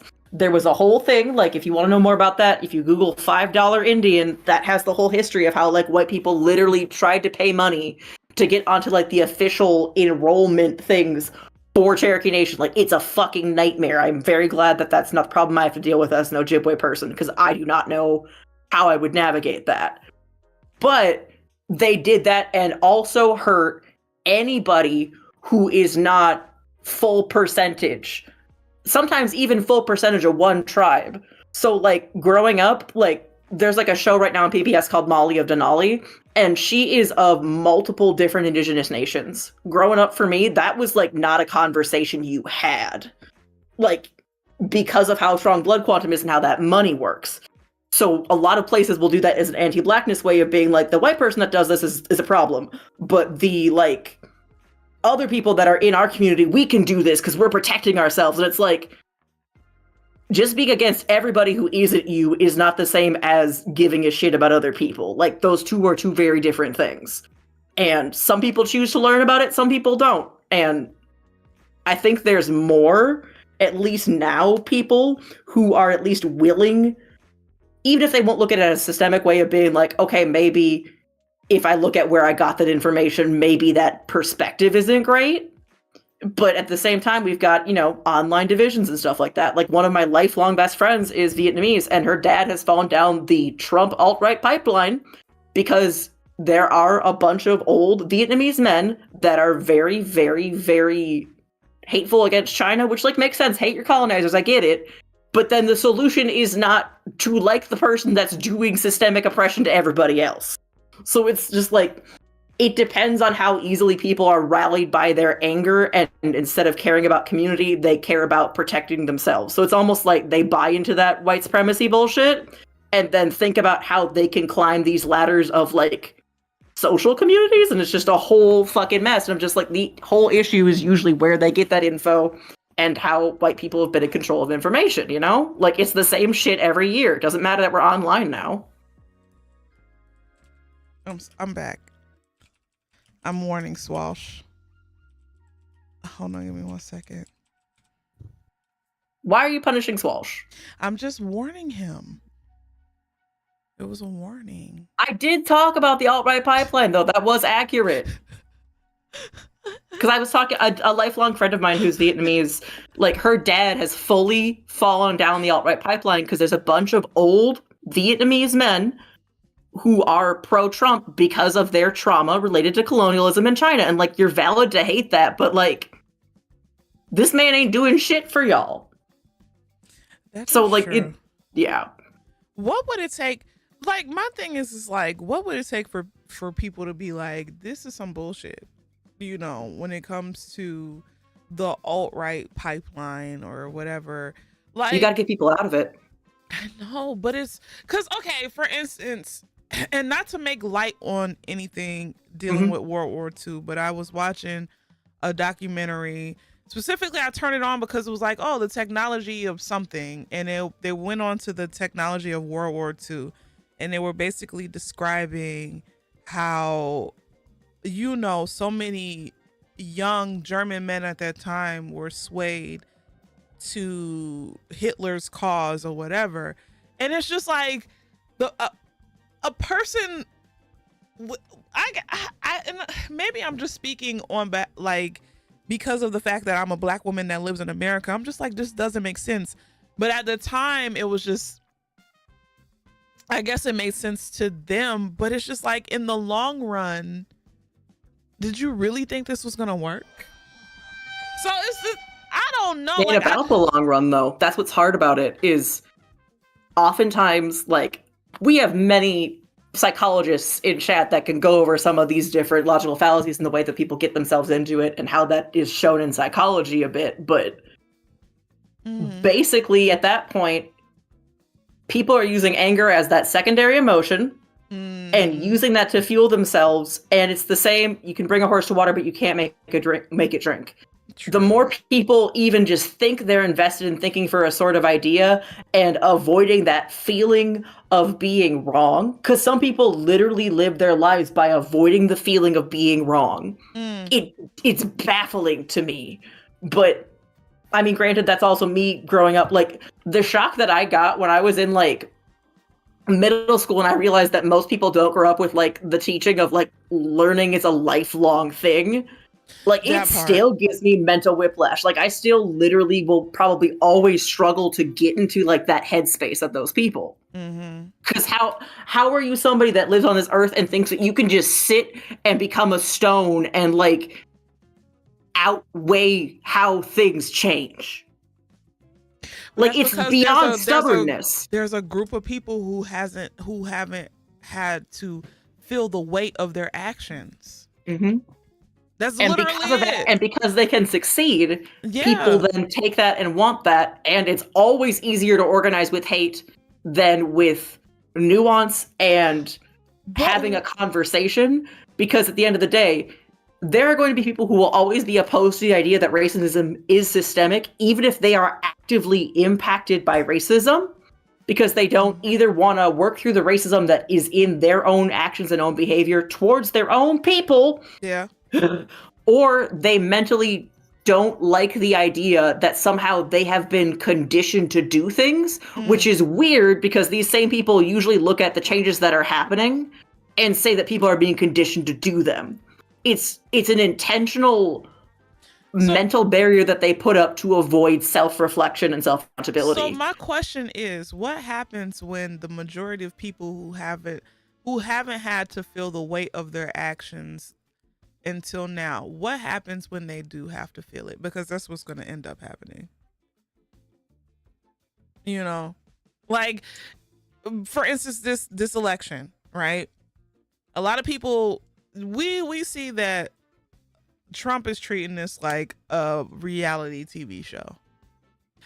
This is a joke to him. What happens when all these MFers be like, oh shit? Because nobody's gonna benefit from anything that Trump does unless you're already a fucking millionaire or whatever. You know, so what happens when all these people who thought they were safe are like, goddamn? It depends. People will either say that other people cause the problems that they're experiencing because they actively don't want to acknowledge that part. That's why people are still, that's why even the idea that you should deport a bunch of people from the US, I'm just like, you actively want underpaid workers to do your labor for so many things on purpose, and then you don't want to give them enough money to live and all the other things. So part of it is also like an idea shift. If somebody is so invested in the fact, not that hierarchy is represented in society, but that they think that is how life is, like they look at it almost like an evolutionary perspective, until that part of their brain changes where they see every single other person around them as somebody they're competing against, we can't do shit. Okay, so a better question is, how do we get, and I'm not going to say to make us labor, because it's not our labor, you know. We didn't cause the problem, so it's not our labor. But it's like, how do you get people out of that mindset? Because, like, for instance, with slavery, right? The only people who really owned slaves for real were like rich people. and some Cherokee people. Well, yeah. I mean, and some black Wait, people, some black people that passed.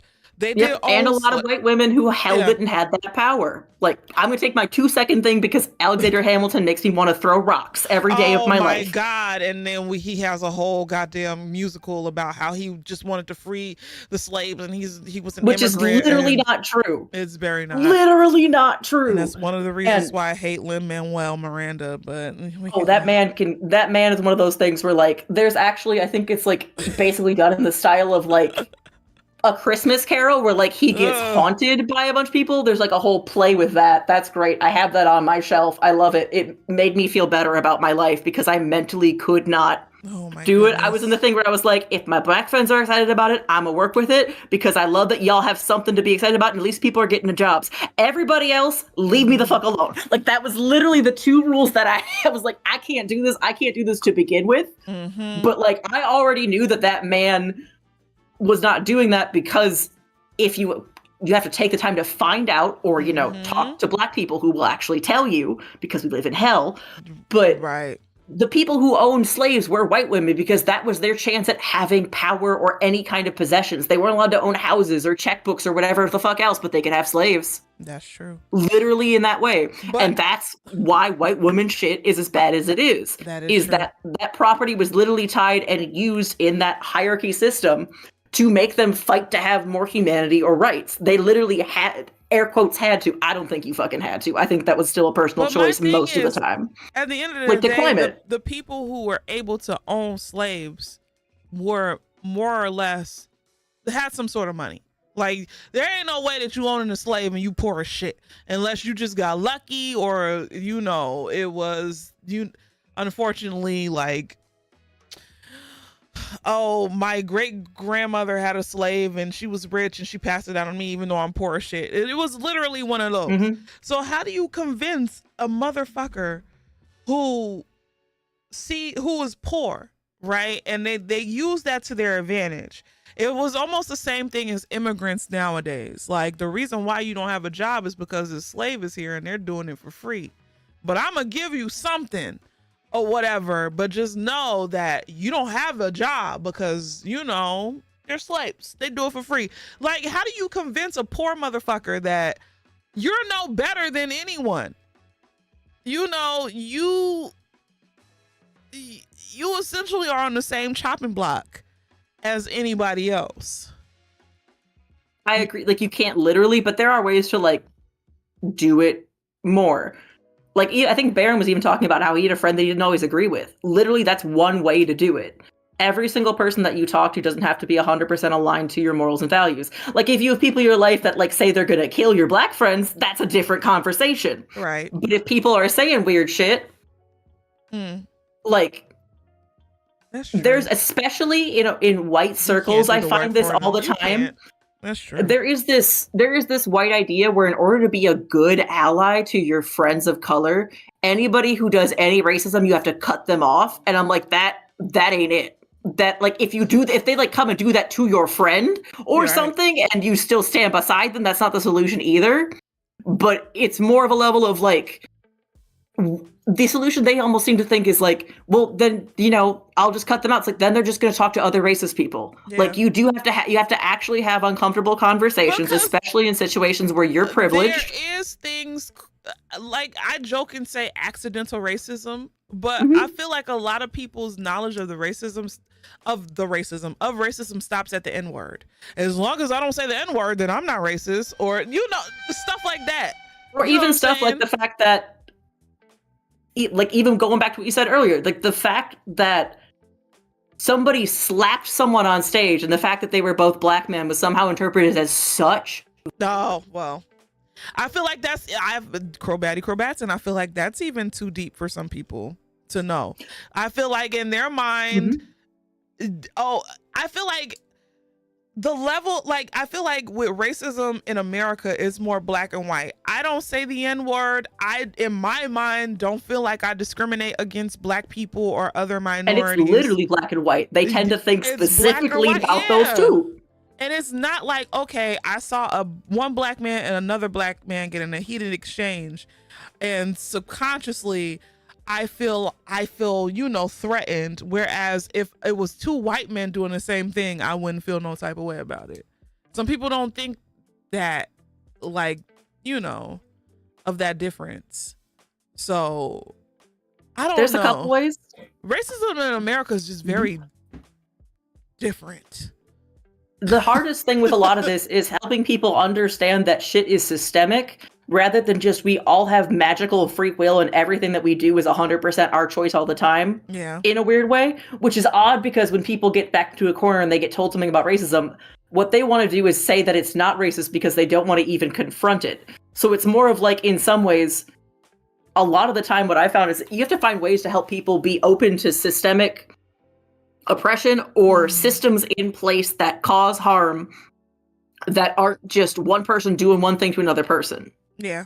One way that I've seen this work more often is if somebody like has a conspiracy theory, how can you shift that to something else that maybe happens and like who, like, especially if they're like hating the government. Hating the government is a really good entry point because if you can point out the ways. Sometimes. Now, obviously, at this point, Trump in some ways has weaponized that, even though he is literally part of the establishment in this way now. It's undeniable. But he weaponized that initially, and part of the reason that, like, I'm sure Swalsh will agree with me on, like, some of the issues with it from, like, a campaign perspective, is people weren't taking him seriously. But the reason that a lot of people who like him, as much as I hate it, is because they see him as either saying things like it is, or he talks about things so big that he can't be serious. It's almost like they can easily place him into a serious or not serious box, or a relatable to me or not relatable to me box. He's easily palatable, even though he's not, like, to our brains because we have sense, if that makes sense. But if you keep thinking this thing and the people around you that you don't like are always like telling you it's bad or whatever, then it's going to keep being bad in their brain until they meet somebody else who's willing to contradict that in some way. And another thing that I think needs to be done more is, like, when I talk about, like, undoing systemic racism and shit like that, like, it's not always easy work, but at least for me, I've almost made a game out of it. Like, it's kind of fun in a weird way now because it's almost just like, boop, I can get that thing, I can get that thing, I can work on that piece or that piece there. And to some extent, I like it because it's something in a way that I can continue that lifelong learning and growing thing. So if someone thinks that they can learn things and never learn again, you're automatically going to hit that wall with them, and that's going to be harder to push through. But if you can get someone else to understand that no matter how things go through, we all got to change and work with stuff. And the only way that we're going to get, like, young people to listen to us is by listening to them too, or different things like this. Like, if they can have in their brain some space to listen to other people and be open to it more, finding things that are either able to potentially validate some of their feelings that they have in a way that makes sense can help. So, like, even for example, like, people who don't trust the government and then maybe are confused about different things, show them things that are real, true things that happen that the government lied to or continues to lie about. Give them that proof and that information. But, okay, and then complain about it with them. You got to do both. Crobatson, I've seen people who make it their sole purpose to debunk all of the bullshit, and people are like, because of the world that we live in, and we live in such a technological age, they're like, but well, that could be anything. The same thing that happened with Trump and the tariffs, and people explaining what tariffs is to people who don't know nothing, and they're just like, oh well, I'm still gonna vote for Trump. I don't know, man. I just feel like we're hopeless, and in order for us to really, and unfortunately, because people like me, my black ass, and you know, your indigenous ass, and like people who have been through the shit and our ancestors have been through the shit, have to pay the price once again for bullshit, you know. But people won't get it unless, unfortunately, it affects them. But for instance, Black women especially, we understand that shit can happen. We don't benefit from anything outside. We don't benefit from being male. We don't benefit from being white. So it's like we always move like it can happen to me, it can happen to anybody. And it's just like it gets matriarchy tiring. that raised me too, so I get that. I get that. It gets fucking tiring, you know. saying like nobody is fucking exempt, because at the end of the day, these motherfuckers don't care if you white, black, or whatever. It's all about money. It's all about power, and it's all about access.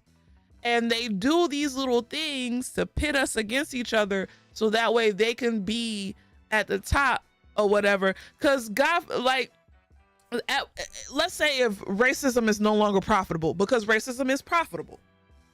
That's why we have news stations that, you know, do the things or whatever. Racism is very profitable. So what happens when racism is no longer profitable? You know what I'm saying? Like, they'll find other ways to move around to sow the seeds and to separate people so that way they can still be at the top. And it's tiring, you know? And I feel that tiredness. Part of the reason I like working with kids is they remind me of how things do keep improving. Or even just stuff like, I think especially for all of us who are just like losing our goddamn minds about this, like especially for trans folks, like if you look up the amount of parents that give a shit about trans people existing in like children's books, it is not the majority. So sometimes all we need to do for like ourselves is literally being like, obviously any study we find is going to be limited and whatever, but like it helps my brain to see something and be like, most parents aren't trying to ban shit in schools. Who's doing this? Or like when Daughters of the Confederacy did the shit with all the statues of like Confederate people to like further make that be like a big cultural icon. Like even just little things like that where we can be like, look at this bullshit. Here's like this people that are like in power or with money doing it. It can help at least a little bit. So at least it's a little bit better in terms of like what things are painted as and what they look like. So like one of the things that I always do that sometimes helps people shift their mind is they'll be like, well, yeah, but you will probably listen to this news station. And I'm like, never take a news station and only read one source. If you're only reading one source, then you're going to miss something. And people go, well, then how am I going to keep up with it? I'm like, you have conversations with people who watch different news sources. And they go, oh, so I don't have to do all that work myself? And it's like, yeah. Literally just have, like, if you and, say, your auntie watch different, like, my parents watch one of them. I don't know what they watch now. I don't like it that much. Probably, like, ABC News or something. Like, it's not bad, but it's not great. They all have issues in a lot of ways. And compare that and, like, talk about that same news story with somebody else. Even if it's, like, somebody else who's the same, air quotes, political leaning, you're going to find a different answer. Artemis, please. And I think that's something that people, especially people who watch Fox News, get surprised by, because a lot of the times they don't have a backup to watch. They don't teach research in school on purpose. They don't teach how to research shit on school on purpose. We had to learn, millennials, we had to learn because it was the new wave. But once the powers that be caught on, it was like, oh, we can't fool people that know. Also, it was barely working, and No Child Left Behind made it a lot harder to do. But also, like, most people I meet don't know that you get a graduate degree to be a librarian, and that you do have to actually learn a bunch of shit, and like it isn't just books. They thought, and I think that also really is think intentional. It's like, oh, all you do is check out books. Like archiving is a whole thing. Like, hello. Even without that, like, if you are getting a job in librarianship, like most time you're not like the people who get to do like, you know, putting books back and stuff like that are usually like part-time people at this point, because it doesn't take a lot of work. And like, I don't want to deny or like hate on that. I think that's great, and it's really, I really love it, especially in places that do that, where people who are struggling to get jobs can get their start there, or people who like are doing community service or something, or people who have been formerly incarcerated. Like, I love that that's a place that people feel like they can go and do a job that's just putting thing one into thing two, because we don't have factory work a lot of the time anymore, and people who thrived in that setting sometimes struggle to get their feet. So like, I appreciate that that's a part of it. And it's also the level of that's intentional also, because most schools don't in the US, I would honestly be shocked if it was over 50% had an actual like school librarian and or media specialist, because some schools shifted it and started to focus at like doing stuff in like computer and like media specialist in particular, but like there's benefits to both. Part of it is like, at its best, if people are up to date, librarianship is supposed to be part humanities and part science, hence the library and information science part. What BT said, that is something, as a person who has a teenager, BT said, I don't care if people don't know shit, but kids give up immediately when they don't know something. That is something that we had to struggle with Genesis so bad, because she was doing really bad in school, and I was like, are you asking questions? And she was like, well, no. And I'm like, why aren't you asking questions in school? Why aren't you asking questions at home? If I don't know the answer, Jedi knows the answer. If he don't know the answer, we're gonna find the answer. Why aren't you asking questions? Why are you just giving up? Because that's literally what learning is. It's not like saying, oh, I don't know, so I'm just not gonna do it no more. You have to learn. Hello? and that's... And my way that I love talking to teens and kids about this is being like, you get to be petty and sneaky and know some things more than other people know things. And like, if you learn how to do research stuff, you have a higher chance of being right. Now, I don't tell them that that's actually a whole trap in itself. That's a whole separate thing, but we got to get them where we can get them. Like, giving them a fun reason to want to know things other than the default that I think a lot of, well, this doesn't matter. My grades don't matter. Like, especially like even like younger millennials, like once they realize that working hard in school doesn't lead to them even being able to get a job that they would like, that kills a lot of it. It feels like a lot. That's one of the reasons especially why I dropped out of college. I'm like, what's and the that's point? not, and that's fair as fuck. So you got to give them reasons to give a shit. My reasons usually are, I don't want to be tricked by bullshit that people in power tell me I should believe, and then find out later that I'm hurting myself or hurting other people, because hurting people is what I care about. For some kids, they might be like, well, I want to find that out because I don't want to get scammed or tricked. Or sometimes they want to scam and trick others, which I don't recommend. Don't let them do that part. But like, that can be another thing. Like, I know, like, one of the things that I think is really interesting is the kids that do like critical thinking, that do coding, like the like hackers and hackathon type things are really popular because of that. Or even just little things like, how can I give them a way to learn about shit that doesn't bore them to fucking tears? Like, video games can be great for that. Thing? I only ask because I wasn't like that. I struggle to look up and learn stuff, though it might be the school district. I mean, it depends on where you live. There were teachers who kind of, but there were teachers that were bullies. We know this. The teachers who discouraged you and blah, blah, blah. But for the most part, some places are worse than others, especially the broke ones. That part. But for the most part, from what I'm seeing with the younger kids, it's more like they just give the fuck up. Whereas I feel like, yeah, millennials, we were children left behind or whatever, but we grew up in that technological age. So even if we couldn't learn in class, we learned somewhere, you know, and we just didn't give up. Whereas now, I don't know, like, and maybe it is more so like, maybe the teachers aren't making them feel worthy or whatever now. I don't know. Sometimes they don't. And some of that is also teachers being told, you need to get, like, my school was like this actually when I was at it, because Wisconsin, when I was at Wisconsin, was governed by Scott Walker, and I don't remember governors and people's names that much, but I remember this fucking man's name because he did everything. He literally like gutted the teachers unions in that state. Like, that man is the devil, and literally then did things later that basically put a bunch of Wisconsinites on the hook for paying for this factory that won't even hire workers for like 10s or 20s of years. Like, it's ridiculous. It's ridiculous. But I think the other thing is that, like, for me, like, I think about it especially for like kids who deal with racism, because that was me growing up. And what part of the reason that I hated looking things up initially is I was like, I don't want to look up shit and have them tell me fucking lies. Like, I would be like trying to understand things about like my own people or anything else and go to the library and be like, well, we don't have any of those or whatever, stuff like that.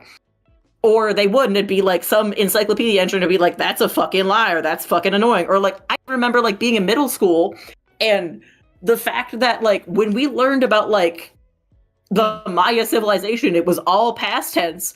And I had to be like, but Maya people are still around. My teacher was like, no, they aren't. And I'm sitting here like, the fuck? Ooh, hello? Hello? But like, that's common.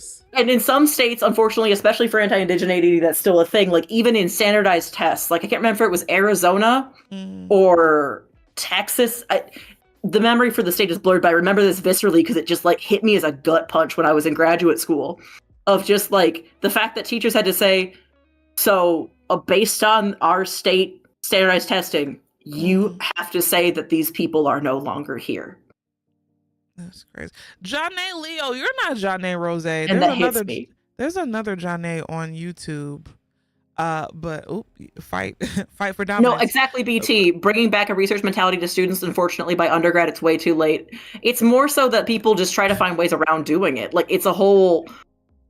They're trying to have us do things in, like... And I'm not an academic librarian. I'm not going down that path. That is not a path for chronically ill people for a variety of reasons. But even just, like, chat keeps going off with so many different 100% accurate reasons as why this is happening. So the biggest thing is find reasons for kids to learn and even just make them read at all. Janae Leo or create said, or do something. People we're talking on TikTok about how schools were teaching STEM and so much that the kids stopped paying attention to what did they say? Hold on, I missed it. Paying attention to things when you teach critical thinking and literacy. And I can see that. Because the future is technology. So it's like, but even with technology, you still have to be able to read and think critically.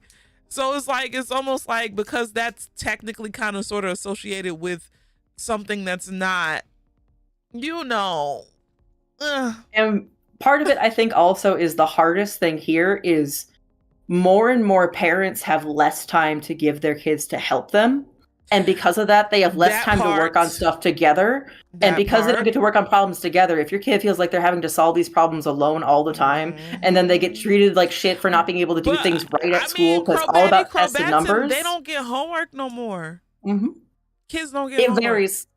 In the broke schools, apparently they still do because they don't have anything else to do. Shit. But like, my child goes to a broke school. They don't get homework. Oh, okay. Well, then what are they doing to shift that? I think part of it too is I don't know. The bigger point there, I think, also is okay. You don't have homework. I think the reason why we're gonna learn about something because I'm making you learn about something. But like, don't just tell them to make a book report. Because one, they know that the parents ain't home to help because they can't be home to help because they at work. And then two, they're not trying to raise scholars, they're trying to raise workers that they can manipulate. So why would I give somebody the ability to go home and research on their own when all I need you to do is clock in and clock out? One really simple thing that I usually tell like adults in kids' lives, because it could be anybody, is if you're with a kid and you don't know something, show them what it looks like when you look up that information on your phone. That part. Talk it out with them. Be like, oh, well, who was that actress in the movie? Wait a minute. Let me Google it and be like, and literally say the words out as you're like typing it. And yeah, your kid will like roll their eyes for a bit. So be like, oh, but they're going to think of you as like a boomer for doing it because they don't recognize that that's what critical thinking is. Right. But sometimes that kind of like cringe feeling in them, like my personal rule as like somebody who does education and stuff like that, even though I am not a teacher in the like licensed conventional sense, because my immune system won't let me do that, basically is going on that level and going, okay, how can I have something about me that is a bit cringe that make kids go, ugh, that they can rebel against so that they listen to the other shit that I say. Because if you don't give them something to be mad about, you can't be an ideal like parent or adult to them either. You got to give them something that makes them a little bit grumpy or a little bit mad.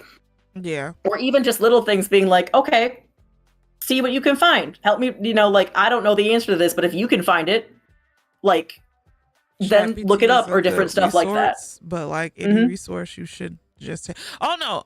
I listen, I say this. Chat GPT is for the stuff that you don't want to do within reason.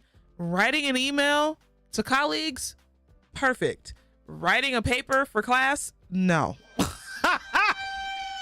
it's for the shit you don't want to do that's pompous. Like, I hate the whole the way people write emails because it's like a thing, there's a way that you're supposed to sound. There's like a whole thing that you have to do to not sound rude. It's very No, it's literally like the worst shuck and jive. I hate it with a visceral passion. It's persnickety. So using GPT for that, amazing, wonderful. That's what I do most of the time. But for writing papers and for research, no, absolutely not. And one other thing that's really hard that I think that I actually get the most like pushback from parents about, which I find odd but interesting, is like, if your kid has a hobby or something they're interested in, even if it's just like, you know, a video game or something else where you're like, well, that can't be used for life skills. If you shut them down and don't listen to them, that's going to stifle that curiosity. Like, you don't have to follow everything that they're saying, you know, just like, I get it. We're tired. We're exhausted. Work is exhausting. But like, listen to the things that they're interested in that they care about and try to learn a bit about that with them.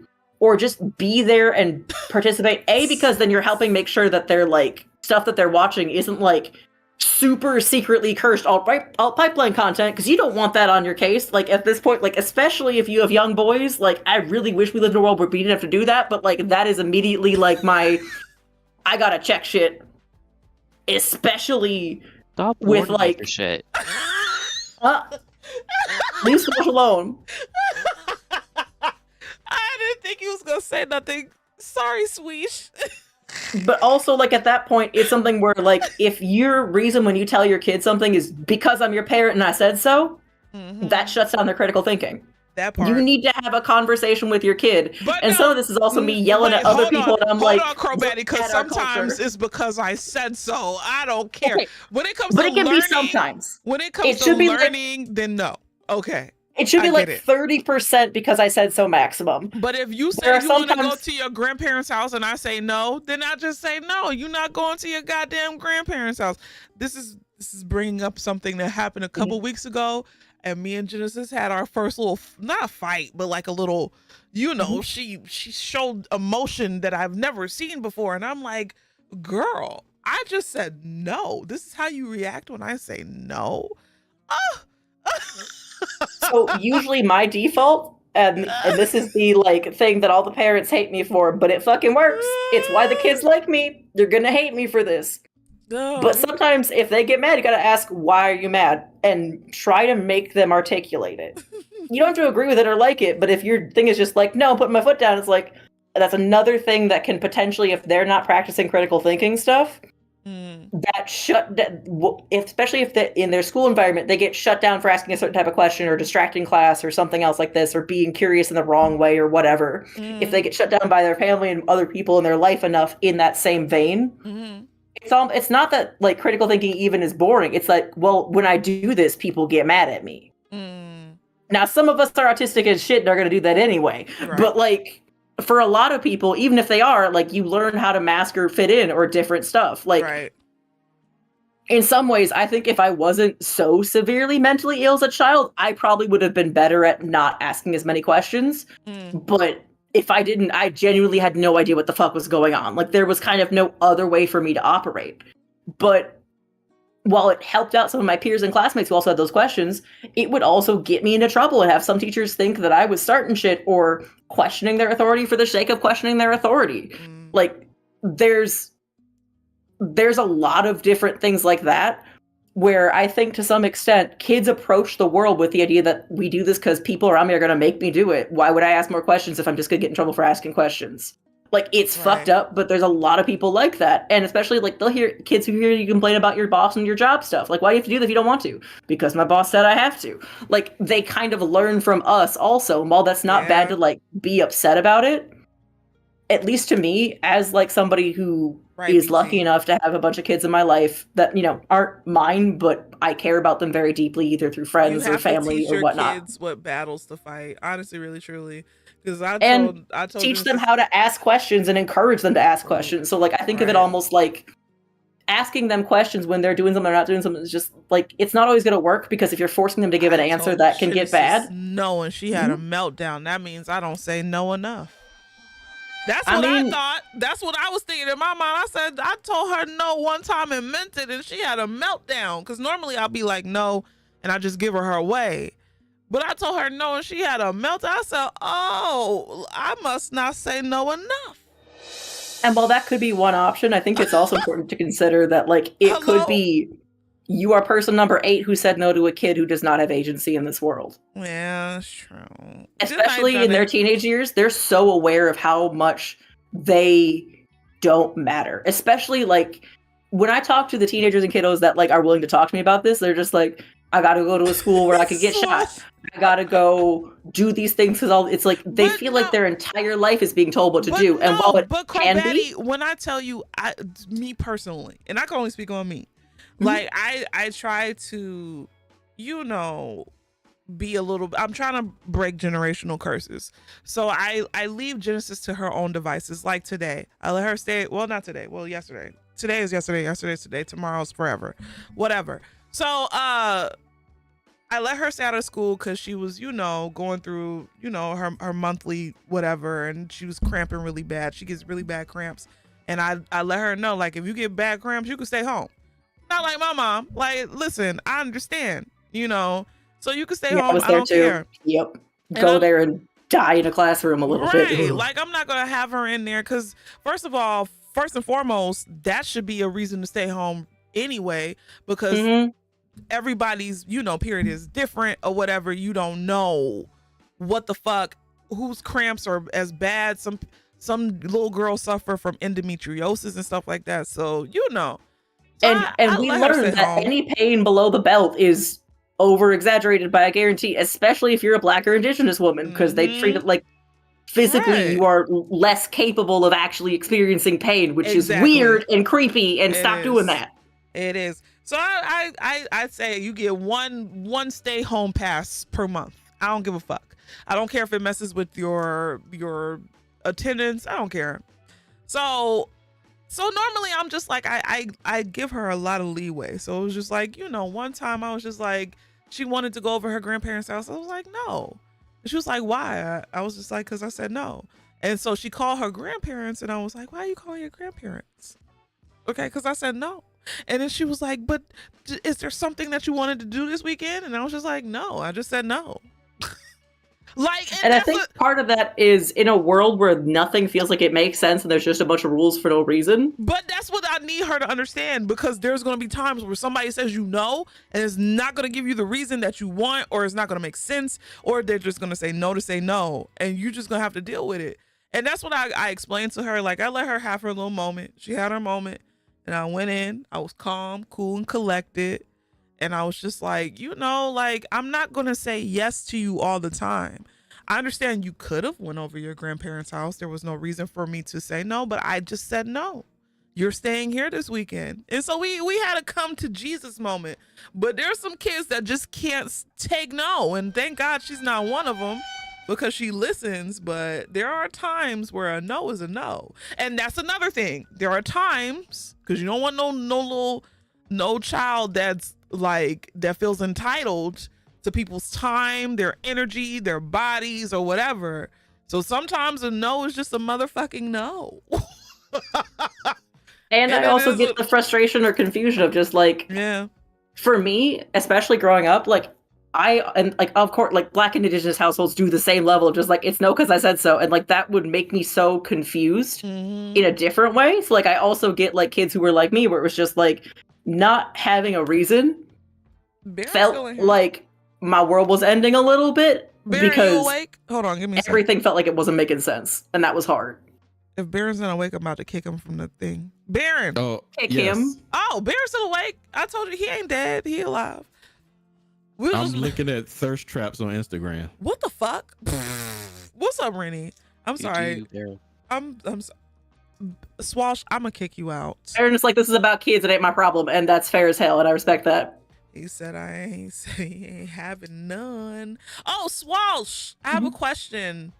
Oh boy. Oh no. Yeah, exactly, Allie, I agree. Like, as Allie said, I feel like the reason it sucks more for her when you don't make sense is because you're home, you're the safe space, you're the one that's supposed to make sense in a world that, like, actively doesn't. So it would feel jarring when that doesn't line up. So it's not like a defiance thing, potentially? But my no is never an unsafe no. My no sometimes is just final. Because there's things where, like, I'm so lenient that I have to let her know that I'm still your like I'm still your the authorian, whatever the hell it's called. I'm still your so you do authoritative arbitrary figure. authority stuff? That's interesting. Sometimes, not all the time. It's literally very rare. And it was just this one weekend that I was just like, no, don't go over your grandparents' house because, you know, sometimes they need a little bit of space. Q, get out. Where the hell you been? Sometimes they need a little bit of space. Leave alone.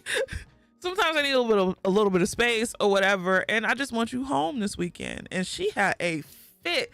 And mind you, I get why, because this was after like the whole Trump thing, and these kids are way wiser than we think, and they take a lot of things to heart.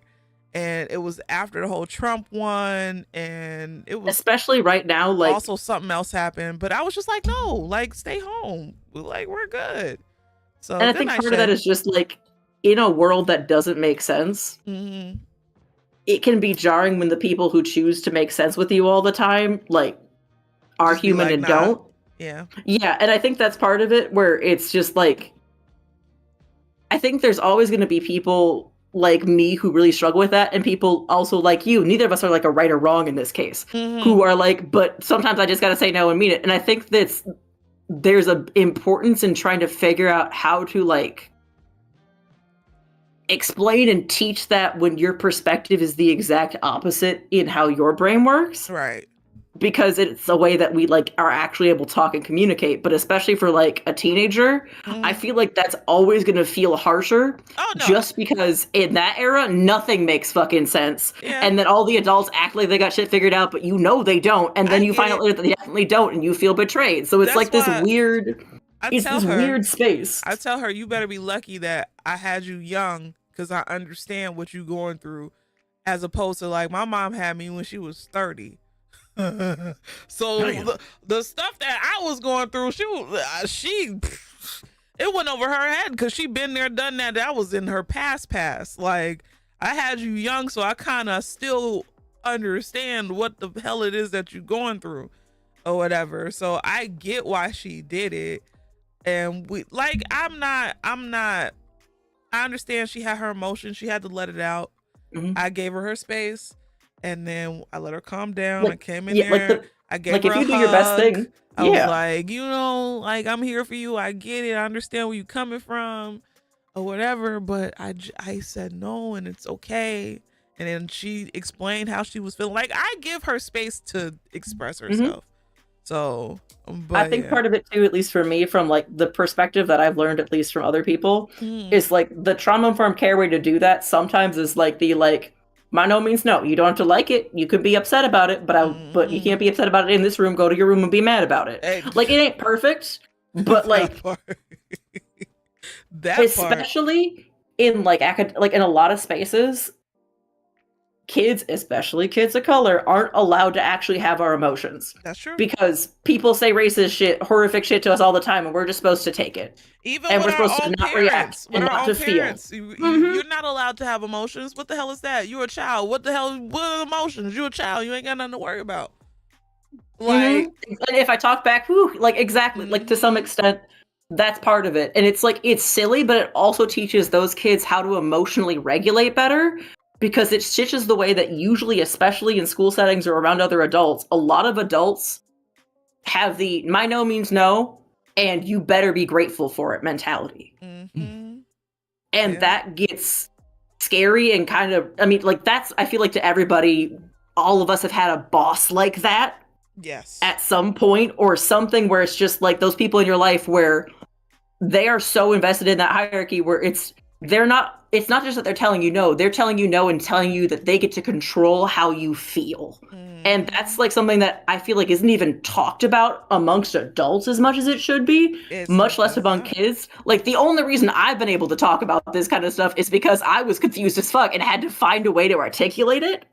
Because otherwise, like, when I was a fool, I was like, well, then all adults should explain everything to kids all the time. And as like BT, even other people in chat said too, like, that's not the solution either. No just sometimes has to be no.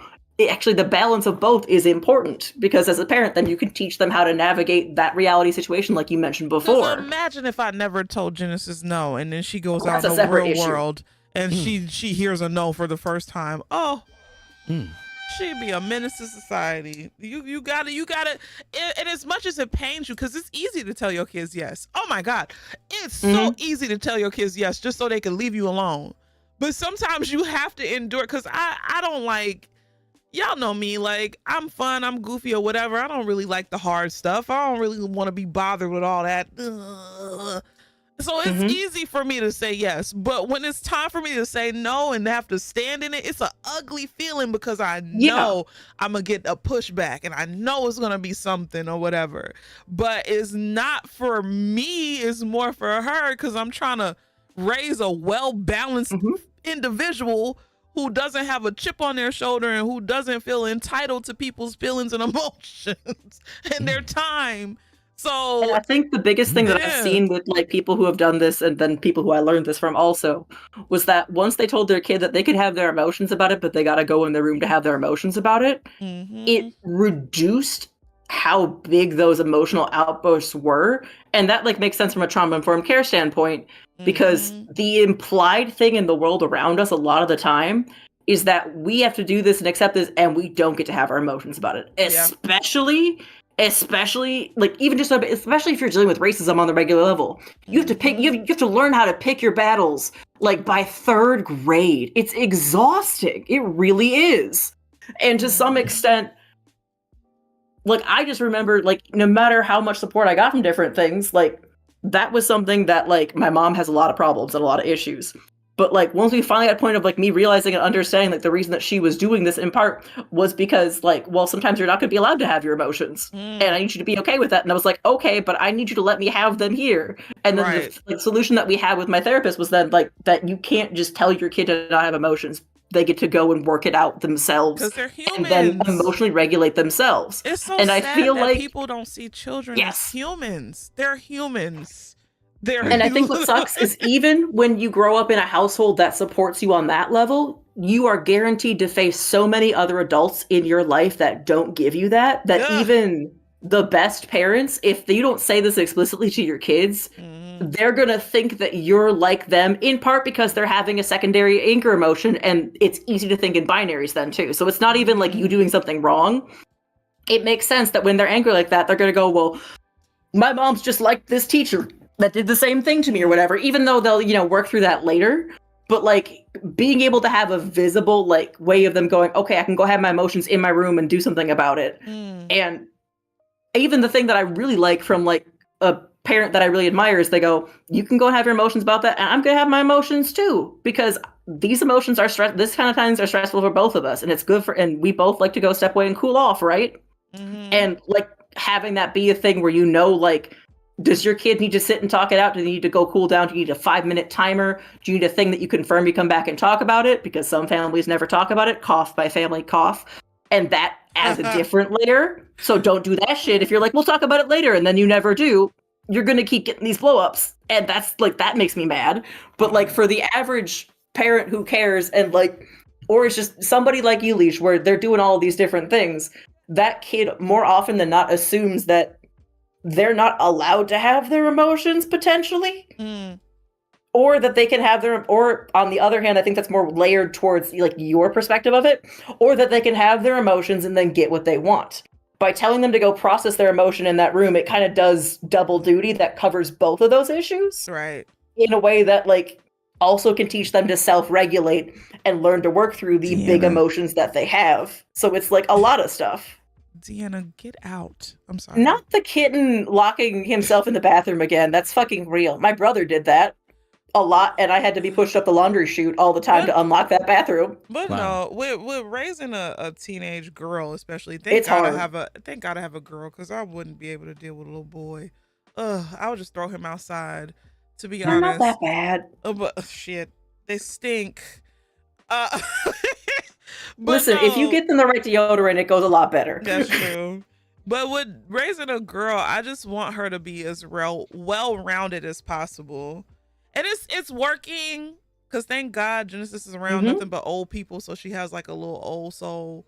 But at the same time, that little teenager, that little rebellious teenager comes out, and I'm like, I'm here for you. I'm on your side. God damn it. But I understand. I understand It's she one be of those going things through the emotions, and I'll be like, all right, I get it. You know, I've And been in some through this. ways, your nose can be your, like, here's your thing that you get to rebel against type stuff. Like, to some extent, Yeah. giving kids a weird way to do, like, healthy emotional stuff like that sometimes helps. Right. It's simple, but, like, for me, it's bad dad jokes. It's great. I gain power. Like, you're like, if you did not have, like, a rule for, like, that being a thing not in here, y'all would be hating me just a little bit sometimes because it would make you mad. But, like, that is my go-to with kiddos. Is that, or, like, I have, like, you know, like, that one, like, grandpa cell phone strap that people have on their belt buckle that looks ancient as fuck? If I really feel like I'm going to be doing stuff and I need something that the kids can, like, pick on me for, I deliberately choose that and wear that. Because they have something that they can literally then go and be like, your old ass belt buckle, like, whatever they need to do. Because I think the difference for me also is, like, or what is it, James from Pokemon looking at?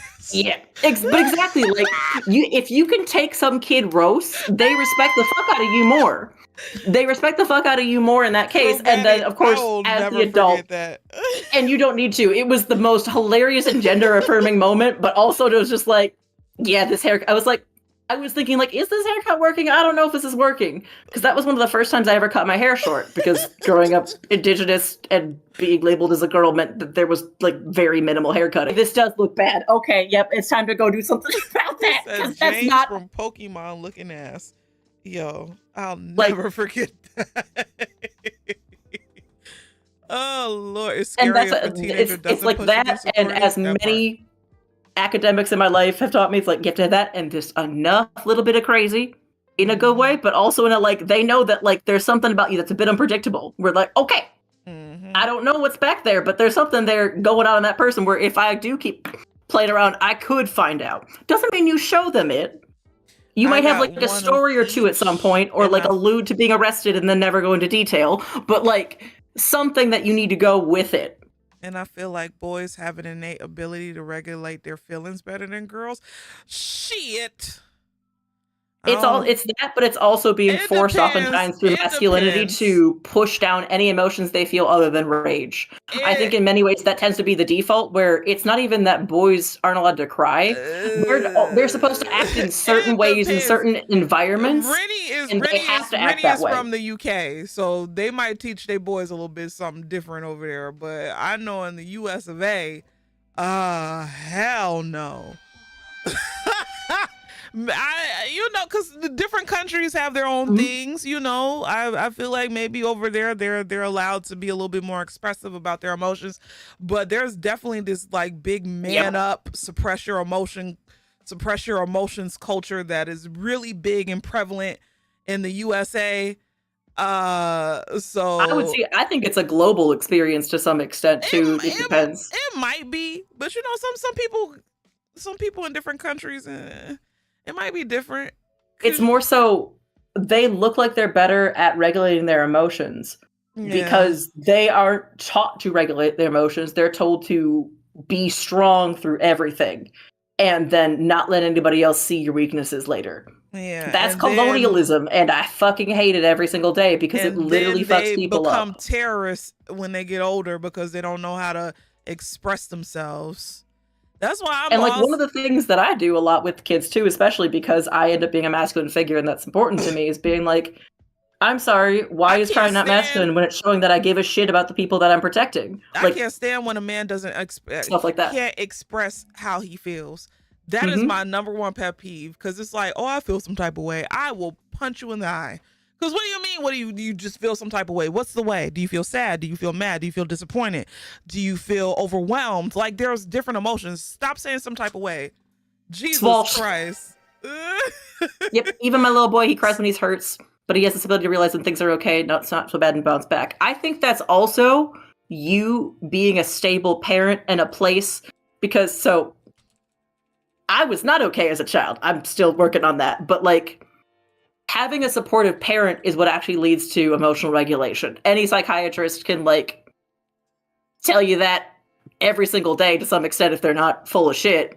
But literally, the sad reality of that part is like yourself over there. Shut up, Swalsh. You have to make sure that what's up, T.S. Cheesy? People around, like that, your kid, if they're going to be good at emotional regulation, they have to be able to see you and your home or like something about you in that way as safe. Like if it's not your physical home because you don't have a reliable physical home location or you have variations within that, how do they see you coming and expressing their emotions as a safe place to do so? And that doesn't mean that you take everything either. It means that you show them balance and measured responses. Like obviously if they're like 3 or something, it's different, but like emotional regulation comes from being able to have a thing and go, things are going to be okay and be safe. I didn't have that growing up, and to some extent I still don't. I'm okay for different reasons, and for me it was literally like working through systemic oppression and shit, and then looking at how my ancestors dealt with shit and not trying to make too many things be different. I know, but like everybody finds a way to get there, but kids don't get it if they don't have it at home. So I think that's more, especially testament to you being a good parent. I know how to express myself, but my whole thing is expressing myself in a way that people don't get mad, because I know because I know that I am very direct when I do finally express myself, and because I'm a Black woman, I try and not just any Black woman. I'm tall, I'm dark skinned, you know, and I'm plus size. So it's more so, how can I say what I need to say without somebody being on defense mode because they feel like I'm about to come for them and I'm not even really. Shut up, BT, but it's the truth. But no, it's the truth. That's what it is. It's more so like, because there'll be times where I'll be having a conversation. Like, let's say I'm having a conversation with Tasha or whatever, and we're talking about somebody, and I was like, well, I ain't gonna say it. You could say it, but I ain't gonna say it, because if I say it, it's gonna come out mean. And it's not even me being mean. It's just, I'm direct. I don't like for there to be any miscommunication, but because we live in a culture where we like to beat around the bush, and then on top of that, we live in a culture where colorism and misogyny and all of that is prevalent. If I say anything, it's just going to be taken out of pocket. So that's that side of, and that's also like, to some extent, truth talking or calling people out on their bullshit. People hate that. Like, that is the same, like, in many ways, you know, this is similar but different energy of, like, the strong Indigenous matriarchy of just, like, Indigenous women have the same level of shit where, like, you know that you're going to be the bottom of this, air quotes, ladder or some shit in different scenarios in certain situations. You know that you are the one that is having to pick everybody else up because there's nobody else that will pick you up except for you, which fucking sucks. And at the end of the day, because you say stuff in a way that actually gets to the heart of the matter instead of comforting and coddling people, because I'm not taken wrong. I'm not on purpose. I'm not saying that I'm not here for that, but I also, when it's exhausting. When you beat around the bush, you lose the message. So I just rather just say it, you know, and not in a rude way. I'm never rude. You know, especially when I want to be heard, because like I was telling my mother this past weekend, there's communication and then there's effective communication. So I believe in effective communication, but unfortunately, in order for me to communicate effectively, I have to do the dance and the shuck and jive, and I hate it. So...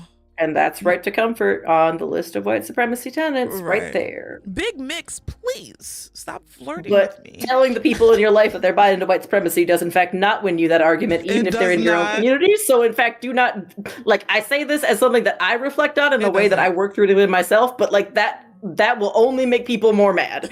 Like, guarantee. It does. Guarantee, like, 9 out of 10 times, unless there's somebody who's on that level with you. And I think to some extent, that's just the issue that I've accepted I'm always going to run into. I appreciate the ways that my family has raised me, and the fact that it means that I'm...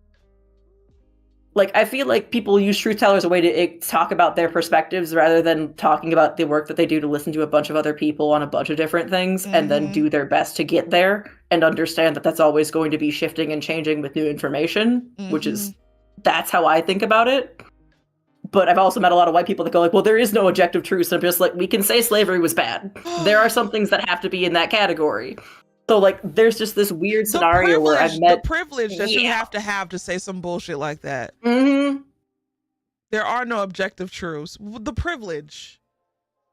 But it is something that a lot of people, like even people within our communities, believe in their brain because they bought into this. Because they hear it so much, people around like, well, truth is subjective, or what your experience is subjective. It's like, yes, throw a shoe. And we can come together. And because there are some people who genuinely will never believe that there's like a truth is subjective to some extent, and we can come together to find a consensus and understand shit. If people hate that last and bit, they're always going to be pissed if you are direct, is what I found out. Is like, that's part of the anger at it. Is because half of their madness is they're like, well, then you're saying that there's a right answer, and I think there never will be, and you're full of shit because I never do my research, so you can't either. It doesn't make sense. Right. But like, that's the other part of it that makes it exhausting, because a lot of people don't want to change that perspective. This world is exhausting. Honestly, really, truly. I have a question for Sweesh Capeesh. Are you in here? Are you gonna warn me again? Yes. Sweesh. Okay, I've been trying to do this for the longest, but let's just do it now. You have 10 minutes. 10 minutes. 10 minutes before I go to bed. To what? To explain. Okay, so Swash is our resident politician in here. He's gonna be the next president of the United States. And hell no, please do not curse that on this poor man. What? Do not curse this on this poor man. He's gonna be the president of the United States. No. Yes, he is. He has too many black friends for that. That's not gonna work out. Swash 718. Come on. Anyway, I rebuke that. I rebuke that. As the future president of the United States, okay, the election happened. Low voter turnout, we know. But what happens in these 4 years? Oh God, I'm not even prepared for that in the slightest. Well, give us a synopsis. Do you want optimism, pessimism? Can you give me a little bit of like a realistic? Give me like the middle. I only really have an optimistic or pessimistic view on it. I mean, the middle is we don't know what the fuck's gonna happen. That's the answer. Okay. Yeah. So give us both. Optimist, go. Okay. From an optimistic point of view, there could be a lot of issues for Trump to get a lot of his major legislation to pass.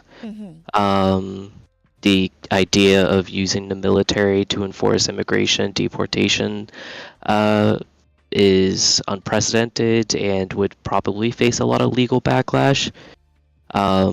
As we know, the Supreme Court is a 6-3 majority for conservatives, but even still, there are times where the Supreme Court does diverge from their partisan leanings.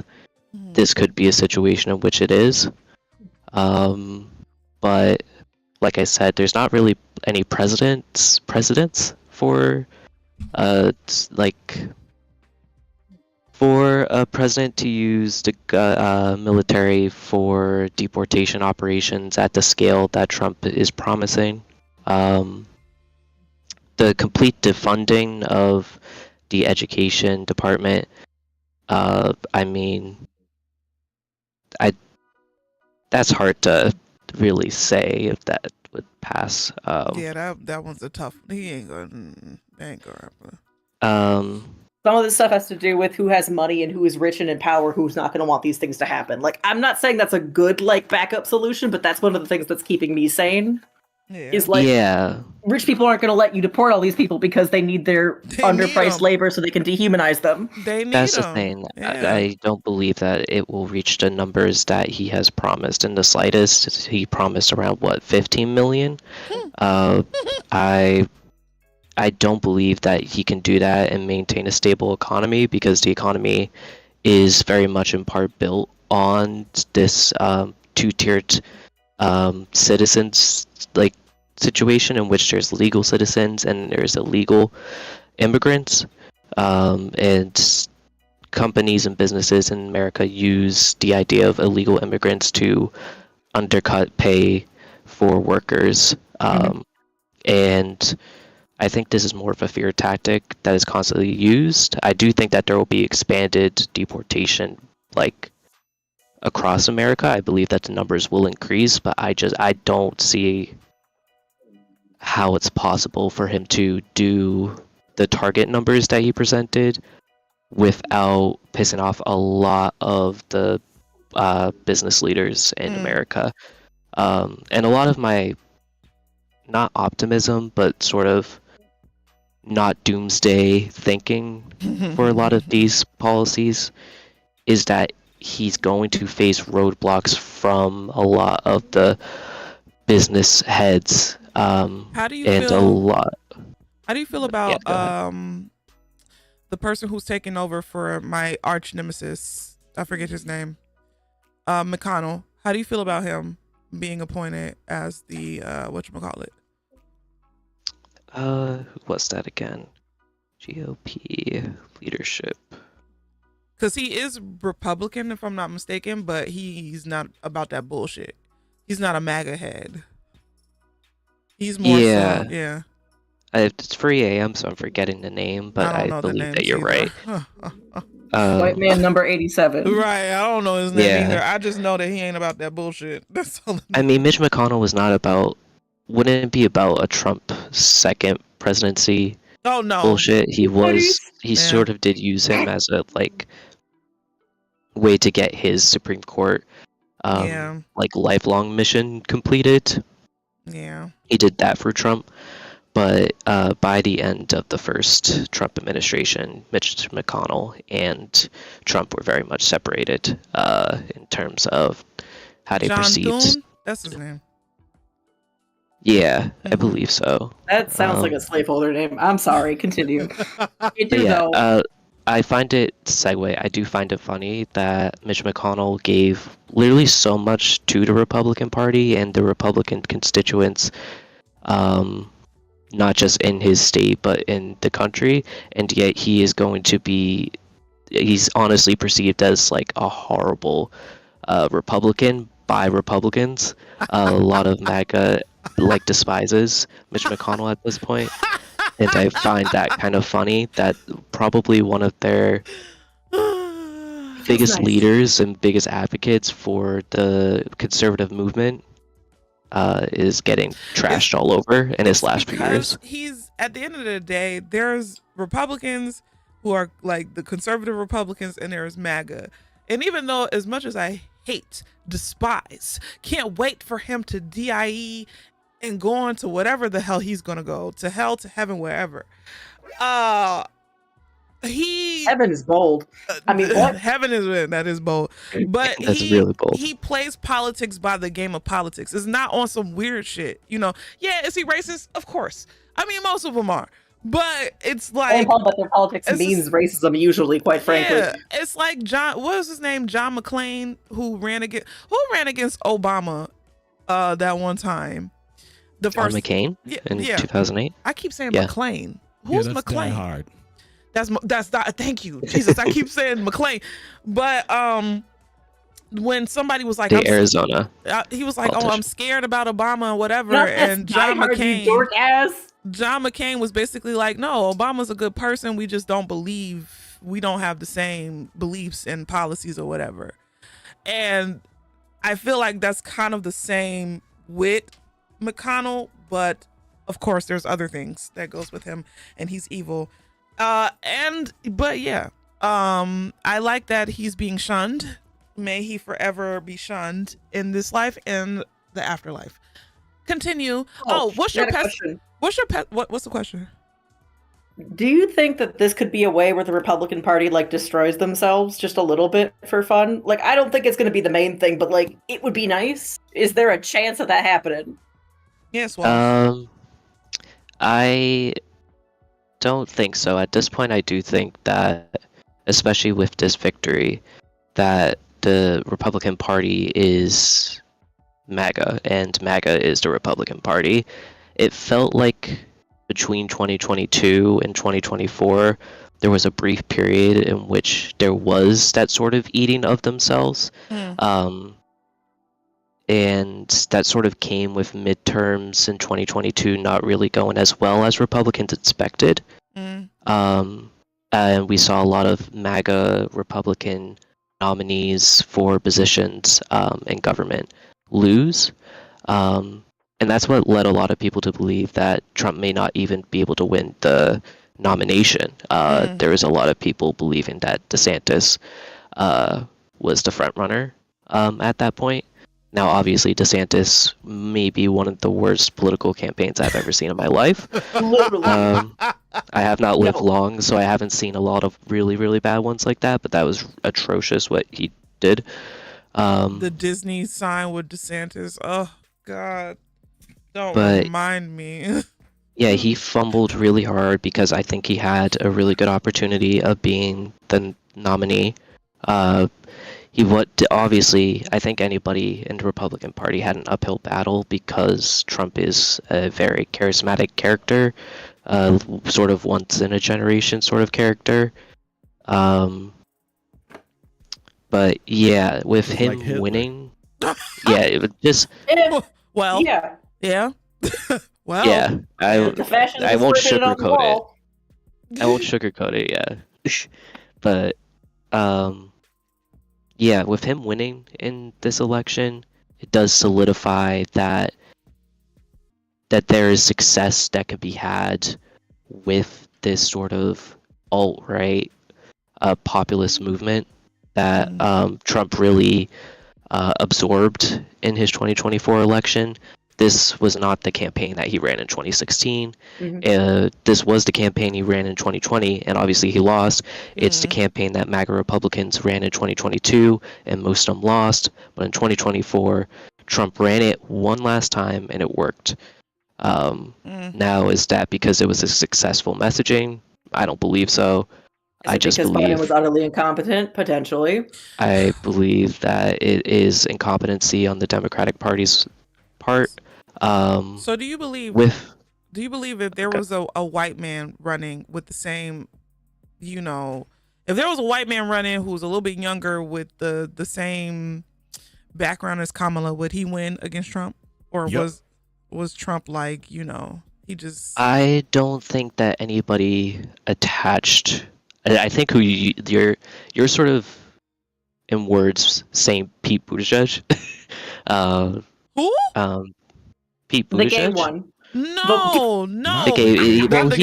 He fits your criteria. He is a significantly younger white man that was a part of the Biden administration that is a somewhat moderate Democratic nominee. Oh. Who probably would not have started shaming Biden directly in the same way that the same issues potentially could have arisen with his campaign, basically.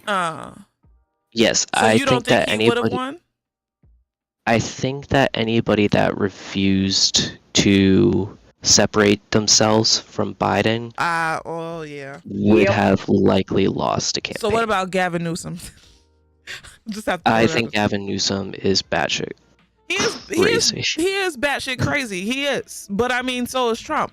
So imagine two batshit crazy people going up against each other. It would be It would be so bad for us, but it would be a good show. I don't have fun with this. I don't have fun. I think that I watch my Thai dramas for fun drama, not this. I'm gonna go back to Pete Buttigieg. I think he might have had more of a chance, but also the circumstances were like nearly impossible. Knowing that we know what we know now, that Kamala lost every single swing state, not by significant margins, but by a couple percent in each state for the most part. Every single one. It's crazy. And voter suppression issues that have been happening since literally Trump was in office. That got worse. Yeah. I think that maybe there's a chance he picked up a couple of the states. Maybe people have talked about this a lot following the election. If the vice presidential nominee was Josh Shapiro, maybe we pick up Pennsylvania. I think we lose the 6 other states, but maybe we do, the Democratic Party picks up Pennsylvania. I don't really see a path in which a candidate in 100 days would have won this election without significantly separating themselves, or not even significantly, just in some meaningful capacity, separated themselves from the Biden administration, presented their own platform. Right. Which it seemed like that was what Kamala was doing to begin with, and it sort of fell apart. Her campaign staffers went on Pod Save America about a week ago, maybe 2 weeks ago. I don't know how long it's been. Time is a construct. Yeah, because you're gonna be graduating next year. I'm about to cry. Yeah. But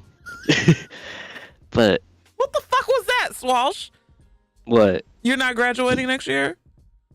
Oh no, I am. Hopefully, as long as I don't fail. Being in academia means laughing at the pain. That's all we can do. Goddamn, I'm laughing scared at the me. pain. Yeah. Hello. Yeah. What was your pessimistic side? That way about the graduation. My pessimistic outlook is that he does use the military to do a massive deportation operation, that he does go through with massive tariffs on a lot of exports and imports, basically continuing and escalating a trade war with China, but on top of that, even disrupting our partners like Canada and Mexico, which would absolutely annihilate the economy for the working class individuals. Of course it would. And another very pessimistic outlook is that he will, I think even in our optimistic outlook, he is most likely going to stop providing a lot of aid to Ukraine and hoping for Russia to win the war in Ukraine, or the invasion, I should say. So my question is, what does he gain if Russia wins? I mean, he seems to be closer with Putin than he is with Zelensky. Good night, clown. He does seem to, in some weird way, want to ally himself with the Russian government. Not a it seems buddy. like that's... Peep, get out. Anyway, continue. Which is funny because Putin don't give a shit about him. Putin doesn't. Yeah, Putin doesn't care about him. He's just it's a way to have America not disrupt his attempts at invading and trying to conquer land that he believes to be his. That makes sense. That makes sense. I'm not Ukrainian. We have Ukrainians in our community, I think, too, as well. But like one of my lifelong family members, which is once you come and are like a student, like did a student away from home, like in America, like you're our family. That's how my family works, basically. And one of the things when I was talking to her about this was she was like, Russia has been doing this my whole life. When I grew up, we were talking about Russia invading. In some ways, like to some extent, as much as it's like it sucks, it's very much just it reminded me a lot of actually just like racism in America, where it's just like it's not that you're numb to it, it's just like there's never been a time in your life where it has not existed as an active threat that you have to deal with that will fuck up your day, fuck up your time, or whatever. So you can pick when to fight, when not to fight, and do different things like that. And she was actually having a really hard time because she just had a daughter. Her daughter is now, I think, 3, and she had actually moved to Poland 2 years ago. And all she wanted to do was run back home and fight, even though she's not a soldier. She doesn't know like anything in terms of that. Like it's very different than like countries that force people to be militarized at a young age, where like that's a different kind of thing. But like versus people who grew up in a country that's actively being basically attacked by the same colonial bullshit over and over again. You see the shit keep happening, and because you are living it, you give a shit. And because the people around you aren't, gaslighting about you not happening, versus like in America, we have, white people saying that racism isn't happening. So like there's a different dynamic versus there is a bit more of a united adjacent perspective in like Ukraine in particular, because that's just always been a looming threat and a looming issue and something that they know is there. Like, even when her whole family evacuated because they had to, because this is one of the first times that they are in recent history attacking civilian areas, which is a different horror. even though they're used to this horror, that still is like a jarring problem. That part. But her grandma stayed. Her grandma stayed even though everybody else evacuated. Her grandma was like, no, I'm fighting for my home. So to some extent, in a weird way, like, I think that's part of why Putin is so determined to get rid of them, because they refuse to be destroyed in a way that, like, I can respect as an indigenous person, because that's very much like a kinship to some extent to how we exist and how, you know, Black ancestors existed too. It's just like, you can do all these things to us. You cannot take stuff, even if you take our languages, even if you take our family members, even if you try to destroy every bit of culture and identity that we have, we will always make a new one or something in its place that you cannot kill, which is really important, but also it doesn't make any of it like easier. So in some ways, like, there is nothing that Putin can do to stop the Ukrainian people from wanting to live. And because of that, he hates them, I think, in part. I had a question, but then I forgot. So Sweesh, I guess the question is, I'm sorry, I didn't mean to cough. I guess the question is, in a perfect 4 years, not even perfect, because none of this is perfect. Like, basically, what you're saying is nothing's gonna pass because people are gonna have sense and they're gonna be like, you're a man child, sit the fuck down, or they're gonna give him all the power and we're just all gonna have to suffer. There's no in between. Not in specifically those terms. I would say my optimistic outlook is some of the legislation does pass and it does massively affect a lot of marginalized communities and it does impact our relations overseas with other nations and allies, but not to the extent in which it causes massive economic disruption, like catastrophic recession, or like So you're saying entering into global conflict. So we're gonna be good. Not good, but nothing crazy is gonna happen. I would not would be. Optimist. Like that's the optimistic. Well. That is very hopeful. Oh well, GG's. I mean, he could die before anything wild happens. He could die. My most optimistic outlook is he dies. He could die, but then we're stuck with JD Vance. I don't believe I think JD Vance is a grifter. I think that he sucks up to whoever he needs to. I think that he is the biggest winner out of this election. The dumbest president alive. He's going to be, he's going to go from book writer to possible president within a decade. Technically, didn't he have like liberal ideas before they nominated him to be the vice president of Trump? No, he targeted and made himself out to be a moderate, Republican that was against MAGA republicanism and turned a new leaf in 2020. Not even 2020, like 2022. Who's wealthy? Very recently. Big Mick said, "Leesh, you're not marginalized. You're wealthy." No. Where? You never assume that the number of people following somebody on social media means that they have money, especially if they are trans, Black, Indigenous, visibly not white in any way. Like, they got you, Leesh. They did.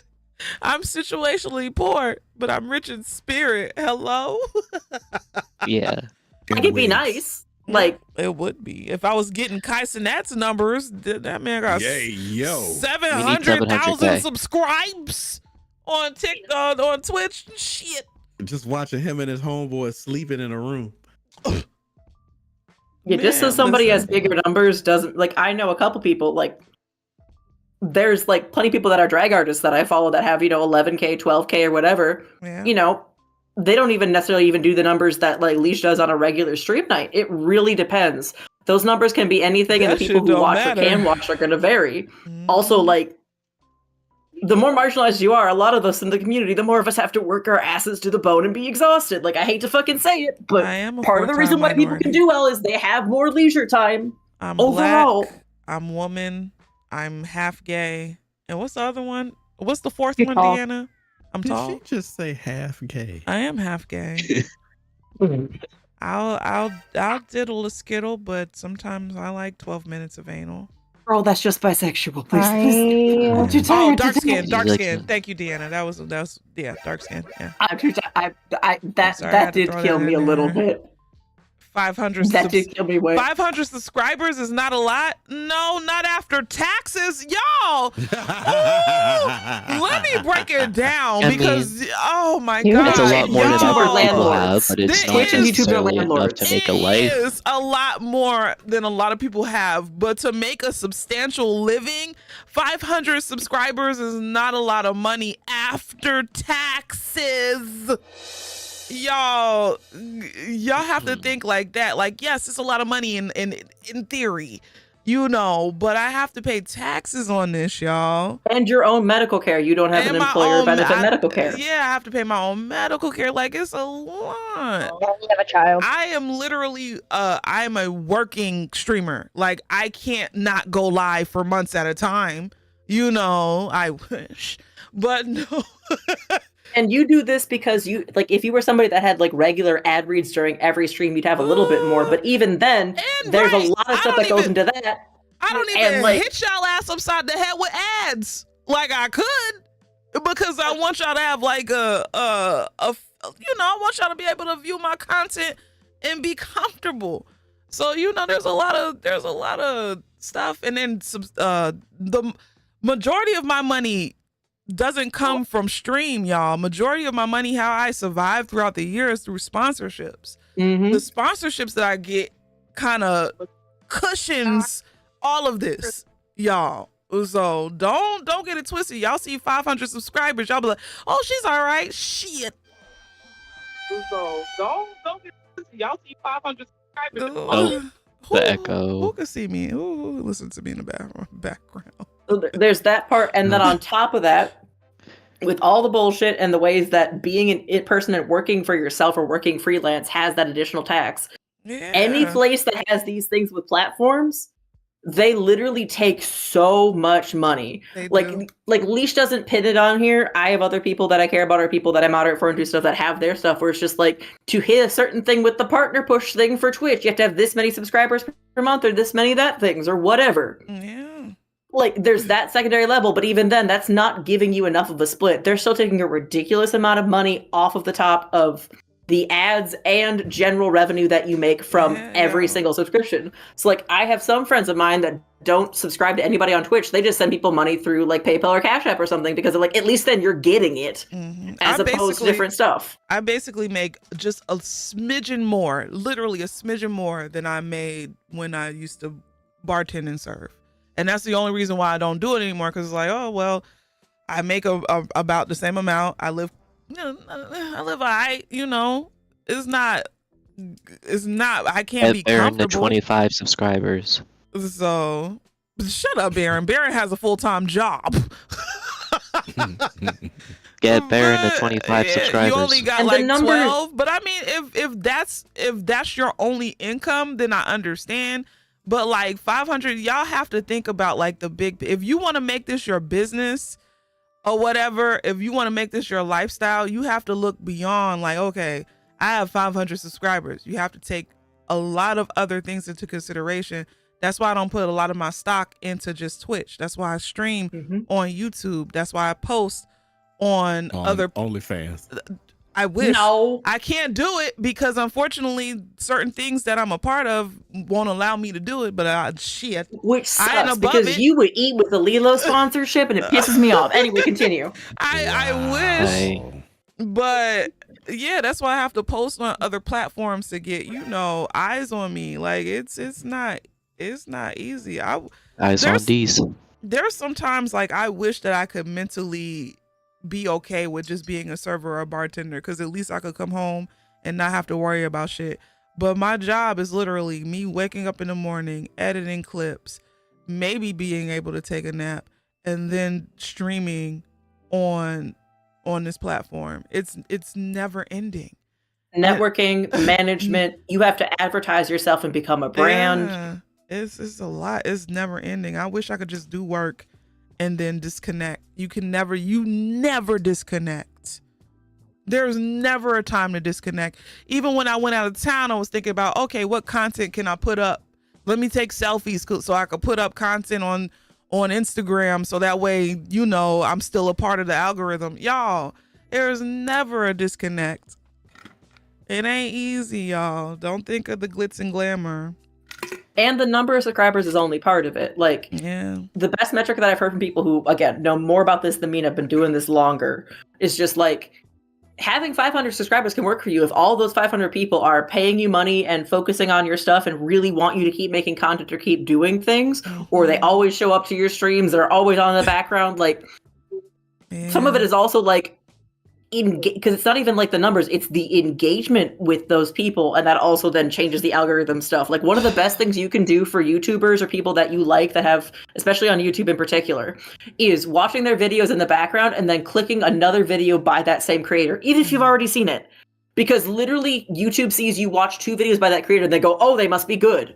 Like, it's a lot of this stuff doesn't actually follow sense anymore, and some of that is like library scientist me getting mad about it because Google said they weren't doing the same way of doing ad revenue or like how they were organizing the search results.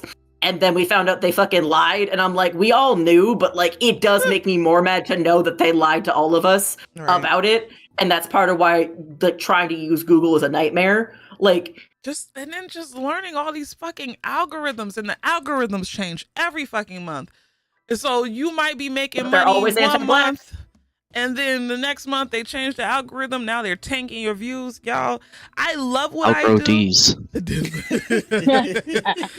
I love what I do. Don't get me wrong, but when I say that this shit is, I'm not gonna sit up here and be like, oh, it's harder than a 9-to-5, because it just depends on the job that you do. I'm not gonna say everything is different. Everything is different. I would say that the 9-to-5 that I chose to do, which was to be a server or a bartender, honestly, really, truly was easier to me because, yes, I would work 12-hour shifts sometimes, not all the time, but or I would, but when I got home, I was home. I didn't have to think about work. And that's the only reason why I would say that serving and bartending was easy for me, because I had time for me.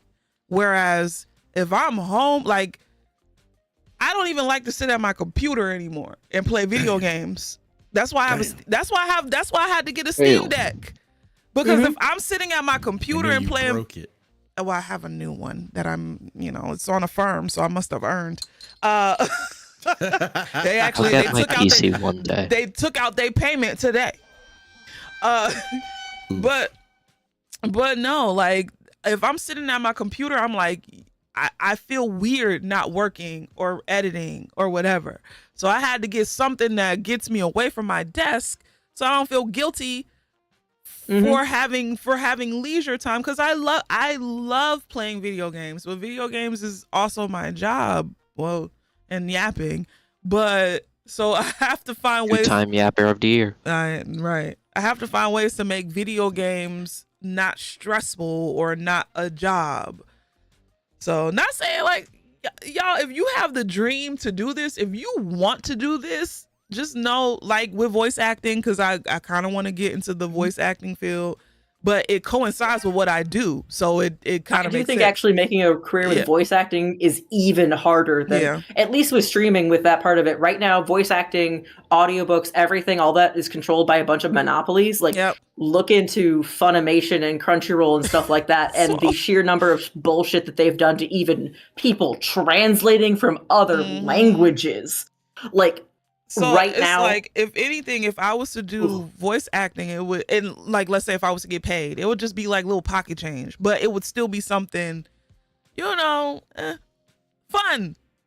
And I don't know, y'all. If you want to do this, I would just recommend that you just be realistic about, and know how much marketing and advertising and sponsorships you have to take. You can't live like, what was it? I think it was like they're the Ghost Files people now. Not Pocket.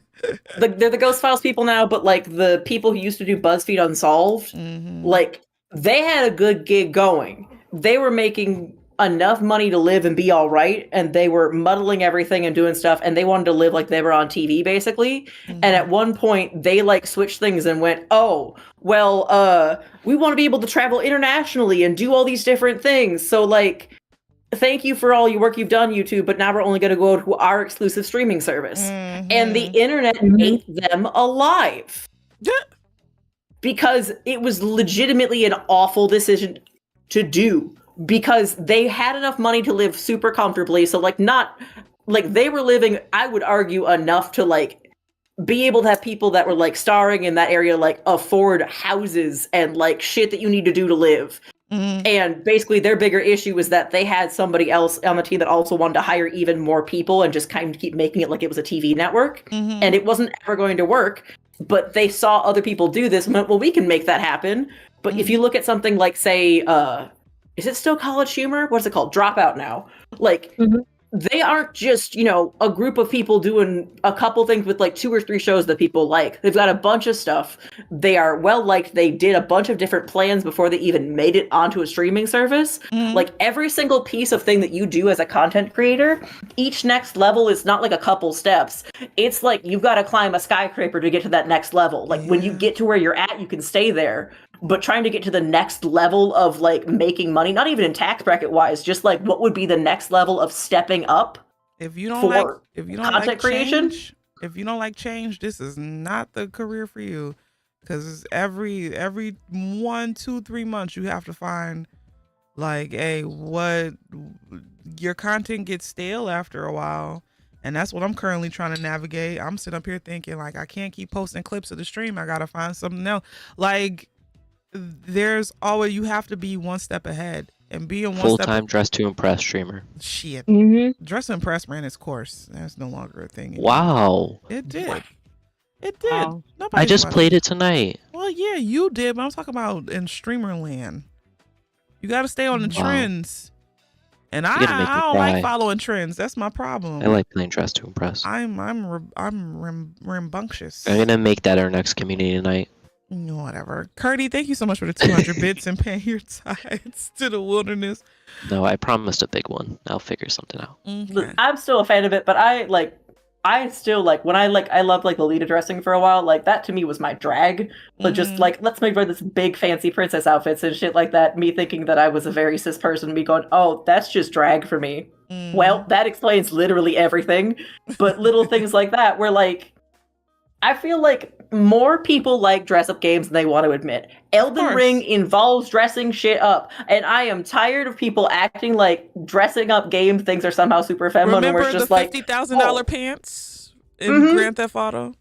Exactly. Like I'm like, hello, have you seen Grand? Like I don't think Call of Duty does this as much, but like so many things like are actually more about like collecting little stuff to dress up with than people want to admit, and I want more people to just like be okay with that. And also, please give me more masculine fashions in this. Dress to impress, I'm looking at you. I couldn't even do that. That was embarrassing. Please just let me put on the accessories.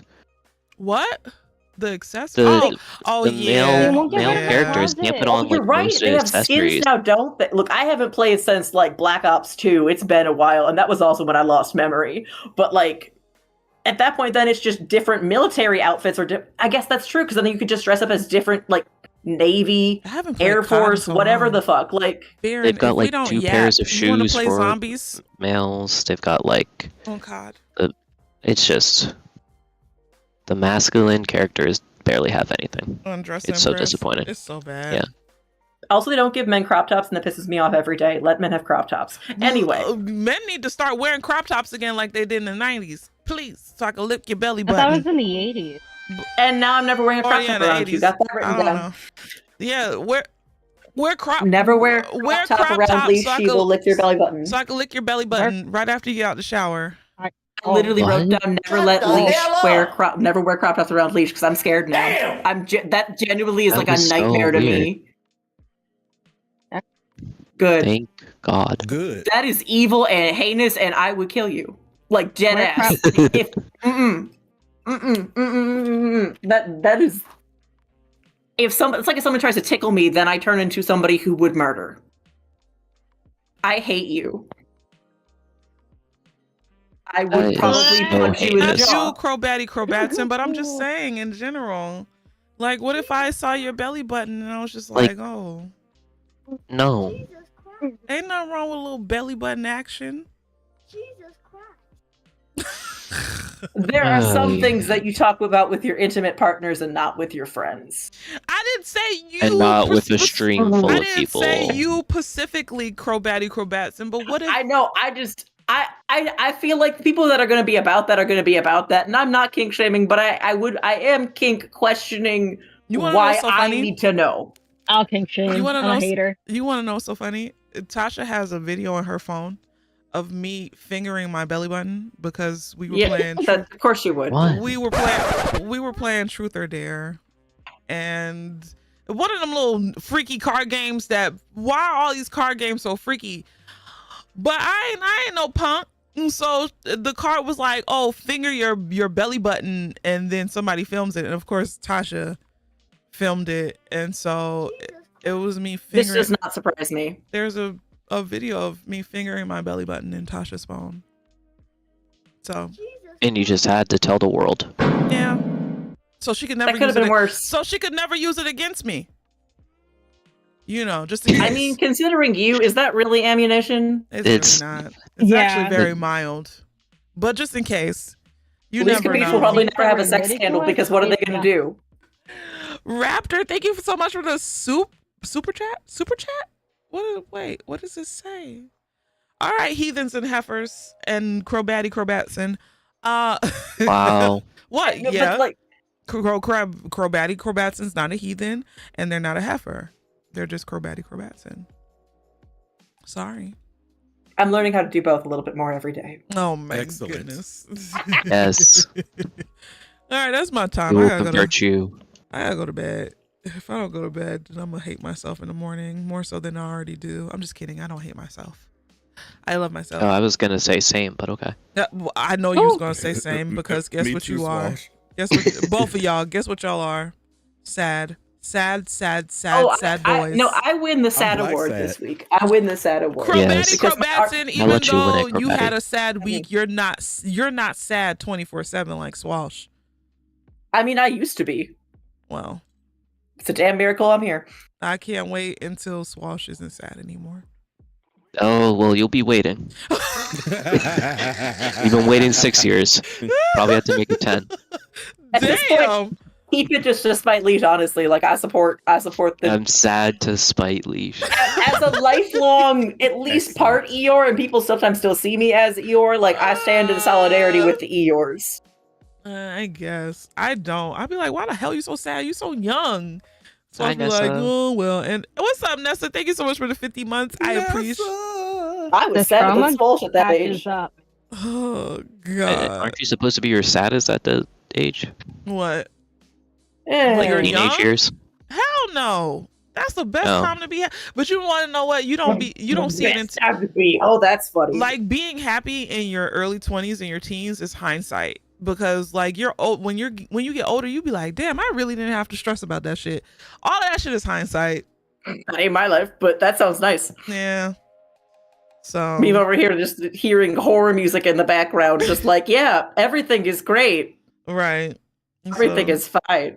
Like, at least right now, like, my shit that happens is just like, okay, I had a massive betrayal that's emotionally devastated me, but it's not going to cause me ongoing trauma. And, like, to me, that's why my life is better. It's not because things are good. It's just because, in comparison, things have been worse. You know what? Yeah, same. And a win is a win. A win is a win. That's how I feel about a lot of A things. win is a win. You know, I've endured a lot of bullshit, so, and I have to live, because you want to know why? Because Mitch McConnell's still alive, and I'd be damned if I die before Mitch McConnell. We have to celebrate. I literally have a box under my bed ready to celebrate when he dies. Yo, when I tell you, if the I love that you day, have a box. the day Mitch McConnell passes away will be the day, if I'm not banned for a week, if I'm not banned for a week on the celebration of Mitch McConnell's death, I did not celebrate the way I was supposed to. We did something wrong. the place is just going to be like, Yahoo! It's a celebration. It's just going to be great. I'm gonna be great. So drunk. I need to be. Twitch needs to ban me for a week. That's how drunk I want to get. Oh. Okay, well let's be drunk in a way that we don't do too much. I could just go live on YouTube. You want to get so drunk that you forget that he died, so that you can experience relive the good news again. Yes, that's what I want. What if I Makes go sense. out on the same day? It's not about you, Baron. Baron, you're not allowed to do that. Answer the question.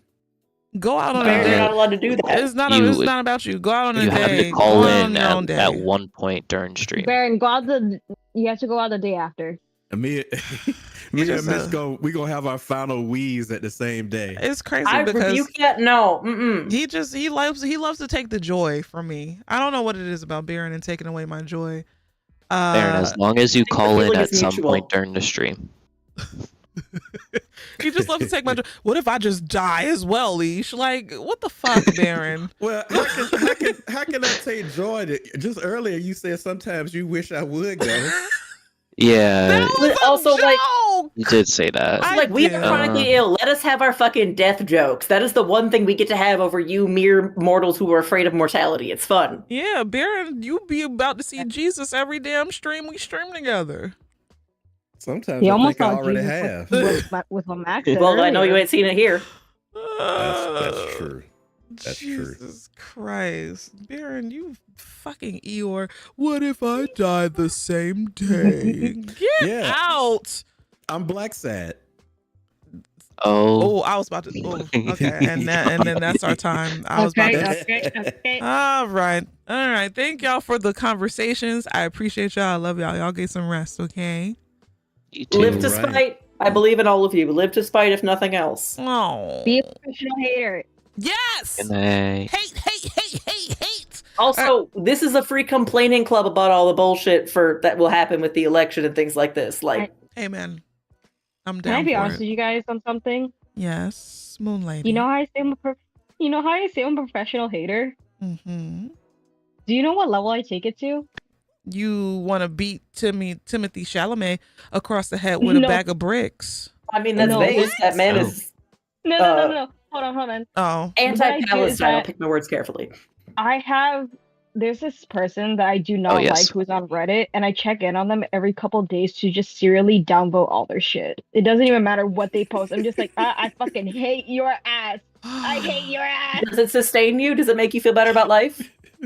It's fun because shit, they don't Then seem like do a it. really pleasant person from what I read about the comments, honestly. So As long as you're getting something out of it. My only rule is if you're going to hate on somebody that hard, at least make sure you're getting something. Don't just hate for that case and then not get anything out of it. I love Moon Lady so much. It gives me little Moon giggles. Lady It's is the just like, villain. She really is. That was such a villain behavior. That really was. I'm the evil jester at the end of the D&D campaign. Oh my goodness. Good night. Jingle, That's Moon Lady. jingle. Bye. Good night. What? Good Bye, night and y'all. goodbye. I love you all. I love you all. Love you. Love y'all. Live for spite. Oh wait, hold on. Give me a second. I gotta. Hold on. Give me a second. Hello. I just wanted to say I love you, Cole Beasington, and I love you, Mr. Paws. That's all I wanted to say. Love you too. Leesh. Hell. Mr. Paws, say I love you back. Okay, love you too. Bye. All right, bye. Talk about the hell. Hello? Oh my God. Anyway. All right, y'all. Oh, that was a nice little stream. I've been streaming for 6 hours. It must have been the wig. It was the wig, y'all. It was the wig. The wig got me up. I'm gonna go to bed. She will because she whiz. I'm gonna just let y'all know. Depending on how I feel tomorrow, I may stream, I may not stream. It's 50-50. Honestly, it's probably 70-30. Honestly, it's probably 80-20. Because I do want to play Sorry We're Close. Because I know if I wait till Friday is grounded with Christine and them. So we'll see. If you see me, you'll see me. If you don't, please do not. Like Kobe Zinton said yesterday, please do not go into the Discord being like, I thought Leesh said she was going to stream. Please. Because at that point, you broke your own heart for believing in me. And Raptor, thank you so much for the super chat. Once again, I appreciate it. Thank you, thank you, thank you. Thanks, please don't do that. Be realistic. Exactly. That part.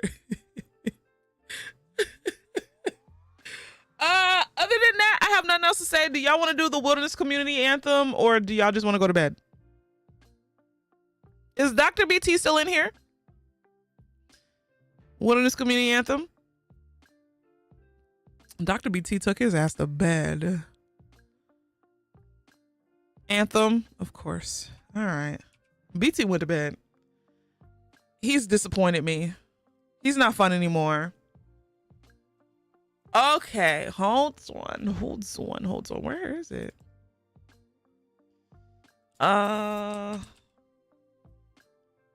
Here it goes. All right, y'all.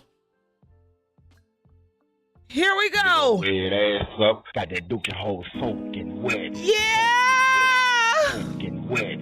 Soaking wet. I want to party. Soaking wet. Ash, you better stay here. Gripping and hugging, gripping and hugging. All rise. Gripping and hugging, gripping and hugging. For the Wilderness Community Anthem. Oop. Shit. Hold on. I fucked up because I pressed the wrong button. We're gonna have to start over. Fuck! Big old red up. Got that dookie hole soaking wet. Soaking wet. I messed up! Soaking wet. Soaking wet. I messed up! I wanna party! You throwing that back and it's gripping and hugging. I pressed the wrong button! Gripping and hugging, gripping and hugging. 6, 5, 6, 7, 8, 8. Yeah. I wanna party. Shake your fucking ass. Hey. I need to see some 8008s. I need to see some emotes. Squirt and fart down the aisle of love. Make it fart for the higher power. Squirt and fart down the aisle of acceptance. Make it fart for the Lord. Hey! Yeah! I want to party. Everybody right now, you throwing that back and it's gripping and hugging. Look down deep inside. You see your inner child. Grip and hug your inner child and tell them it's gonna be all right. Hey, hey, hey. Shake your ass. Shake your ass. Shake your ass right now. Shake your ass. 12 minutes of anal. I'm just kidding. Making it fart and fart and fart. Can we get Shamana Hondas?